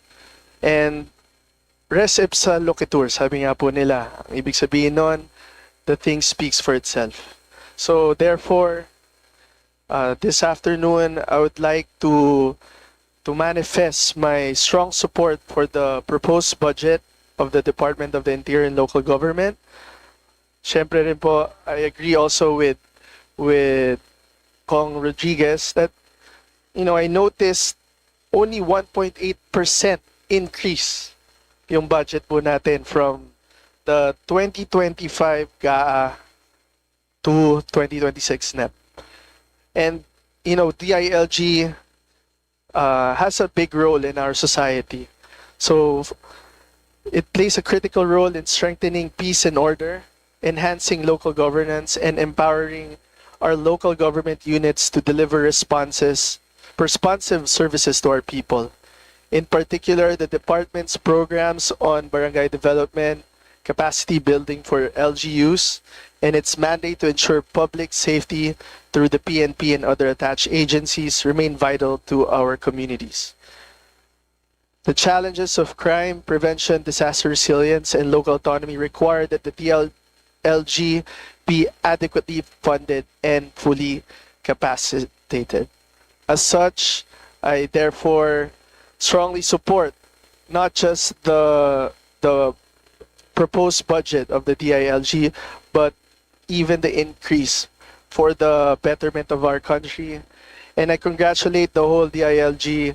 I hope you guys, all of you, keep up the good work. And may ano lang po ako, Secretary Remulla, since your undersecretary for legal is here, Attorney Benitez. I would like to have on a separate time yung ano po natin kasi ang local government code natin 1991 pa po. And there are so many provisions that we need to amend to para maging updated na po in our yung mga bagong developments ngayon in our country. So yun lang po, Madam Chair. Thank you and yun lang po. Thank you very much, sir.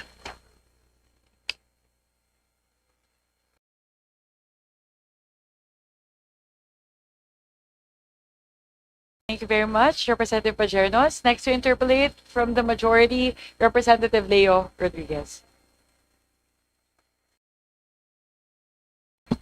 Thank you, Madam Chair, sa ating ginagalangang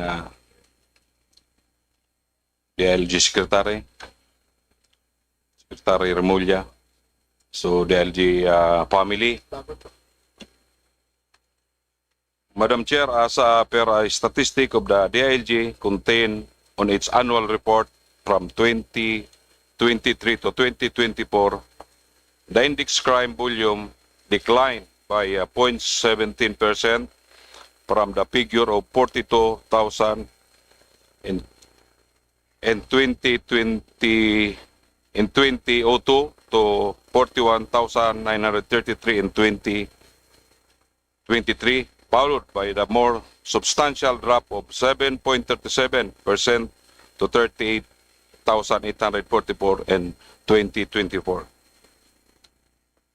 From 2022 to 2024, the nationwide crime solution efficiency remained high with improve of 87.6% in 2022 to 89.3% and 2024.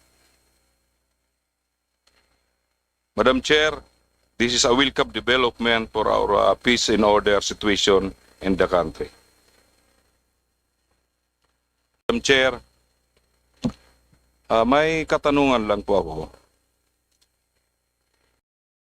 Kasi sa ngayon, alam nyo man ang ating PNP minsan may tinatawag silang mga palaging accomplishment report in every province or municipality.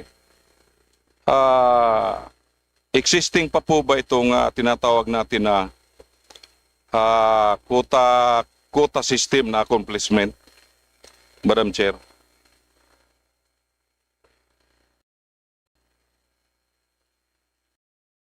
Good afternoon, sir. There's no such thing as a quota system or a directive for a certain figure to be accomplished by a certain unit, Mr. Chair, in the Philippine National Police. Kasi medyo, yan kasi minsan naririnig natin kasi pag nag-ano tayo ng accomplishment na pag ang isang tawag nito probinsya, either municipality na hindi nakabigay na accomplishment sa inihingi, parang mayroong talagang rini-require. Ito ba totoo pa ba ito? Mr. Chair, Your Honor, ang accomplishment ng bawat police station, of course, is we work based on information, intelligence, and we are always planning it out when we conduct operation. So, meaning, ang ating police operation are deliberate. Ngayon, if they are saying that there are quota or we dictate them about the number of arrests or number of operations, it is simply because of the target or set targets that they themselves have given. Kung for example sa isang police unit, they have reported that they will pursue all of the wanted persons. Then kung 5 ang wanted person po sa isang lugar, and then ang accomplishment niya po should be 5 within a certain period. In the same way that if we look at the data, for example, of the occurrence of crime, especially the focus crime, focus crime for a certain period, for example, is 5 death cases in every month ang nare-record po. And then therefore, ang objective or plan is to deny the occurrence of this. So binibigyan po sila ng target. How much? Kasi yung police station na rin po ang nagbibigay ng target nila for denying the occurrence of crime, Your Honor. Thank you, Madam Chair. So maganda po yun, paliwanag ng ating OIC at Chief PNP. So kasi kalimitan kasi sa ground, marami po nagtatanong. Kahit lang po yung medyo nakaka-intindi rin. So mas maigi yun, napaliwanag sa atin. So, Madam Chair, alam niyo po sa sitwasyon namin sa Catanduanes, alam niyo naman po itong problema ko palagi ito, nakailang ano na po tayo, nakailang Chief PNP na tayo, tapos nakailang secretary na rin ng ng DILG. Regarding po sa yung pangyayari po sa akin nung 2022 nung eleksyon, siguro ay mga kasamahan ko rito kung nandito pa, alam na nito kasi palagi ko palagi ko itong sinasabi tuwing budget deliberation ng PNP. Hanggang ngayon po yung pangransak sa akin noon sa bahay ko hanggang ngayon wala pa ring solusyon. So tinatanong ko lang, ano na ba yung status nito? Sabi sa akin, pinasok na daw sa ang CIDG ng gumagalaw. So nandoon na daw ang report nito sa DM Chief, correct me pa yaron kasi yung di ko mano kasi yung opisina yung yung binibigyan ng ng report. DMIL ba yung ano bang opisyon? Sa Kamkrame po, Your Honor, yes po. It's the Directorate for Investigation Detective Management. Opo, nandoon na daw ito. So, inaalam ko lang po kung ano pong status nito. Kasi itong second term ko, mayroon na naman nangyari sa amin. Inabdak na naman yung leader ko. So, ngayon, problema naman, may inaanalam pa rin natin ngayon ang solusyon kung paano na naman, anong sitwasyon. So, tuwing eleksyon na lang po, may ganito eh. So, I hope, sa bago nating Chief PNP, masolusyonan na po ito. Kasi ito rin ang iniintay namin na nag-aantay kami ng kasagutan dito, ng solusyon dito. Kasi medyo hindi na po ito basta-basta. So ngayon sa bagong liderato, alam ko mayroon kaming bagong regional director. Alam ko medyo mas solusyon niya nito. Yung provincial director naman, okay naman. So I hope lahat ito medyo masolusyonan na po ito. Kasi may mga bago na po tayong mga government officer sa aming isla. Madam Chair. Yes, kindly wind up. Chief. Yes, Your Honor, for the interest of justice and fairness, especially so that the Honorable Congressman had been waiting for that justice for 3 years already. I will personally, Your Honor, supervise the conduct of investigation in all of those cases that have been mentioned, together with the new regional director and the provincial director in the place, and all of the investigating support unit. Ay tutulong-tulong po kami para makuha nyo na po yung gusto nyong answer, especially justice to what had happened, Mr. Chair. Your Honor. Thank you, General Nartates. Last question. Thank you, Mr. Chair. Thank you, Chief. Thank you, Secretary. Maraming salamat po, Mabalos. Thank you to my kababayan from Catanduanes. Next, we have to interpolate Representative Roy Loyola. Thank you, Mr. Chair. Mr. Chair, esteemed colleagues, to our DILG family, headed by our kababayan, Secretary John Vic Remulla, magandang hapon po sa atin lahat. Mr. Chair, I respectfully manifest my full support for the proposed budget of the Department of Interior and Local Government for fiscal year 2026. The DILG, under the leadership of Secretary John Vic Remulla, an outstanding governor of our beloved province of Cavite, is at the forefront in capacitating and empowering our local government units, enabling them to deliver efficient, transparent, and accountable governance. Equally important, the DLG is the vanguard for ensuring peace and order, strengthening disaster preparedness and resilience in our communities.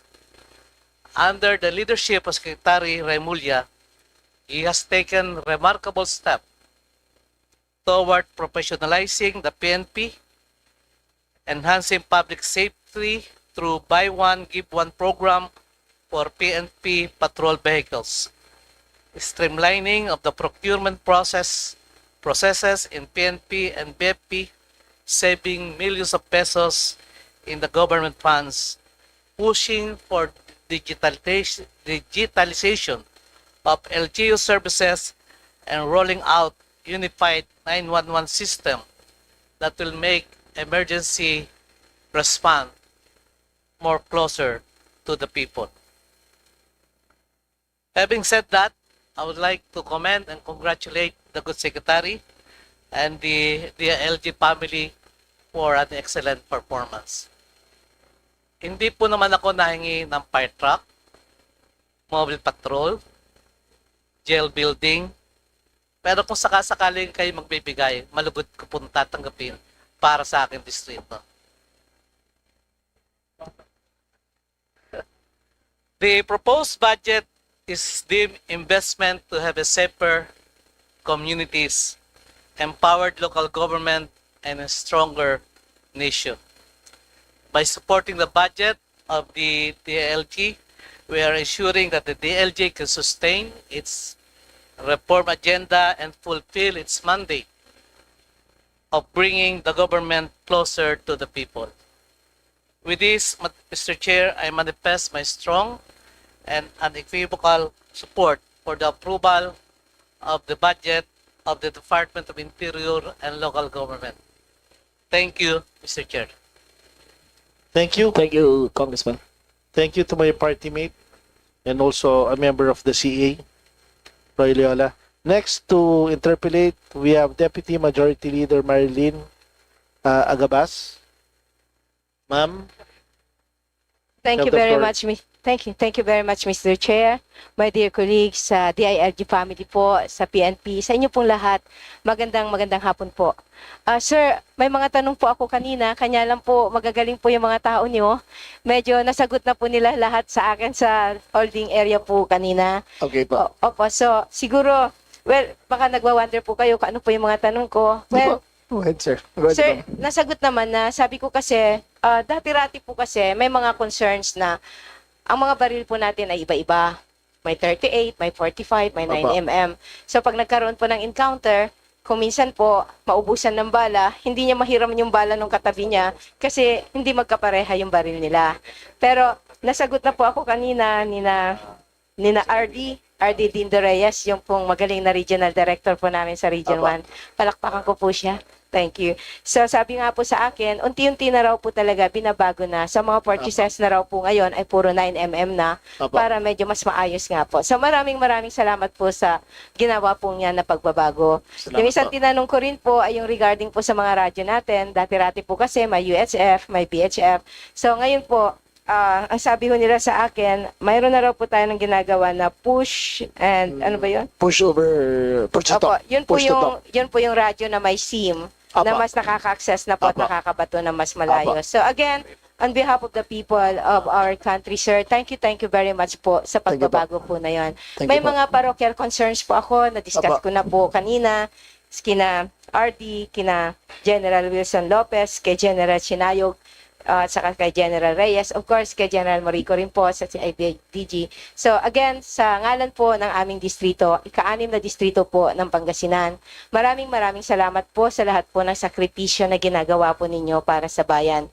So ang tanging may papabaon lang po namin ay ang dasal na nawa po ay i-guide po kayo ng ating Panginoon sa lahat po ng magandang mga plano para sa ating bayan. So maraming salamat po. Salamat po. Thank you, Congresswoman Deputy Majority Leader Marlene Agabas. Mr. Chair, I would like also to manifest on behalf of the people of the 6th District of Pangasinan, at the proper time, we will join the majority in increasing the budget of the DILG. Thank you very much. Thank you. Yes. But they don't want any increase, so that's fine.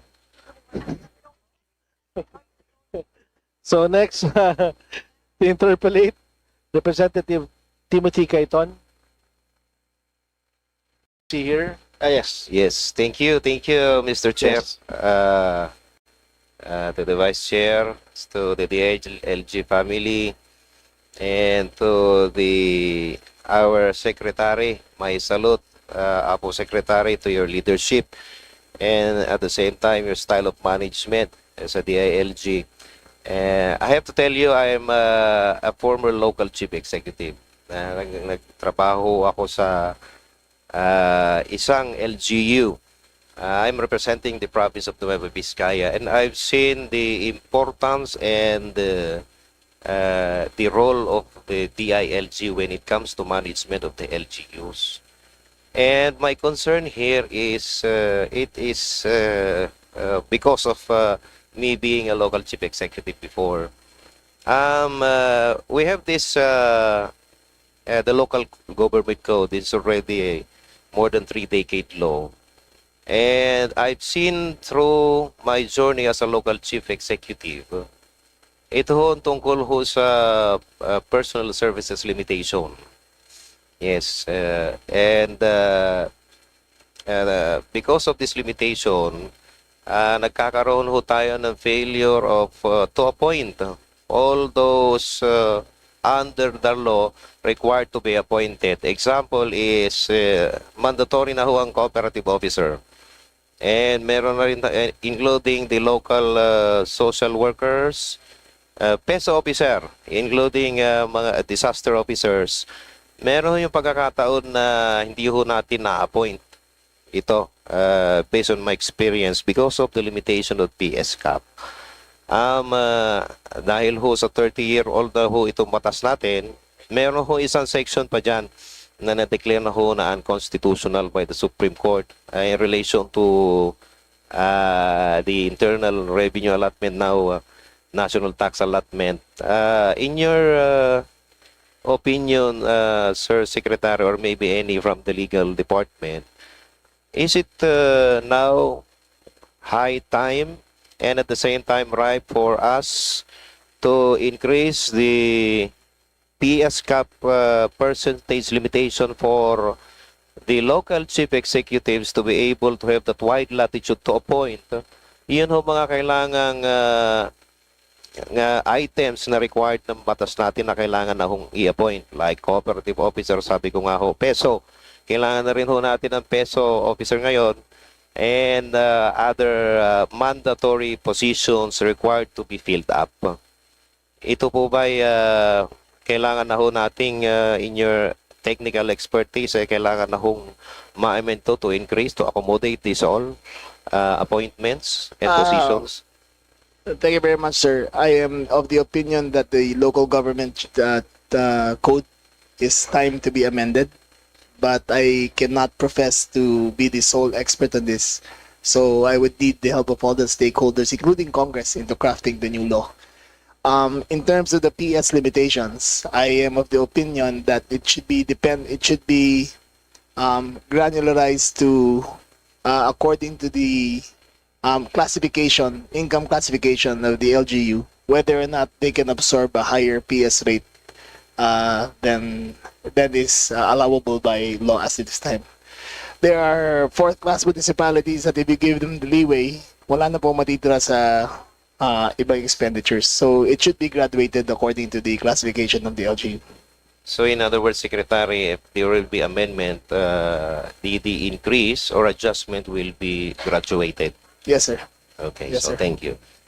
One more thing, Secretary. This is the effect that I am the former local chief executive. Dito sa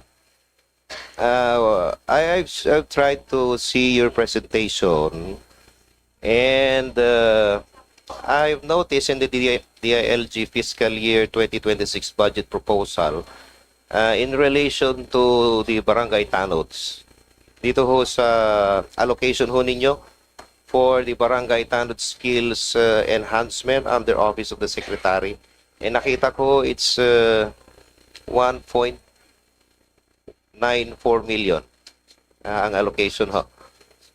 We know all along that barangay tanods are the front line. I've seen this because I'm a mayor before. So kung pwede, Secretary, kung in the event that there's an increase in allocation of funding of the entire DILG, which I will surely support, kung meron hong move na ganon, ang Congress, susuportahan ko ho. Isa ho sana sa mabigyan ng additional funding dito ho sa Barangay Tanod Skills Enhancement program para ho suporta sa ating mga tanod. Hindi lang ho sa aking probinsya, but also in the entire province as well. Yes, sir. As of now, the amount is very small because it is selective to only a few LGUs. But if the necessity arises, we are more than happy to increase the training for the barangay tanods. Right now, we are concentrating on the anti-bullying campaign in the schools and assigning the tanods to guard the schools so that there will be safeguards for the children who are bullied. But we can surely increase our capacity if given the opportunity. Okay, thank you, Secretary. Anyway, napakinggan naman ho natin yung mga sentiments na ibang congressman natin. I suggest you propose for a higher budget for sure. Susuportahan ho ng Congress yan. Especially me, dahil ho, I am a former local chief executive. Alam ko ho yung importansya ng opisina ng DILG. And lastly, po, Secretary, in relation to the online sexual abuse and exploitation of children, even in my province, tumataas din ho ang reports, especially in the rural areas, the mountainous areas. Ano ho ang mga measures ng DILG?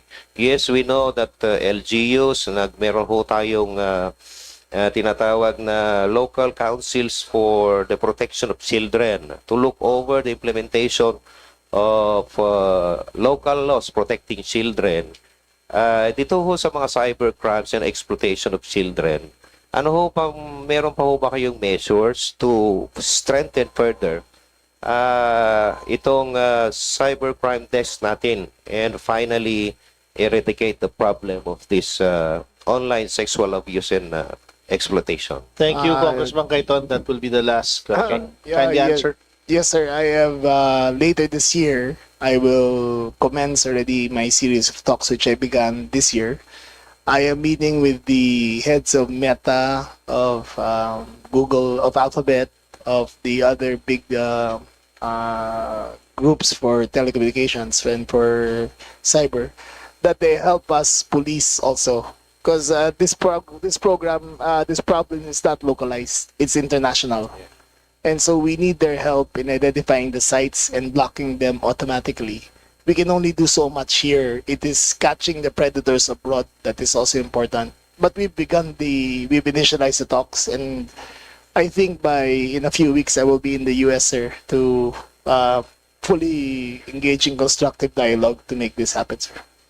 Okay, thank you. Sec, Can I have one more question? I'll allow you last question, please. Yes. Kindly Last make it question. direct. Thank you. Yes. Parochial concern to the PNP, also to the BFP. May I relay that we are still in need of mobiles, regular PNP, provincial PNP namin, including yun sa mga municipal. And also, we still in dire need of fire trucks for the provincial government, and also additional to municipality of Zudi, fire station and fire truck, and also to Alfonso Castañeda. So hopefully would consider that one, and rest assured that I will extend that full support to the budget, including the program of the DLG. Maraming salamat, Thank you, Mr. sir. Chair. We will take care of it, sir. Thank you. Thank you, Sec. Thank you, Congressman Kaiton. Next to interpolate is Representative Romeo Acop. Ay, she's still around. Sir, you have the floor. Thank you, Mr. Chair. Magandang hapon po, Mr. Secretary, and to your DILG family.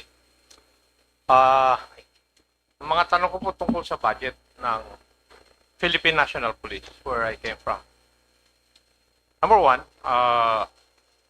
you have an obligated appropriation in the amount of 4-point-something billion. 2024 actual. Pwede po bang malaman ano itong mga ito?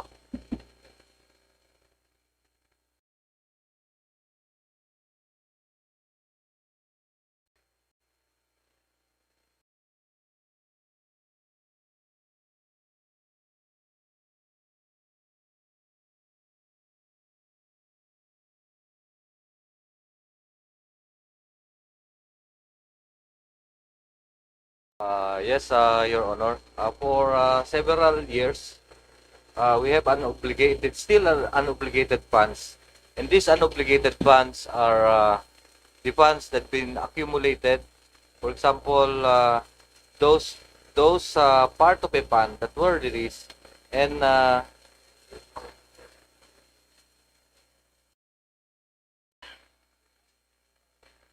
those are the CEP balances.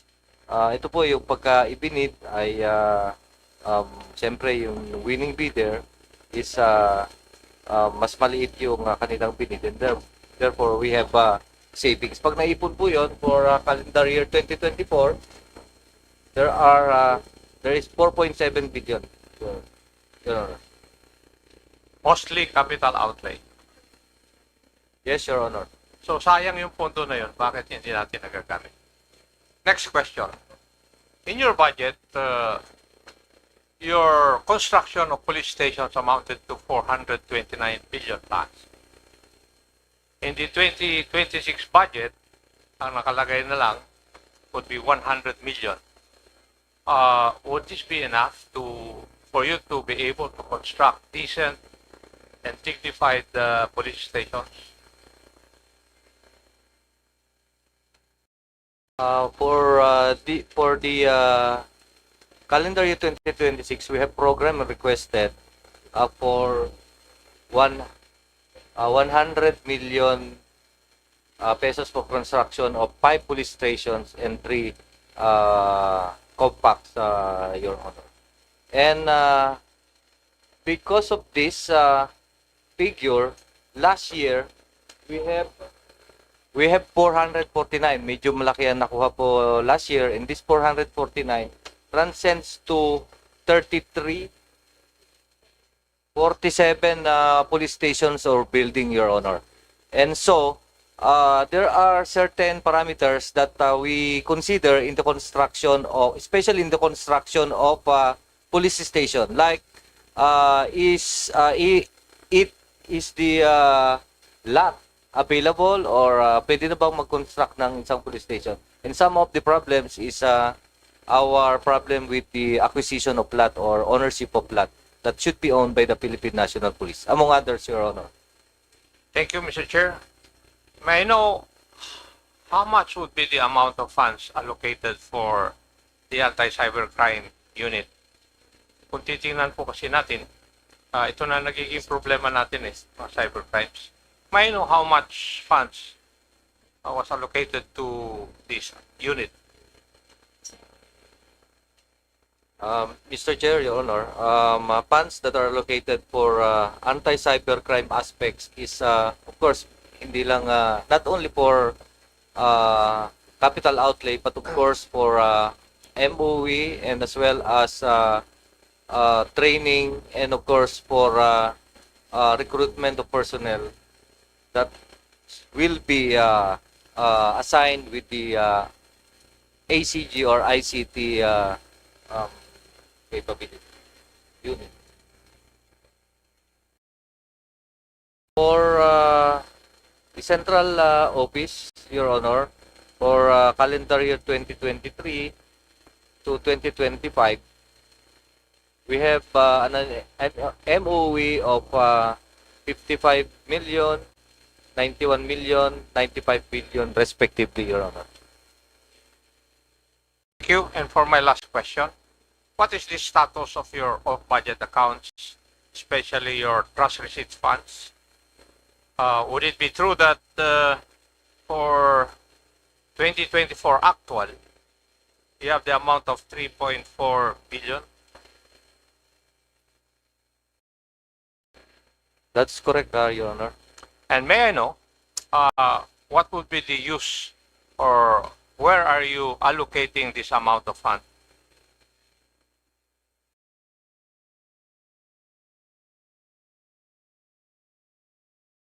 In 2024, indeed, there is a 3 billion amount for particularly the trust receipt, Your Honor. We have utilized this to the different programs like to augment the construction, infra project, procurement of equipment, support to operation as well as the MOE of units within the Philippine National Police, Your Honor. Thank you, Mr. Chair. May I recommend that you study the allocation of this amount of funds so that it will help support the construction of police stations kasi kung titignan po natin yung ating mga police stations, yung iba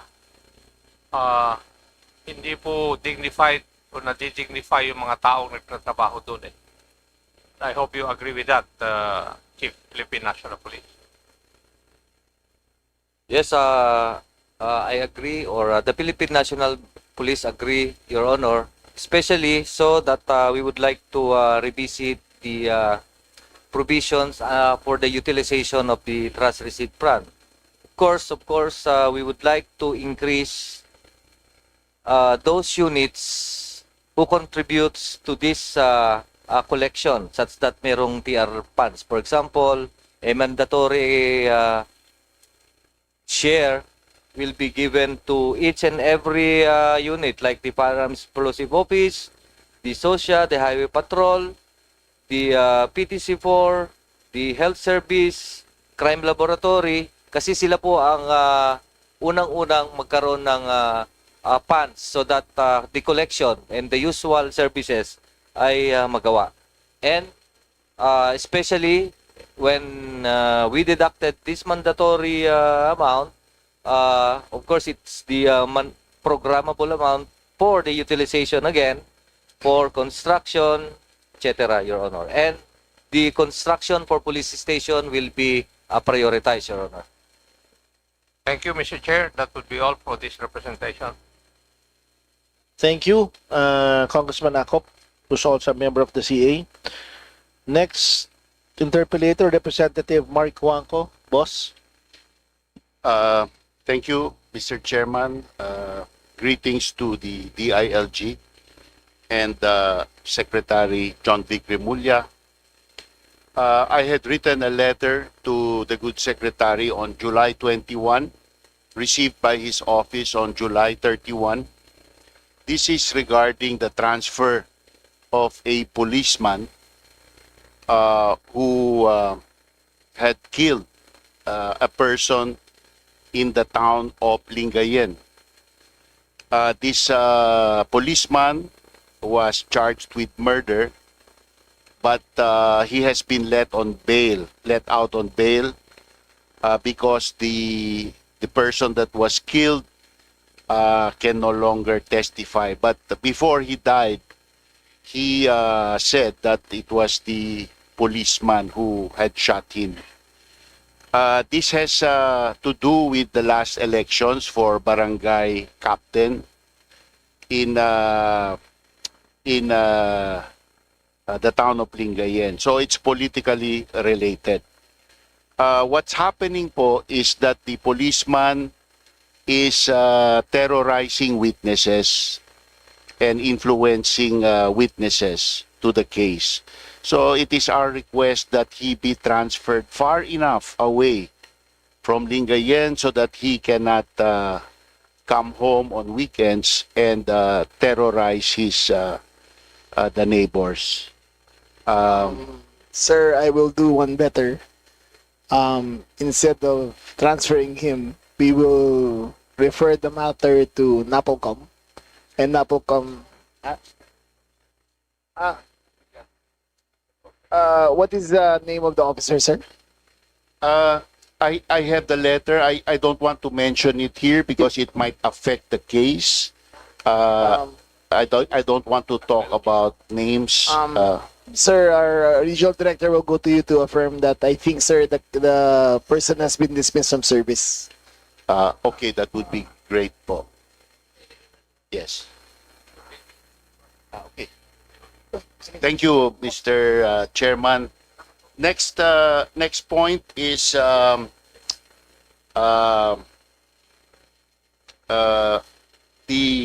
town of Lingayen needs a new fire station. The existing fire station is dilapidated and overcrowded. It needs a new lot. Maybe this could be included in the 2027 budget, but I am already saying it now. Last point is the PNP property in Lingayen. There is a portion, 2 hectares. I brought this to the attention of the good secretary when he was freshly appointed as secretary. It is being occupied by a former governor, a former head of the Philippine Constabulary, a person who had challenged possession of this property for the constabulary during his day. Today, this property is still unclassified land as far as the DENR is concerned. So, nasa DENR po, nasa DILG, nasa PNP, and nasa Office of the Solicitor General. And nagtuturoan po kung sino ang magfa-file ng case. So I have spent my last term, 3 full years, conscientiously following up this case, but up to now, wala pa pong resolution. Sino ba po ang magfa-file ng kaso? Sir, according to our reports, it is the DNR which should question the acquisition of the subject for sure lot by private individuals. Rest assured, sir, we will follow it up with the DNR secretary. Yes, to make sure that the proper cases of forfeiture are filed. In fact, Your Honor, I visited the DENR secretary just last week, and he reiterated that it's not them. So, nagtuturoan po. No? Ako na po I will take cognizance of the matter, sir, and make sure. So, in connection with that, the PNP property is beside this property, and we need the permit to enter because we are there's a national government project widening the road, connecting 2 national highways in this area. So we need a permit to enter for the PNP property. We have already asked the DNR for that permit to enter for that portion of the property which is under contest. So, Yes, sir. sana po yung PNP property lang muna mabigyan na po ng permit to enter ang DPWH. Okay, sir. We will take cognizance of the matter, sir. Thank you, Mr. Secretary. You have my support in your budget. Thank you very much, sir. Thank you, Congressman Mark Wangko. Next to interpolate, we have Vice Chairperson Ana York Bondok. Ma'am, pakitawag si ano. Ma'am, Vice Chairperson Ana York Bondok, you're recognized.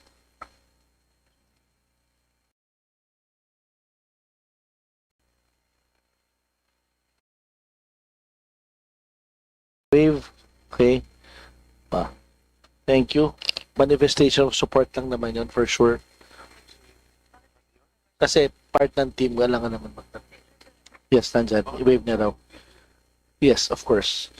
Next, Vice Chairperson and Assistant Majority Leader, Bella Swansea. Ma'am. The better looking. Oh my gosh. Ala. Ala. I withdraw. So, is that a motion? Go ahead. Good afternoon, everyone. Good afternoon, Mr. Chair, Secretary Remulla, and the DILG family. Just a quick question po kasi alam ko everyone is tired about the emergency 911 hotline. Yes, ma'am. So I saw po na because I've heard like really good feedback about the emergency 911 program. So Yes, ma'am. we want to see as to how to further support the program. So ngayon po 1.0 billion po for 2026, no? 1.4, I think something like that. Yes, Okay. ma'am. Can Probably I it's 1.0. Yes, ma'am. 1.0 po. For the benefit of everyone, because not everyone is familiar with how the emergency 911 hotline is operationalized. Can the good secretary po provide an overview? Like, for example, if a call is given to the hotline, how do we, for example po, taga Sultan Kudarat na barangay, paano po siya nababato? Yes, ma'am. This is actually the most advanced 911 system in the world. We are applying the latest technology from the best that the world has to offer, and we agglomerated it into one system. The system, ma'am, will have 5 call centers, one in Ilocos, one in Manila, one in Cebu, one in the NIR, 8 pala, one in Mindanao area, and one in the BARM. Each call, ma'am, is we already have an agreement between all the telcos, and they have registered with us. Each call will be geolocated, so the person is identified, and the person according to the ID system, and the person from where he is calling or the person is calling will be identified too. And the geolocation service will make us reduce the incidence of prank calls, because 60% of the calls in the 911 system are pranks. So the original 911 system of the Philippines has 35 LGUs, and now it is only truncated into one. And that one system will be connected via POS, where the radio call can be isolated to as small as a per street basis responder, to a per town, to a per province, or even the whole country can receive the messages as it goes. And it can also be, streaming is also available on the call. So if you want to, there's an emergency, if you want to stream it, you can connect via WhatsApp or Messenger, and the responder can give you instructions on what to do, like on a first aid basis, or if there's a fire, or if there's a crime going on, then advice can be given right away. So it's really the most advanced in the world that we're employing, and hopefully to give the people what they deserve of better and more responsive governance for everyone. Thank you, Sec. So as of now, po, 35 LGUs, is that correct? Yes, is ma'am. enrolled. At current Quezon City has its own number, San Juan has its own number, Makati has its own number, Pasig has its own number. Kanya-kanya tawag yan eh. So, we are now unifying it to one. And the other LGUs will become dispatch centers for the emergencies in their localities. Okay. How much SEC for fiscal year 2025 was approved for the emergency 911 hotline? 1.4 billion, ma'am. 1.4 billion last year. So this year, Yes. this year po 1.0 na lang. Yes, ma'am.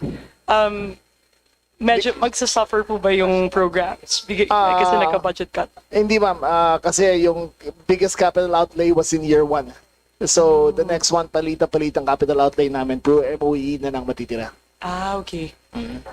So, ito po yung pag-establish na regional command Yes. centers. And ma'am, I have to, according to where the call is coming from, it will be, the lingua franca will be the one answering. So, from Cebu, Bisaya po ang sagot. From Ilocos, Ilocano sagot. From Barm, Tausug ang sagot. According to where you come from, you don't have to speak Tagalog or English. You speak in your native language to state your emergency. Sana SEC makarating sa Hasok Sargen yan. Oh, of course, ma'am. Of course. Sige. It'll be there. Sige po. Yung 888 citizen hotline po ba would be... Yeah, is it under this? That's Office of the President, ma'am. Okay. DILG po to. Okay. Sige po. And then, someone brought to my attention po yung Emergency 911 National Command building. Which one is that, ma'am? The one po in Project 6. That is being decommissioned, ma'am, for this system. Okay. Because that wasn't encompassing in its nature, and the building in itself is not up to specs to what we need to run this program. Yes. Because if we're going to decentralize, then we're going to establish regional command centers, then it doesn't really, yeah. So ano pong gagawin dun sa building? Is it fully constructed or? It is it's unfinished eh. Naransak na nga yun eh. We're talking about to the QC government them for to have a use of rock over that property para magamit nila. Okay. Sayang naman po eh. Sayang naman. Sige po. Sige. Thank you, Sec. Thank you, Mr. Chair. I just want to give my full support for the Emergency 911 program. Thank you, ma'am. It's a really, really good initiative, very modernized and very advanced in terms of how to respond to like very immediate issues that face our constituents. Thank you. Thank you, ma'am. Mr. Chair. Thank you.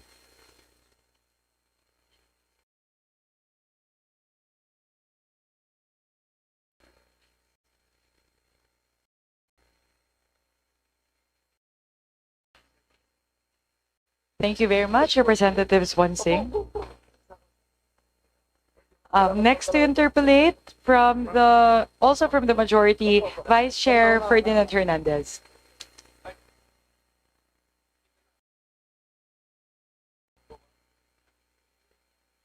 Next is Assistant Majority Leader Toto Maundadatu.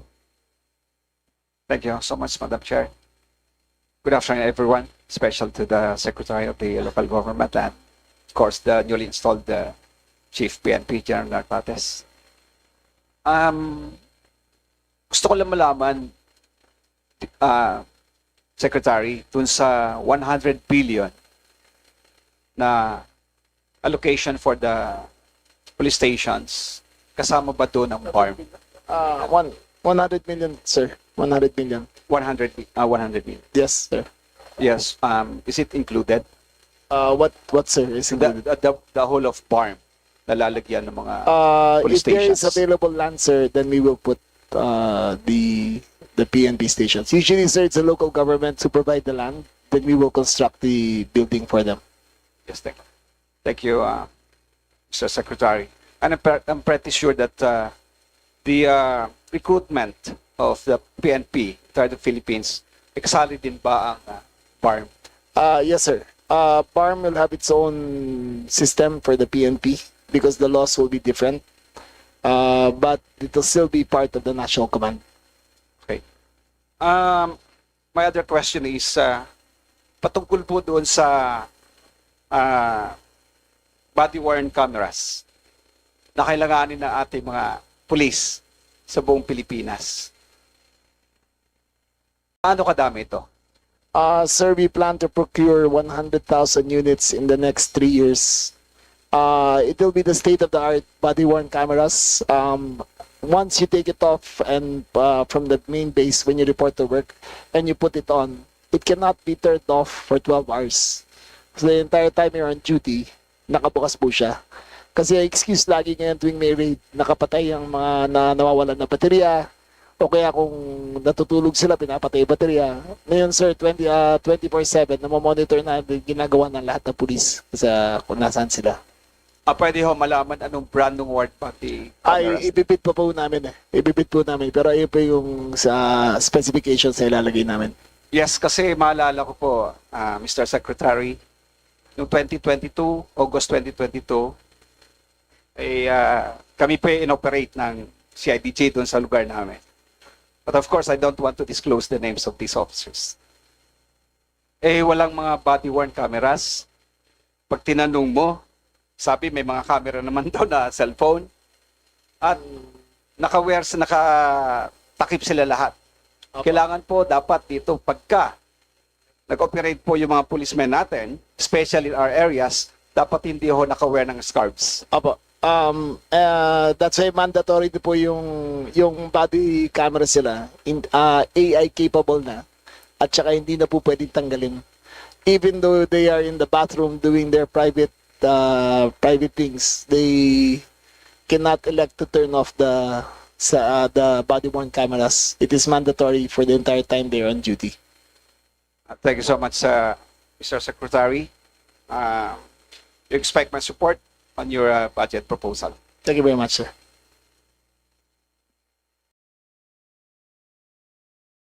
Thank you, Congressman Magundadato. Next to interpolate, we have Deputy Majority Leader Adrian Advincola. Thank you, Mr. Chair. Thank you. Magandang hapon po sa ating DILG family. Alam ko pagod na lahat, pero mabilis lang po ako ngayong hapon. No? I would just like to thank and commend our DILG family. Maraming salamat po kay Secretary Remulla dahil ang distrito ko po ay ang pinakamaliit sa Cavite pero hindi nakakalimutan ng ating DILG family. Kaya maraming salamat po. And also, I would like to commend ang ating NYC Chair, Yusek Ortega. Thank you for being part of projects ng mga youth sa aming distrito. And I would like to manifest my full support to the budget of the DILG for fiscal year 2026. And kagaya nga po ng sinabi ni Congressman Loyola kanina, kung kayo po ay magbibigay sa amin ng additional na mga police cars and fire truck, hindi naman po kami makakatanggi.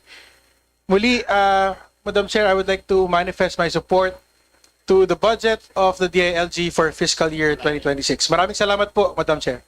Thank you. Thank you very much for full disclosure. We come from the same district. So, just for full disclosure, ma'am. Yes, and thank you, Congressman Advincola. And for the last to interpolate, for the first round, may second round pa po tayo. Deputy Speaker Bambi Imano, yung second to the last ka pala. Okay. Thank you. Daghang salamat ug maayong gabi hapon sa atong tanan. Magandang hapon po. Thank you, Mr. Chair, and maayong hapon sa DILG family. Mr. Chair, very, very fast and very, very short, hopefully. Earlier, I was able to listen but bits and pieces of the interpellation of Congresswoman De Lima and Congressman Del Chocno regarding dun sa 8 billion na supposedly congressional insertion sa pagbili ng firearms. I did not get the answer. Can at least very short, could I get the answer again, Mr. Chair? Yes, Your Honor. Last July 29, I received the text from a purveyor of firearms, and he sent a letter to my office for me to sign, to address to the House leadership for the purchase of 8 billion pesos worth of firearms. In the text, he said that it would be congressional insertion and that they can squeeze for the budget. I have to make clear that no congressman called me on the matter. It was a lobbyist who was trying to make it happen. I responded by saying that the BALG does not have the technical capacity to bid firearms because our back is only limited to office supplies and a few seminars. So I referred the matter to General Torre, and General Fajardo was there in the meeting.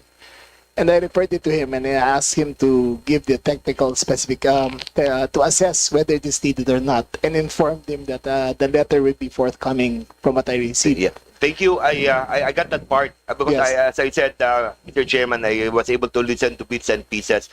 So for the record and to set the record straight, no congressman or any legislator approached you because there was Yes. a congressional. It was a short, I call it lobbyist. Yes, sir. Okay. I just wanted to make sure, Mr. Chairman, because sometimes the way you understand and the way you call Congress in Luzon is different from how we call it in Mindanao. Every time you say that in Congress, our people in Mindanao thinks that it's a congressman, not both the House and the Senate. In Mindanao, when you say Congress, it's congressmen. When you say Senate, it's a senators.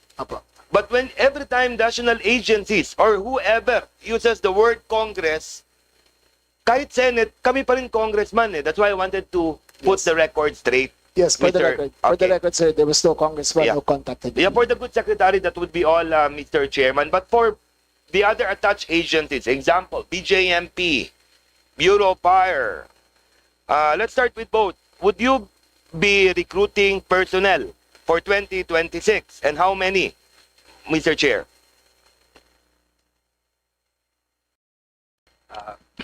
Thank you, Madam Chair.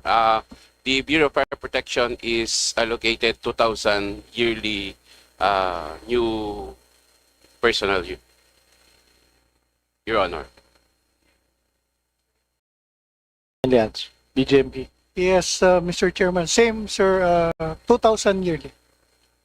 Okay, wonderful. That's 2,000 recruits per year.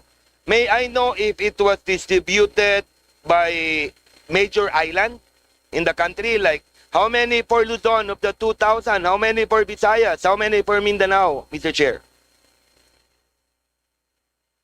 Madam Chair, we have criteria allocation per region.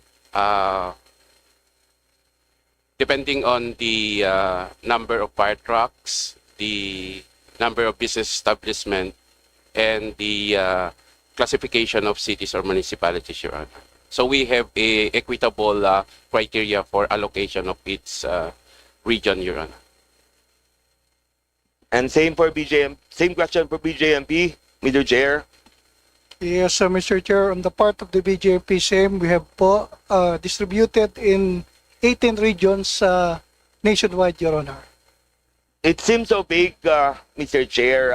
How could we have it aggregated to Luzon, Visayas, and Mindanao so that we will know, Mr. Chair, if I am from Mindanao and was previously chairman of Mindanao Affairs and now given opportunity to become deputy speaker, will always fight for the islands of Mindanao. May we be given a copy of a disaggregated distribution, Mr. Chair, from Luzon, Visayas, and Mindanao. I need a commitment, Mr. Chair. Yes, sir. We will submit to you by next Monday, sir, all the lists that you require. Thank you, Mr. Chair. And further, Mr. Chair, earlier bits and pieces also, I was here earlier but had to go to the floor. There's also I heard that BJMP purchased a special transport vehicle.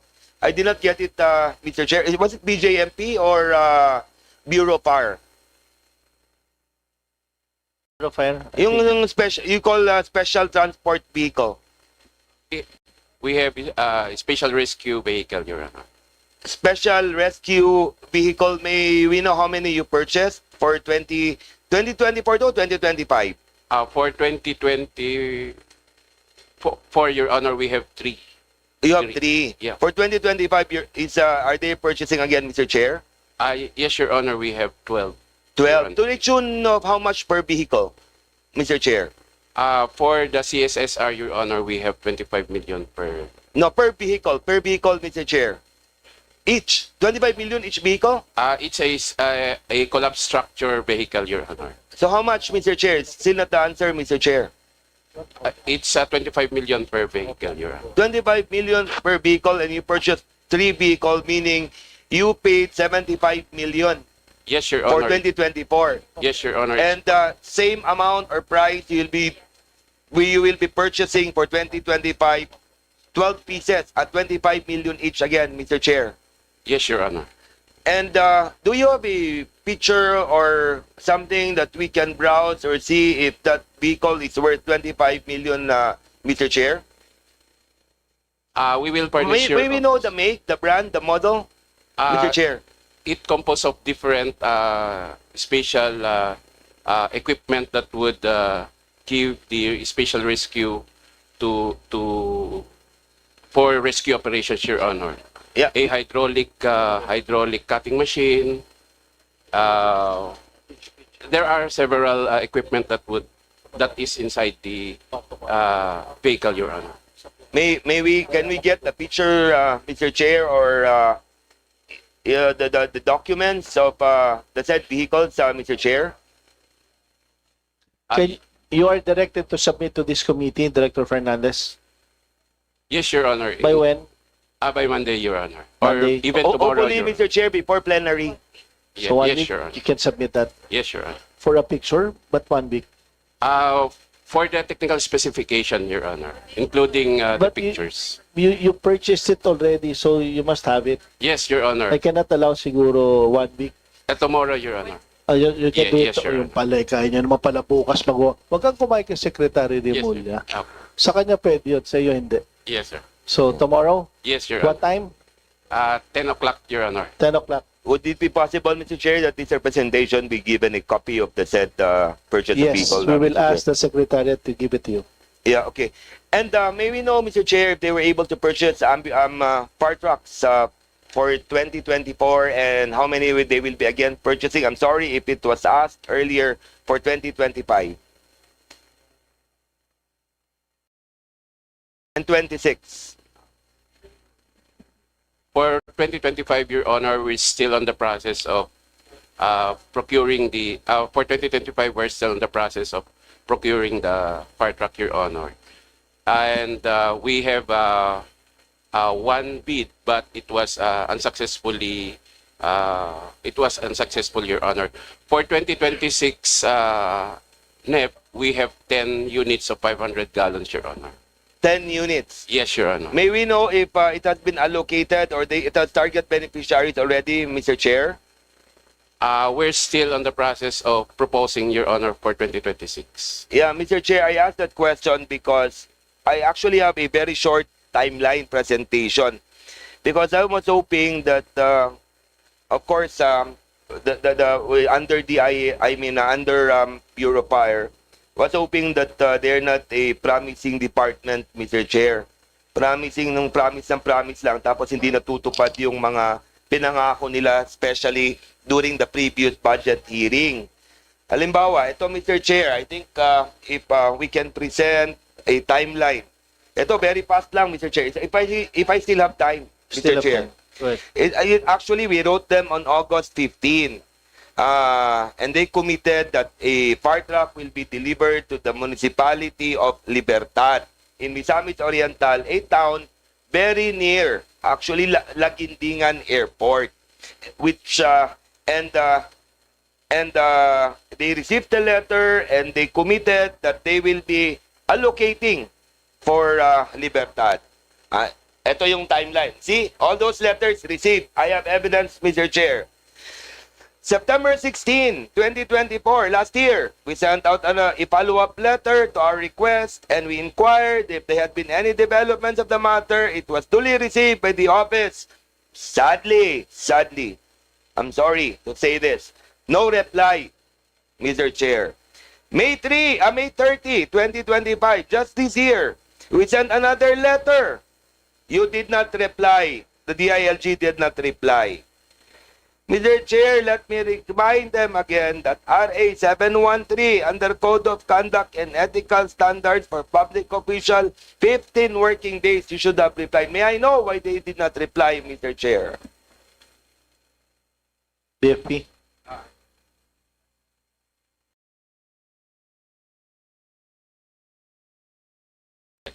Yes, Your Honor, we will look into it. No, the question is why did you not reply?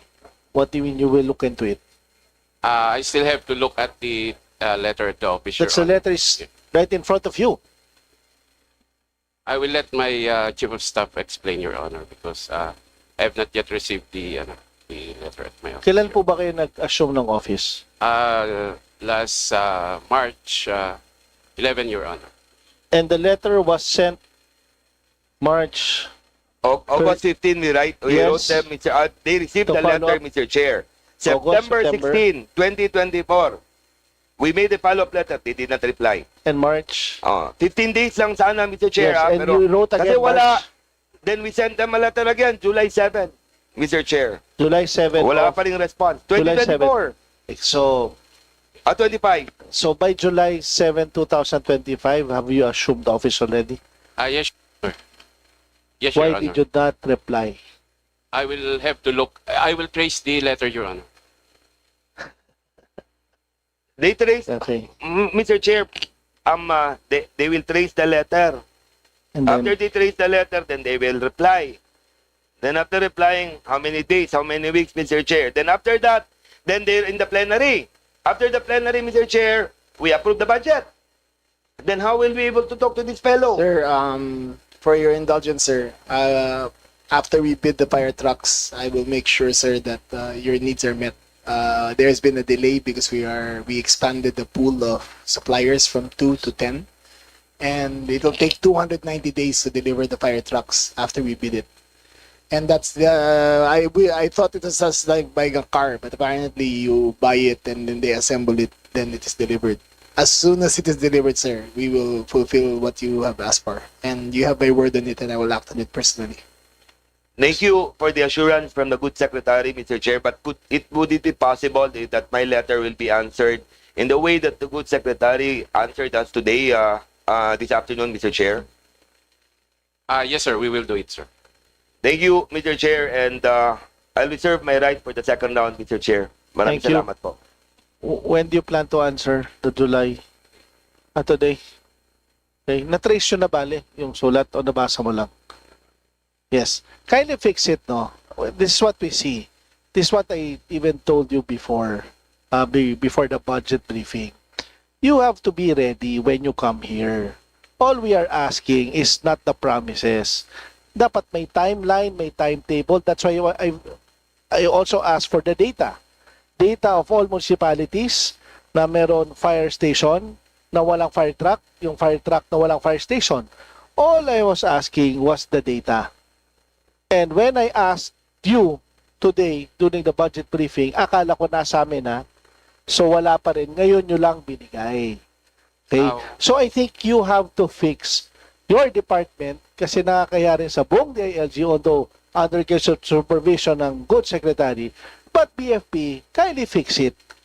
Kasi yung sinasabi ni Deputy Speaker Imano, it's not only the victim of the empty promises. Me, myself, I'm also the victim. Nawala na yung dating director natin, di ba? Nagbigay kayo ng fire truck, walang fire station. Nagbigay kayo ng fire station, walang fire truck. So, with this, nakikita natin napaka-disorganized nyo. Although we're trying to do something about it. And we're here also to help you.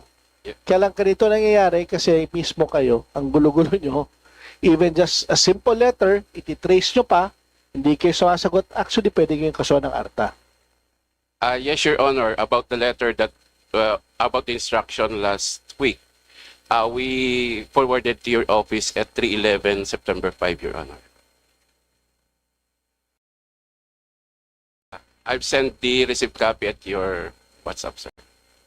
Yeah, just different ata yung pinag-uusapan natin. Same instruction. The data. Yes, sir. The data. Yes, You sir. sent September? September 5 at 3:11 Saan? p.m. Where? At Dear office, Your Honor. Meron? Kindly check. Okay, so we also check it. So thank you for that. At least, yun ang communication, kung malinaw, kung alam na congressman, ito po yung timeline. That's a very good explanation ni Secretary. Na after you bid, 290 days pa pala.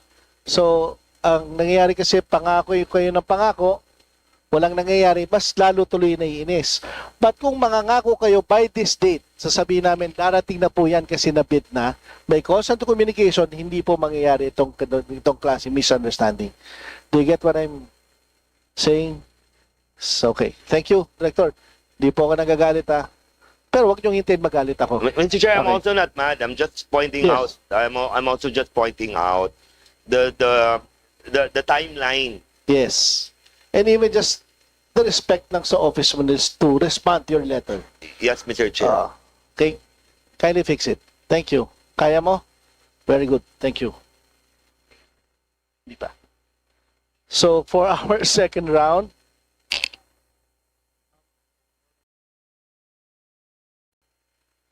so last for the first round from the majority, we have Vice Chairperson Annie York Bondok. Ma'am, you have the floor. Thank you so much and magandang hapon po. Firstly, I would like to commend the DILG and its very able secretary. Ayan, si Secretary John Vic Remulla, sa lahat po ng tulong sa amin this year, most especially po, as you know, we are the most disaster-prone district in the entire Philippines. And sobrang grabe na po yung baha. Pinasok na po ng Philippine Army aside from the PNP because it can no longer be hindi na po kami makapasok dahil masyado mataas ang tubig. So I would like to name them, our present PD, Sir Eugene Marcelo, our past PD, Sir J.D. Maandal, our CIDG, Sir Joseph Almaquer, our two RDs, former RD Jean Fajardo, and present RD Peñones. Sa lahat po ng tulong nila, napakahirap po, and I know that disaster preparedness is one of the pillars po of the DILG. So thank you for that, and kami po, we know that. So I was intrigued po by this comment na there are 168 evacuation centers that were conducted. And as we know po, there is now the Ligtas Pinoy Act, which actually mandates that each municipality should have an evacuation center so that they would stop evacuating po sa public schools. So, may I request po, do you have funds for this in 2026? Kasi binabasa ko po, hindi ko makita. Yusik Sabahan will answer.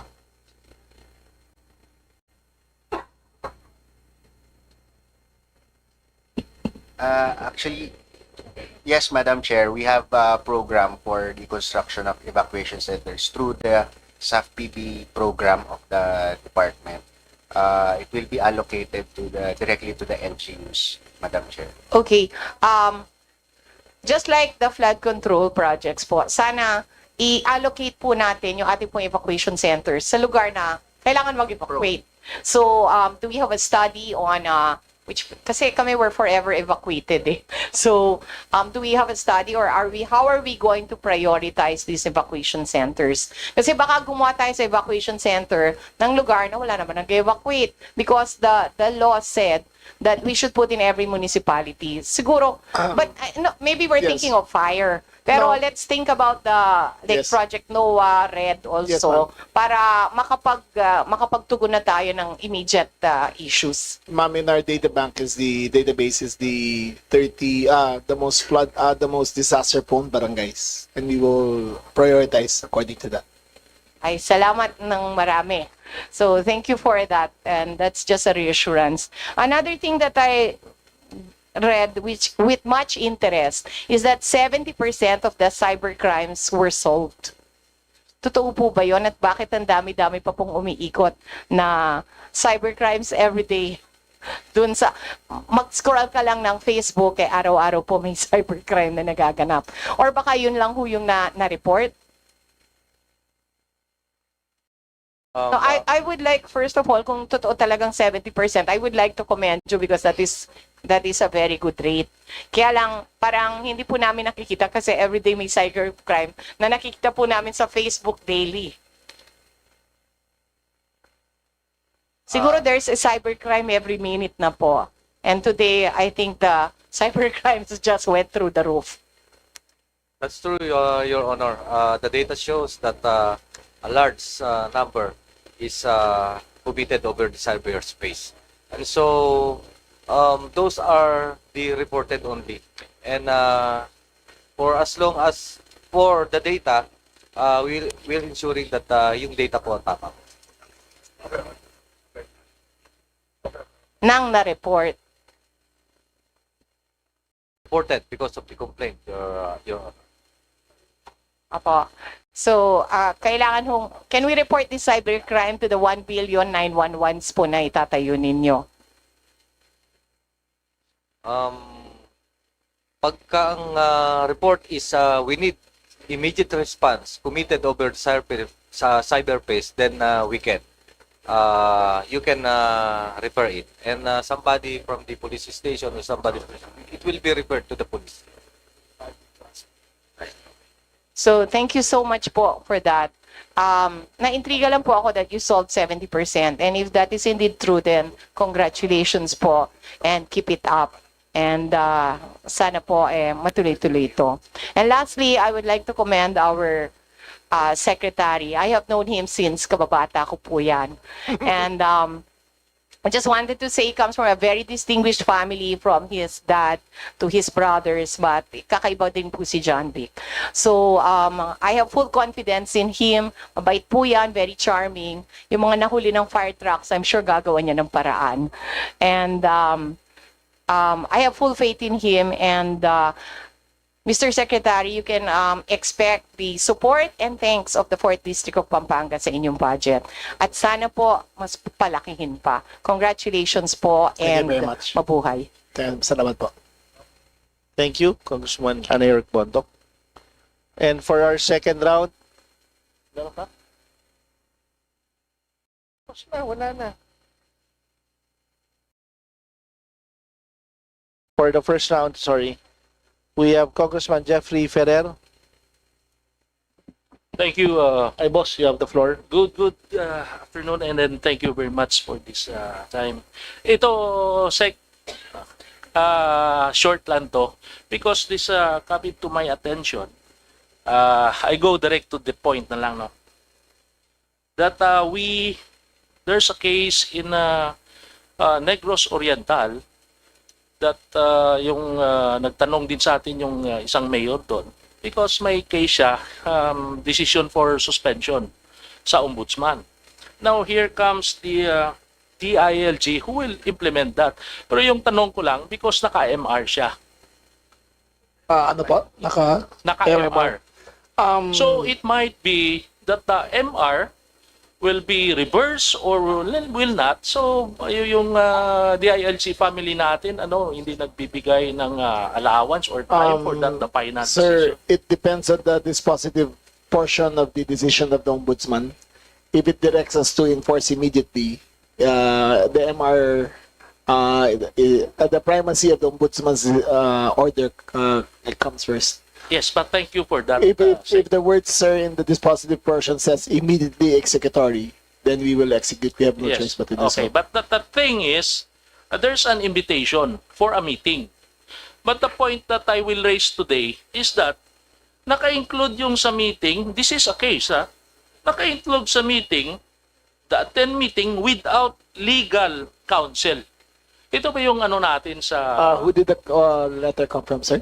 Yes, this is Assistant Regional Director, Lailin Ortiz. Sa NIR yan. Yes, I will look that's into why, it, sir, because I was appointed as a chairman in Congress in NIR. So, Sir, I will look at a copy of the letter. Can you send it to us? And I'll see its propriety, sir. Well, of course, my cousin also, Yusek Ortega is here. pinakita ko na yung letter sa kanila. Thank you very much. With your You're welcome, sir. with your budget in 2016, walang problema yan. I personally will support that. Thank you po. Since you are my friend also. Thank you po. Salamat po. Thank you, Chairman. Thank you very much. Thank you, Congressman Perez. So that ends our first round. For the second round, we have from the minority, Assistant Minority Leader Rene Co. Also from UP. Thank you, Mr. Chair. I left the last round na may questions po to the National Youth Commission, tas gusto ko lang siyang ituloy. Yung next question ko po is siguro na-share na may budget slash, although may funding pa last budget year. Meron po bang specific plans yung DILG para i-address yung rising youth unemployment, education gaps, political disengagement, lalo na on the part of the NYC, given na may slash din sa budget? Madam Chair? For the budget of NYC, so far lahat naman po ng advocacies namin covered. And given that we have insertion pa for, adjustments for next year, we already have ironed out all the terms of reference to mga projects. So we have a good catch-up plan already. But just to add, Madam Chair, I think yung sa mental health that you wanted to bring up, we actually allocated about 2.9 million for this year's 2025 Youth Health Awareness Forum and the training of the 6th batch of 25 mental health youth coaches. So ito po ay isang preparation for our establishment of what you call the Mental Health Youth Hub Coaching Program. This is a peer-to-peer mental health project because we recognize po na we cannot just certify nurses and counselors. So this is one way that our youth was able to manage the problem of mental health sa youth. Salamat po. And thank you for sharing that, Mr. Chair. And yun din naman yung... If I may add, the 911 system has a mental health hotline as well. If there are mental health issues, then we are equipped with the National Mental Hospital to handle the calls, especially for suicide hotlines. It is incorporated into our system. Thank you for your answers, Mr. Chair. Yun din naman yung hinahanap din natin, siguro on specifically sa peer counseling, paano nakakapacitate yung kabataan to handle mental health emergencies.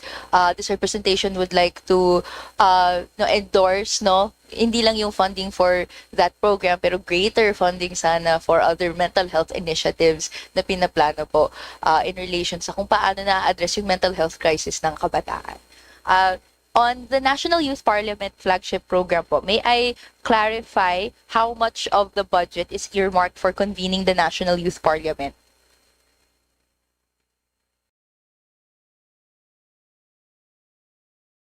Madam Chair, for this year, the amount of 4.9 million is allocated for the National Youth Parliament National Assembly.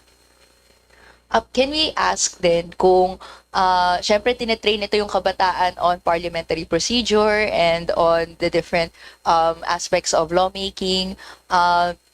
What percentage of the outputs of the National Youth Parliament yung nasasend po dito sa Congress? And then anong percentage din po yung nasa sa batas? Actually po, Madam Chair, what's nice about the National Youth Parliament is a lot of LGUs have been initiating their own. After a lot of candidates have joined the National Youth Commission, National Youth Parliament, dinala po nila sa kanilang LGU. And for us, that is a manifestation of how the output of holding one National Youth Parliament. Kasi po, sa isa pong National Youth Parliament, there's about 1,000 SK, a mix of SKs, local youth development officers, local youth development councils, and youth organizations na sumasali. So, we don't have the specific number now, but what we did po sa NYC is that before we held the National Youth Parliament National Assembly, meron po kaming National Youth Parliament Regional Assembly. So, it started before I came in, and it ended po, it finally ended when I came in as well. So, right now, ang goal po namin is mag-gather lahat ng mga nag-attend sa regional assemblies para makapag-attend po sila dun sa National Assembly this December. If the if Mr. Chair is able to share din po no yung copies of or maybe data para tungkol po doon sa kung kamusta yung nangyayari sa outputs ng National Youth Parliament. Na-adopt pa to sa LGU level as you share and kung meron pong numbers doon sa paano siya na-adopt on the national level po, Mr. Chair. Thank you, Madam Chair. We will copy furnish you with the data, ma'am. Thank you very much. My next line of questioning po is in relation to 3 human rights cases that this representation is made aware of. No, the first question would be, tatanong ko po sa NAPOLCOM. If tanong po una kung naka-receive na po ba ng copy ng decision sa petition for writ of amparo in favor of Felix Salaveria? Good afternoon po, ma'am. Are we referring to the case in Albay? Ito po ba yun? Yes po, ito po yan. We are currently complying with the order po of the Court of Appeals. Iniimbestigahan po natin po siya ngayon sa kasalukuyan. Hopefully, we will come out with our the results of our investigation very, very soon po. I raised this dahil bahagi din po doon sa Court of Appeals decision ay pinapadirect po yung dinadirect ng NAPOLCOM to investigate yung culpability of police officials involved in the disappearance of Felix Salaveria. So, can I confirm investigation on that has started already? Yes, ma'am. We are aware of the Court of Appeals decision. Once we have, when we received that po, we got wind of it through the media. We immediately secured a copy of the decision of the Court of Appeals and we immediately started our motu proprio investigation po as mandated by the Court of Appeals, Your Honor. Kailan po natin ine-estimate na matapos yung investigation and ma-release po yung finding? Right after po this, we will coordinate with our inspection, monitoring, and investigation service. Babalikan po namin kayo. Pero rest assured po na hindi po namin tinutulugan po yung kasong yan. Sa unang araw ko na nalaman namin yan, nagpa-motu proprio na po agad kami, Your Honor. Thank you, Mr. Chair. This next question is also in relation to a disappearance in the same area, no? Doon naman kay James Hasmines. The Supreme Court directed high-ranking officials from PNP and AFP, including former PNP Chief the Supreme Court directed high-ranking officials from PNP and AFP, including former PNP Chief General Romel Marbil and Nicolas Torre III, to respond to the petitions to explain the steps taken to locate Hasmines and to protect his rights. Na pwede po bang ma-share kung na-comply na po ba yung order na to? If it is obeyed immediately, ano po yung progress nito ngayon? Ma'am, they're examining the records. Can we get back to you on that? Is it possible to get back on us tomorrow at Yes, the very least? Yes, ma'am. For sure, ma'am. We will give you the full report by tomorrow. Sige po. Urgent po na yung dalawang, well, they're 2 fathers, they're 2 bikers na on different dates ay hinagip na lang. There's CCTV footage, no, of police, military officials that are involved doon sa disappearance. We'd like an update na, a substantial update sa kung ano pong nangyayari sa investigation. We'll Kung give you the- kamusta na sila and ano nangyayari. We'll give the full report by tomorrow, ma'am. Thank you. And lastly po, in relation po to Prudencio Calube Jr. So, siya po ay isang matanda na retired na, but he is pinagkamalan siya no na dun sa isang kapangalan na NDF consultant. So tas inaresto and ngayon may Court of Appeals decision no that writ of habeas corpus na ginrant in favor of him. Can we ask, no, will you initiate an investigation on the culpability of officials who authorized the operation? Pagkuha sa kanya, and even though now the court finds na hindi naman ito talaga yung person na to. We will refer the matter to NAPOLCOM, ma'am, and we will take the appropriate action. So, I'd like to ask further, no, is there a need to get a clearance from higher headquarters before supposed high-value target operations are carried out? Kung kailangan po ba ng clearance, sino po nag-authorize ng gantong klaseng operations? Every police officer have a duty to serve warrant of arrest if discovered by warrant of arrest. And of course, they have certain procedures. For example, Chief of Police, Provincial Director, regional director, and others that who may deem ma-delegate yung authority to serve the warrant of arrest or the approval for that operation. Yun po ang authority. So, to clarify lang, no, because supposedly high-value target po si Prudencio Calubid, and then nagkamali po kung sino yung nakuha na Prudencio Calubid. We'd like to clarify, no, na sino po yung nag-authorize or yung nag-clear ng investigation na ito. Meron po bang process na kailangang i-undertake or ina-undertake para magkaroon ng clearance na gawin po yung process na ito? So first is we classify whether it is an ordinary wanted person and or of high value individual. May certain parameters with that, and of course we have also process in the conduct of operation, like for example we have operational plan, and we will look into that, Mr. Chair, and we will submit what is requested. Okay, pwede po bang makapag-provide po ng copy ng general flow chart or flow of decision-making process para po magkaroon ng operation ng ganito, getting high target values? Yes, Mr. Chair. Thank you very much, Mr. Chair. We're looking forward to that. Meron pong bounty for his arrest. Pero yun nga, mali po yung arrest. Can we clarify kung na-release na po ba yung bounty na ito? If the incident was implemented last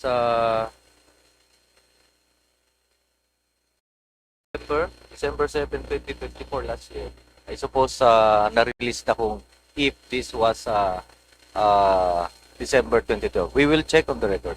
Okay. Kasi, bale, since, yun nga po, hindi po yung same Prudencio Calubid yung inaresto, and then kung may bounty na release in relation to that, edi mali po yung,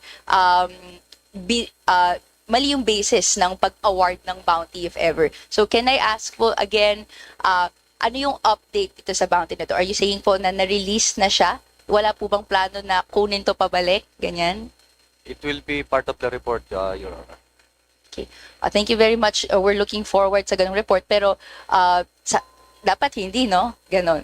Siguro last na lang po na manifestation in relation po doon sa shinare ni Good Secretary sa wala pong red tagging sa PNP since 2022. May hawak po kasi akong data na meron pong red tagging. From 2022 to 2025, no? In particular, yung pinaka-major po is yung nagkaroon po ng Senate hearing kung saan meron pong Directorate for Operations of PNP Colonel Randy Arceo tagged West Visayas State University and 102 other educational institutions to be linked daw po to CPP-NPA student recruitment.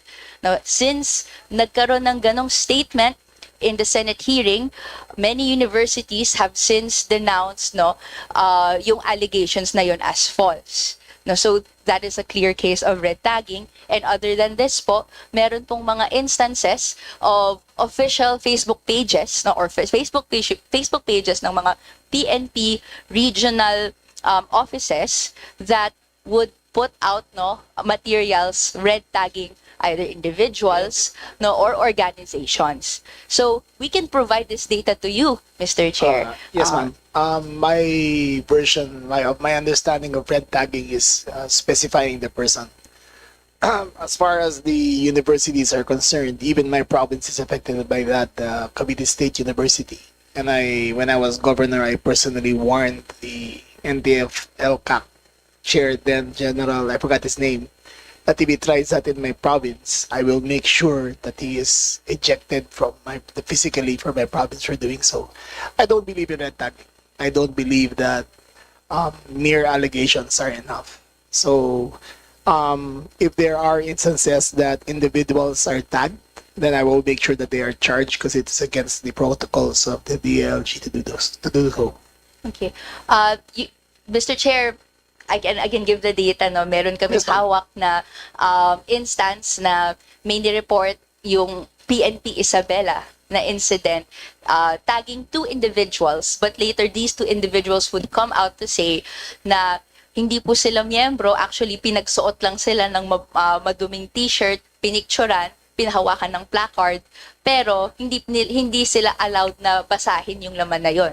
That was taken in 2022. Nagulat na lang sila 2024, lumabas yung picture na yon. So that's a clear case po of red tagging, no? So we can submit this data to you. Yes, ma'am. Na-mention po ng PNP, na-mention nyo po, good Secretary, Mr. Chair, na you will act upon this. So can we get po a commitment na kung mag-submit po kami, may mangyayari po ba? Yes, ma'am. May mapapanagot, may paparusahan. If it is validated as such, we will file charges against them in Napolcom. Thank you very much. We will coordinate further with in relation to these cases. Thank you very much, Mr. Chair. Thank you, ma'am. Thank you. Next, we have, for the second round, Deputy Minority Leader, Antonio Tino. You're recognized, sir. Thank you, Mr. Chair. Yung unang set of questions will be for the BJMP. Noong August 24 to 27, nagkaroon po ng 4-day silent protest ng 600 inmates sa detention center sa Bago City, Negros Occidental. Now, eventually, this led to the relief or removal of the BJMP warden. The issue was yung mga conditions, the poor living conditions in the BJMP detention center, including yung napakababa ng subsistence allowance nila, 70 pesos ba yun, na ginawa pa raw something like 45 pesos a day. No? As well as yung inability of inmates to access adequate medical treatment, as well as issue din daw yung harsh, violent repression of their silent protest and noise barrage. Nagkaroon ng noise barrage where allegedly gumamit pa daw ng rubber bullets and tear gas ang BJMP. So first of all, can we have an update on this, including the allegations of use of excessive force sa BJMP po? Okay, Mr. Chairman, Your Honor. So, doon po sa report na yon, yung nakarating po sa akin, yung nasa bubong na po sila, then yung mga previews, hindi ba? At anyway, ganito po, tama po. Ang mga complaint po ng ating PDL, una, yung there's not enough food served. Tama po yun. Pangalawa po, yung prohibition ng sunning privileges. Also, nabanggit din po doon, yung pong hindi pagpayag sa kanila sa pag-work doon sa garden. May garden area po tayo doon sa likod, Mr. Chairman. And dito naman po na-resolve na rin kasi nagtulong-tulong po yung Commission of Human Rights with the lawyer there. Then also, yung council po doon, yung kanilang council, I will not names na rin po yung pangalan, with the BJMP, legal po namin, Attorney Umaday, and some PNP officers. Ito naman po ay na-resolve natin peacefully sa tulong nga po ng binanggit ko kanina ng mga tao. Then gusto ko lang pong i-manifest Your Honor, Madam Chairman, medyo congested po din talaga ang kalalagayan natin. And pangalawa pong problema ng BJMP, yung lack of personnel. But nevertheless po, ang BJMP po naman, we adhere to the United Nations standard of minimum treatment of PDL prisoners, yung pong tinatawag natin na Nelson Mandela Rules. And gumawa na rin po tayo before ng ating Memorandum of Agreement with CHR para po maproteksyonan ang kanilang pong karapatan at marespeto po ang kanilang value as a human being.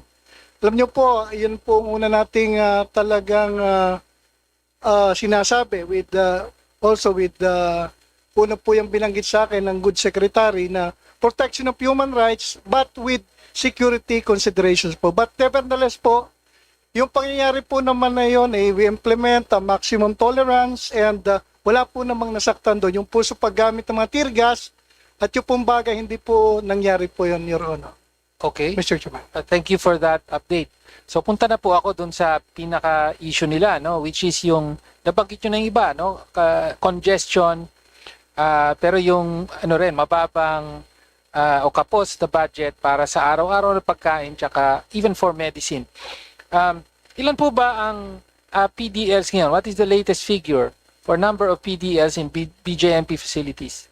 Okay, Madam Chairman, Your Honor, as of this date po, we have 115,000 PDL spread into 484 jails nationwide. And the congestion rate is 292%, meaning kung meron po tayong ilalagay na 100 PDL in a one space, ang nakalagay po doon 292, ganun po kasikip. Kaya nga po, ang this representation, meron po kaming proposal para po naman matulungan ang ating mga kapatid na nakakulong na yung pong 70 pesos madagdagan, as well as ito pong medical condition nila sa pamamagitan po nung natin, ng pondo para po sa kanilang medical condition. Meron po kaming proposal, Madam Chairman, Your Honor. Meron po ba kayong proposal for additional facilities para, sabi nyo nga, yung pang 100 and 200 plus ang naka-detain.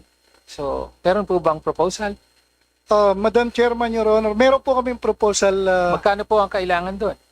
Kung talaga pong masisiro po natin yung congestion rate, medyo malaki po. Sabi ko nga po doon sa isang hearing, doon po sa Justice Committee, it will take 25 billion, medyo malaki. But we have a proposal po na 3-year na plan para po doon. And aside po doon sa binigay sa amin, this year, only 2025, of 3.8 billion na nagsisimula na po.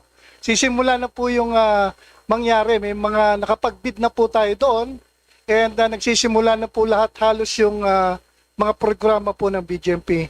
Madam Chairman, Your Honor. Madam Chair, kung pwede po i-submit sa committee yung proposal nila for additional facilities dahil ngayon po maraming pinag-uusapan including yung sa flood control, alam nyo naman yan.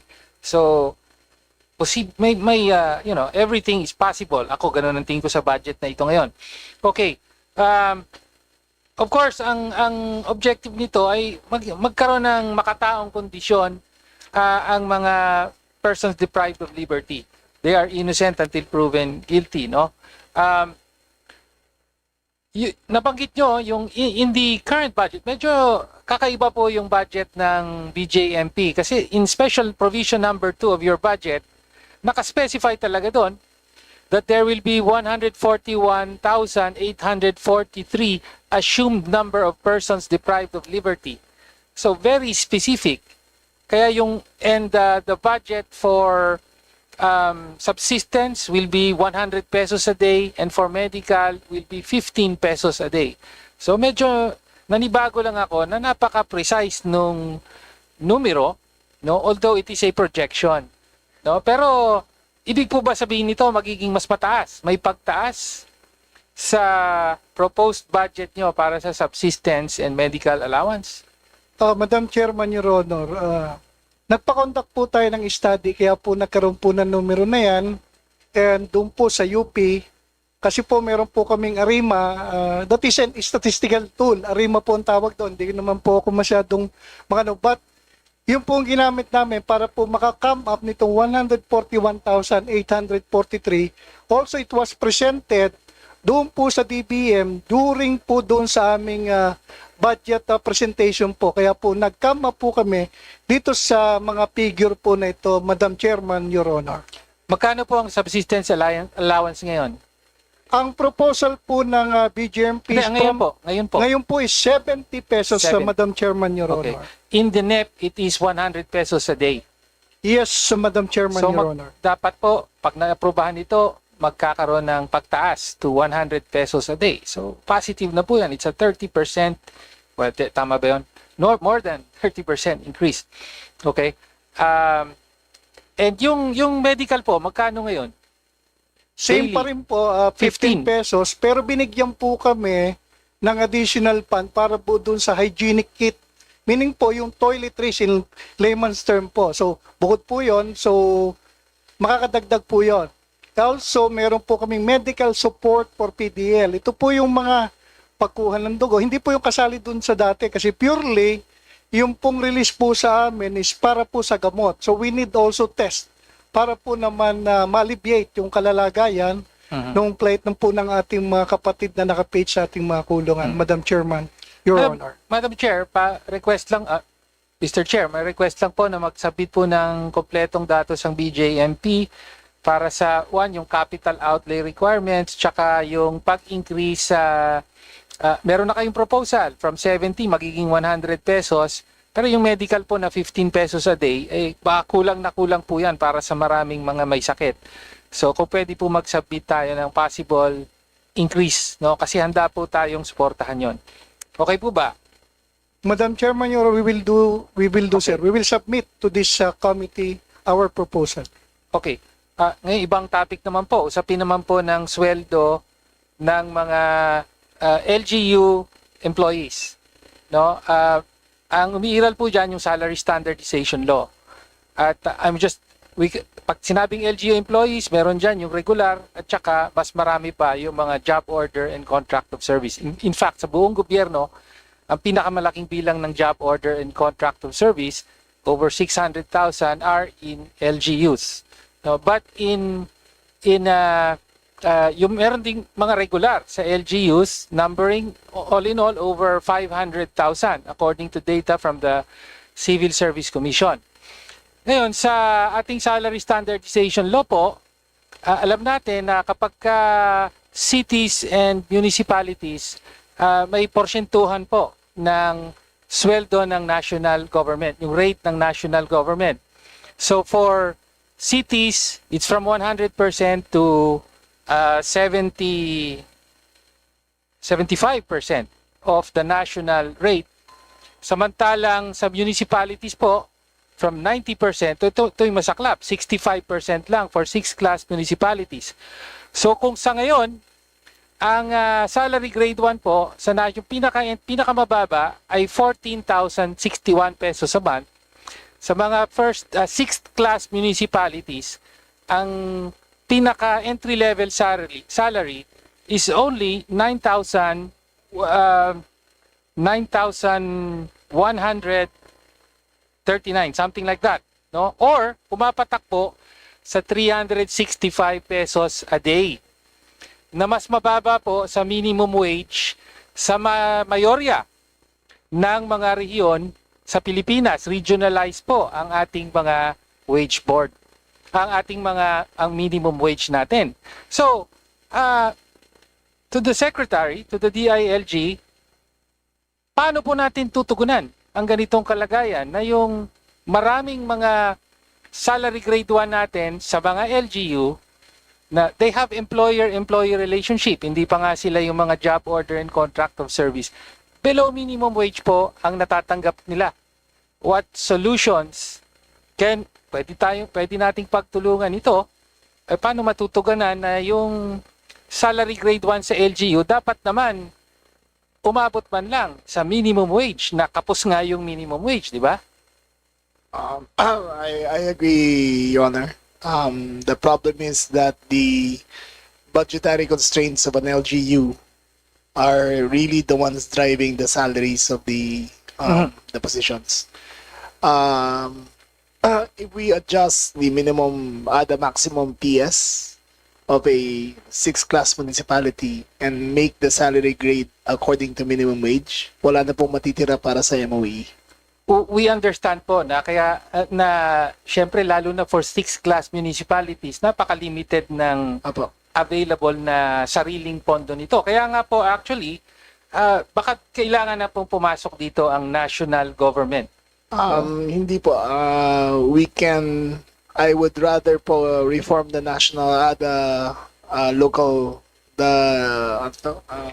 local government code on how the national tax is appropriated amongst the municipalities. As of now, the formula is 34 years old, and I think it's time to revisit on how it is formulated. Okay. Well, all right. Thank you for that. So that can be perhaps a medium-term solution. Pero sa kagyat po, ako po ay ang isang pinopropose ko sa Committee on Appropriations ay magbigay ng some sort of additional allowance for the LGU employees na hindi umaabot sa minimum wage ang kanilang kita. I agree, sir. If it is possible to do that, then we will do Thank you. Can we have data then? Ilan po yung mga salary grade 1 sa Okay, sir. LGUs nationwide? We will provide to you by Monday next week, sir, for all the municipalities in the Philippines. Thank you po. Maraming salamat. Thank you, Mr. Chair. Thank you. Are you done, sir? Congressman Tino? Yes, Chair. Thank you. Okay, thank you. And last to interminate for the second round, we have Representative Dada Kiram Ismula. You're recognized, ma'am. Thank you, Mr. Chair. Magandang gabi po ulit sa inyong lahat. For this round 2 po, particular na itatanong ko lang po, I have 3 questions sa PCW, Philippine Commission on Women. Mandato ng Philippine Commission on Women na masiguro ang pagiging gender responsive ng mga pambansang plano sa kaunlaran, pati na rin ang masusing pagsubaybay sa implementasyon ng performance ng mga ahensya, alinsunod sa National Plan for Women. Ang tanong ko po, nagkaroon po tayo ng mga konsultasyon kasama ang iba't ibang mga grupo ng mga kababaihan. Isa sa mga nabanggit na issue ay ang kakulangan ng presensya ng PCW sa provincial at regional areas. Maaari po ba naming malaman kung may mga provincial at regional offices ang PCW sa mga iba't ibang bahagi ng ating bansa? Kung meron man po, ano yung mga lugar na wala pa? Maraming salamat po sa inyong katanungan. Yes po. At maraming salamat din po sa ating mga mambabatas na narito. The laws on women are strong, but the mechanism for implementation is really dependent upon the collaboration with all government entities. So the role of the Philippine Commission on Women is to coordinate, to monitor, to provide technical assistance, to build capacities. But the problem is we are so small. We're only 80 people taking care of 1/2 of this country's population. So wala po kaming subnational presence. We have a pilot office in the northern Mindanao covering regions 9, 10, and Caraga. But apart from that, nothing. So we are like a person with a very huge brain with no legs to walk our talk. I understand. But nevertheless, we are collaborating with the regional development councils. We are also building capacities of experts, training experts, so that they may be the one to reach out and provide capacity building support to local government units. We also have learning hubs. So the learning hubs are local government units that are trained to provide services to women in the local areas. Yeah. And they are like our substitutes, and we provide them with support, materials, knowledge, tools, and frequent updating of the developments.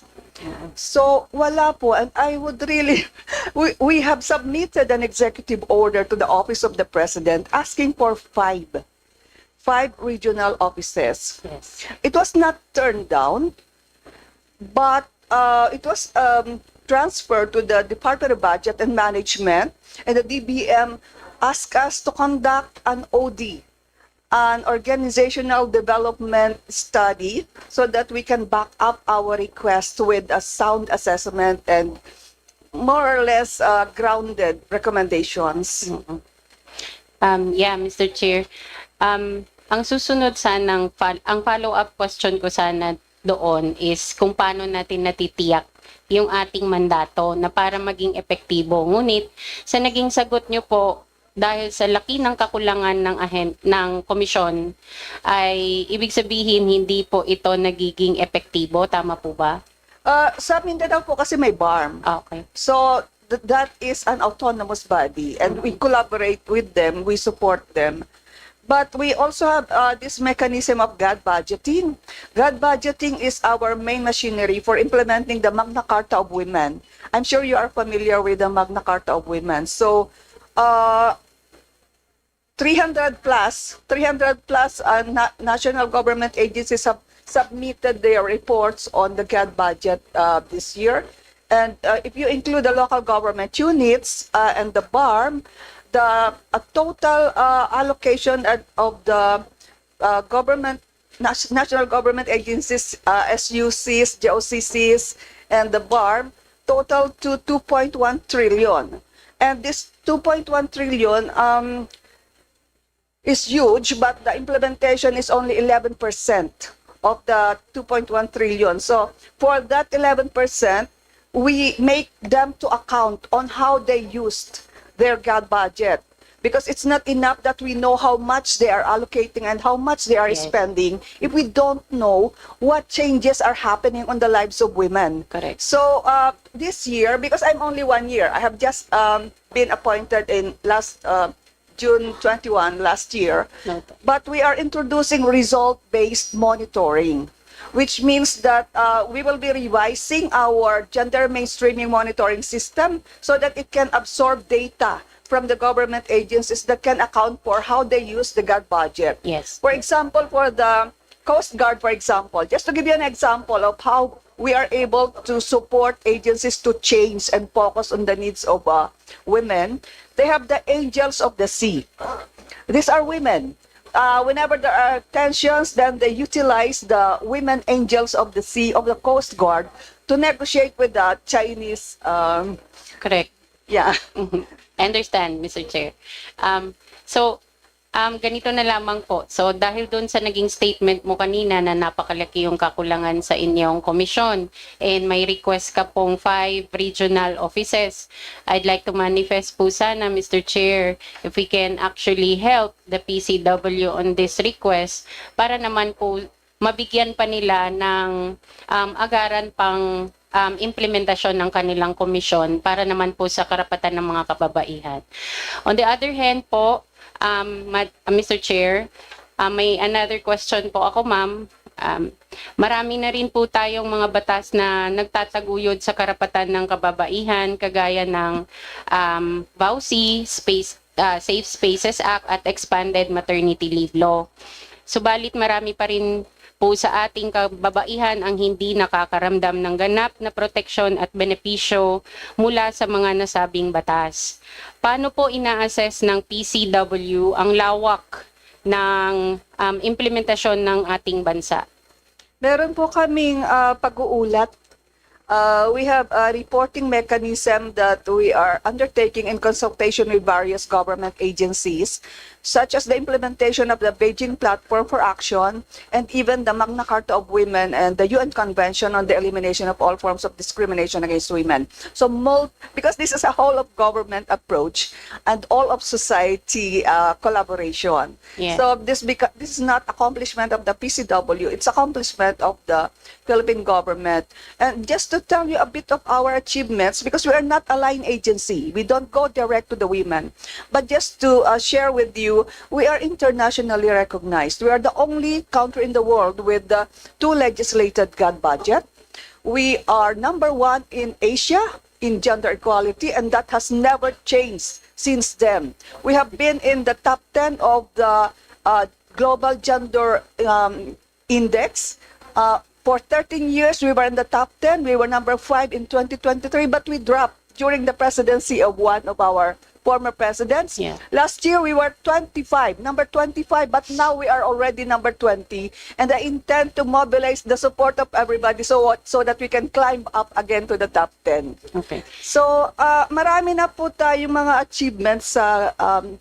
In fact, we are the vision leader of the ASEAN in terms of gender mainstreaming, and we are building a Center of Excellence on Gender Equality for the ASEAN region, and this will be funded by the ASEAN. Okay. We are also building Gender Training Institute and Research to support the needs of our people in government who are working for the advancement of women. Iba po kasi yung gender equality and women's empowerment eh. Yes. Hindi po ito simple na pag pumasok ka lang sa isang ordinary na subject matter na intindihan mo na. It requires a lot of perspective and a lot of trainings, and you can only learn it if you do it. So thank you very much for asking the Yeah, question. I thought I I will agree. I will be leaving this session without being asked. I agree with you on that matter, ma'am. And don't worry, I'm actually in full support of your Thank you commission. so much. I Yes love po. you. Thank you. Thank you. Mr. Chair, thank you so much po.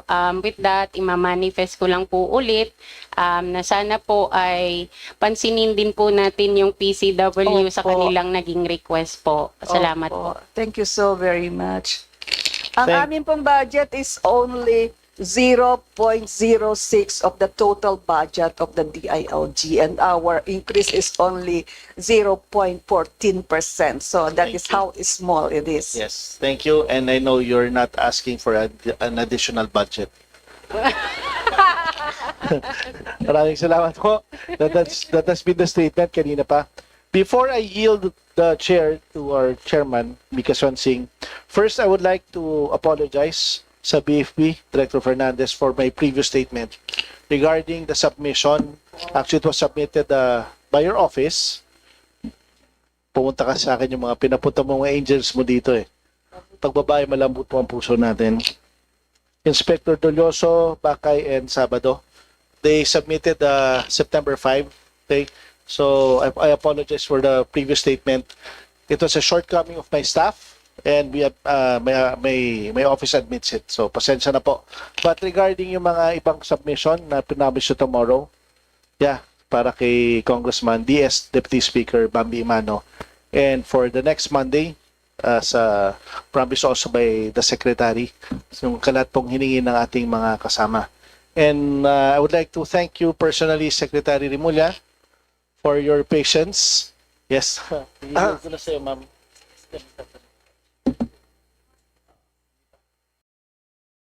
Secretary Rimulya, other secretaries, and our police personnel, PNP, BFP, BGMP, attached agencies, thank you very much.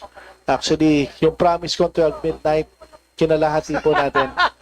Thank you very much. We appreciate it.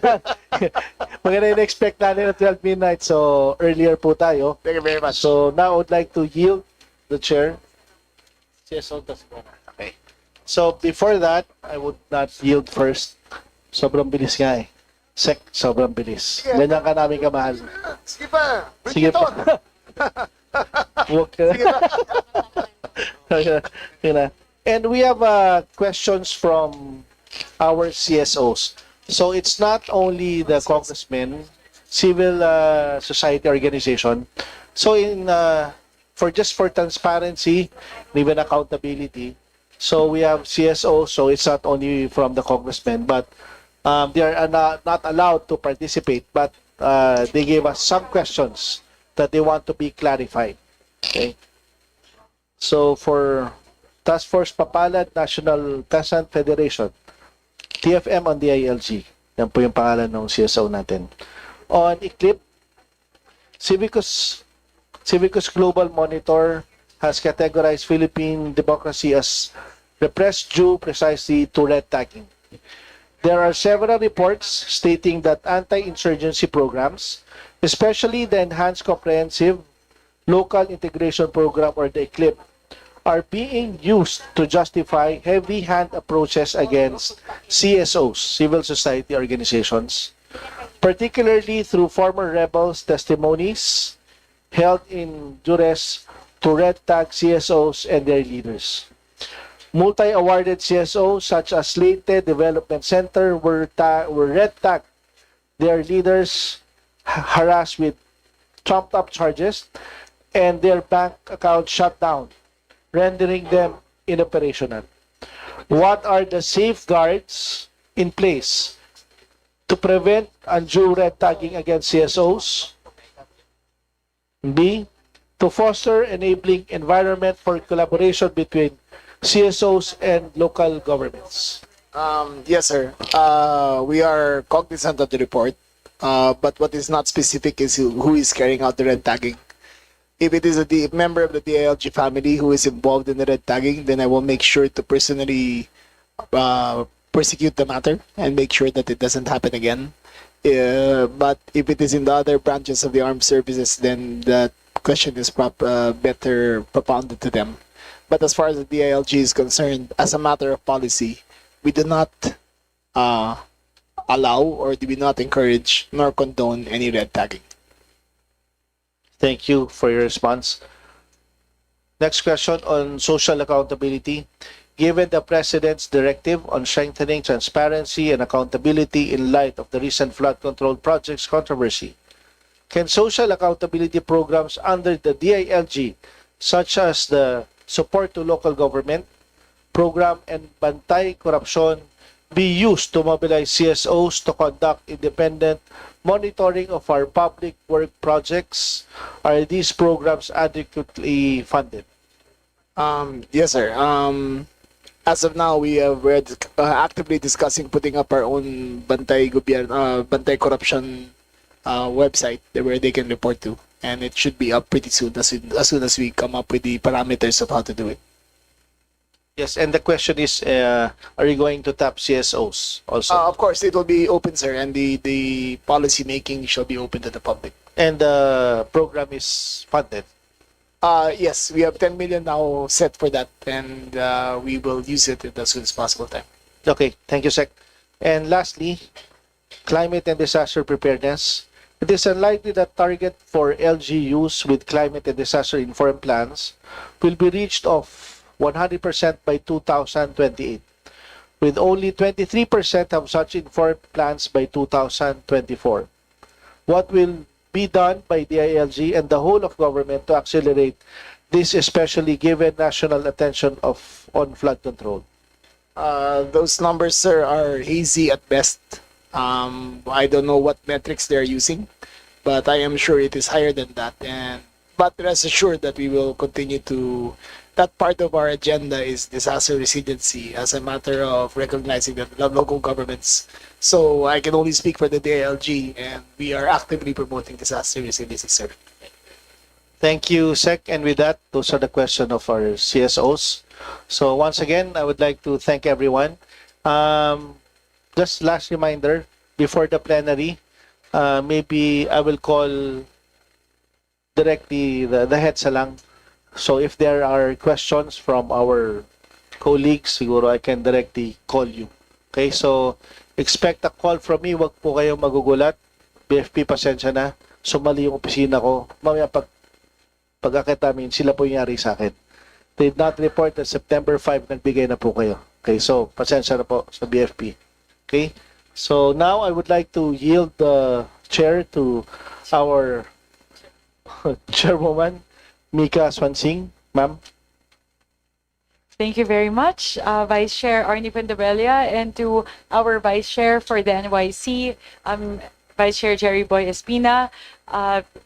Perhaps, I've been looking at all the different attached agencies and the different programs, and it seems like across the 6.5 hours of deliberations that we've already done, we've already covered naman po all the pertinent information that we would need to inform us of how we can take a look at the budget of the DILG for FY 2026. So siguro on my part, I just wanted to ask, I was a little bit hard on the BURs po earlier today, and I apologize for that. Kasi po, there's a type of scrutiny that we would need to do po, Sec, in terms of the different utilizations. And again, I call on the ECCDC and the BFP to please ramp up on the utilizations. Napakaganda po ng overall utilization rate ng buong DILG, and yun lang po, Sec, just the two attached agencies that we need to do a catch-up plan on. So yun lang naman po, and as we've seen, based on the utilization and based on the achievements and accomplishments of the department in the last year, nakita naman po natin na talagang nagamit sa tama, na-implement po ng tama yung pondo na ipagkatiwala po natin sa DILG for fiscal year 2024 and as of now, fiscal year 2025. So we're also confident that you'll do the same as well, Sec. on the budget that we're going to entrust to the DILG as well for FY 2026. So we've looked at all the programs and the different attached agencies, and I think there's just one question, Sec, that needs to be asked before we end the interpellations today. Several of the members of the committee have raised the same during their interpellations, that they are in support, we are in support of, with the caveat po, na if we're able to find ample fiscal space for us to be able to support increases in certain programs, if there are programs that the good secretary and the department believes are currently underfunded or unfunded po in the NEP. So I understand po, Sec, na marami po kayong proposals na sinubmit sa DBM for consideration for the 2026 NEP. So siguro po mayroong mga critical programs na hindi po napondohan o medyo kulang po yung naipasok sa NEP. So I'd like to ask the question po, Sec, if there's any program which you wish to advocate for, na if we're able to find ample fiscal space, we should prioritize for additional funding for DILG. That would be for the PNP and the BFP, sir, ma'am. As of now, the mobility assets of the BFP and especially the PNP is severely lacking. We have municipalities. We have a city here in Metro Manila that only has one police car. The total number of police cars for Metro Manila is 547. In comparison to my province of Cavite, which is 801. So ours is all locally funded. Theirs is all mostly funded by the PNP. So what I'm encouraging is that they buy one and we give one. But again, if in order to address criminality and response, we need more mobility assets for the PNP and BFP. Siguro po, Sec, on the part of, we're also in support of that, but perhaps on the part of the committee, if we may please request you to submit a list of areas with shortfalls in terms of mobility assets. Siguro po, ang i-prioritize po natin yung mga... 80 provinces out of 82. Opo, kung... Lahat po talaga kulang. Yung specific lang po sana. Yes, kasi po, kung may ganun pong parang, ideally, merong counterpart agreement po, di ba? Pero sana i-prioritize po muna natin siguro yung mga LGUs na walang capability to provide a counterpart. That's right. Siguro po, if out of the 80 or out of the 80 po, baka po ma-disaggregate natin siya na kung ano talaga yung mga municipalities na pinakakailangan. Cities kasi are a little bit more, they have greater capability to provide that counterpart. So, siguro po piliin po natin yung mga municipalities na siguro GIDA or conflict-afflicted na medyo mababa yung IRA, so hindi nila ma-provide yung counterpart po.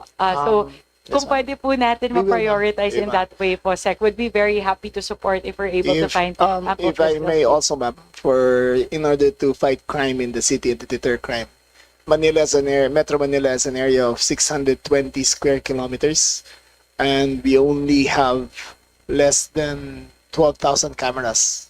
The ideal ratio is one camera for every 1,000 square meters. So we need 62,000 cameras in order to function as in the same level as Singapore or Hong Kong. And we can do that if we put priority to it. There are national security considerations in the procurement of this. So I would gladly expand on this on closed doors so that you can hear my reasoning on how to do it and why to do it. Sounds good, Sec. So if we can get a bit more information po, we can discuss it further. Again, we're all in support of ensuring, tightened security, peace and order. So, again, given the ample fiscal space, we'll be able to help. Yes, ma'am.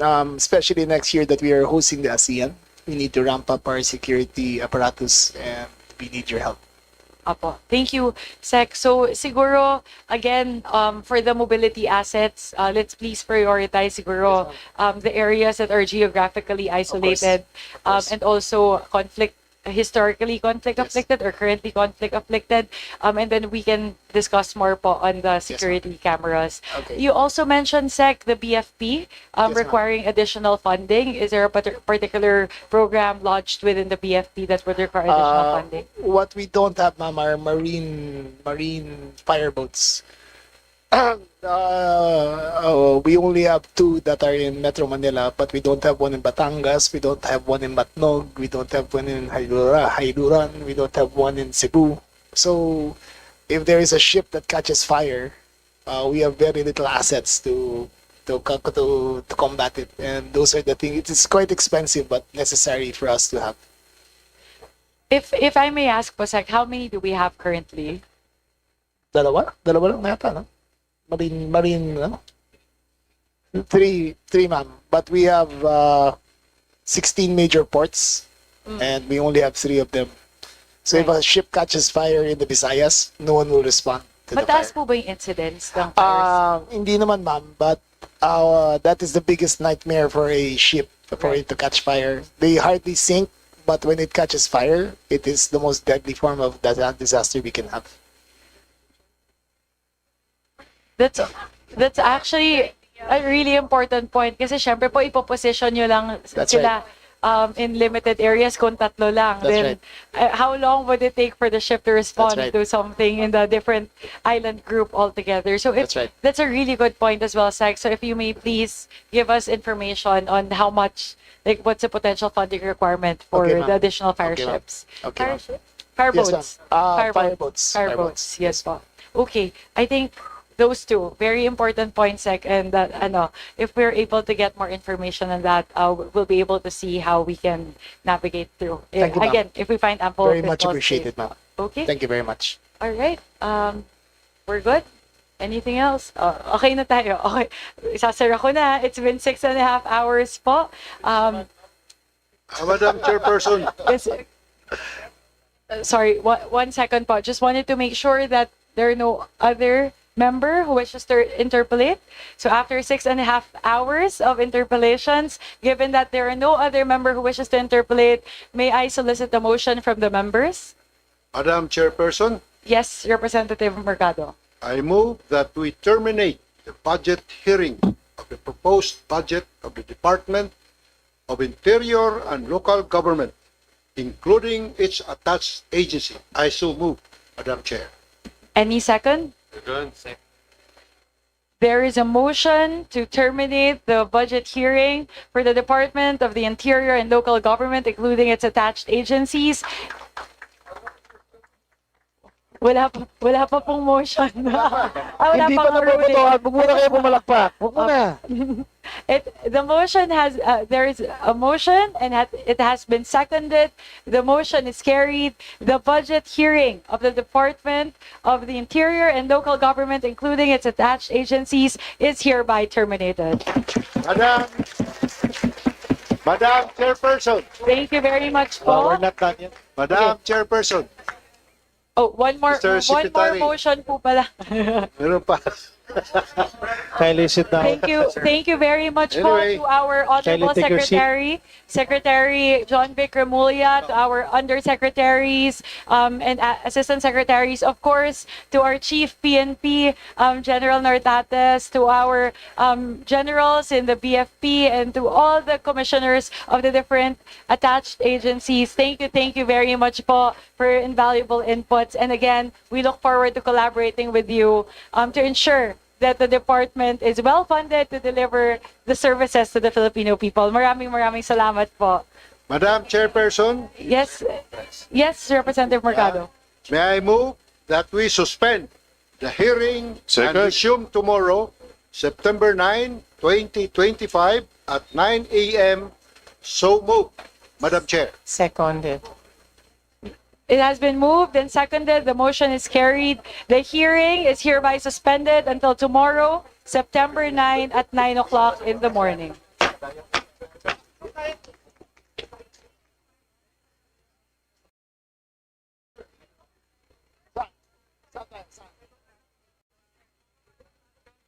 May we invite the DILG to come behind our beautiful chairwoman for their official photo.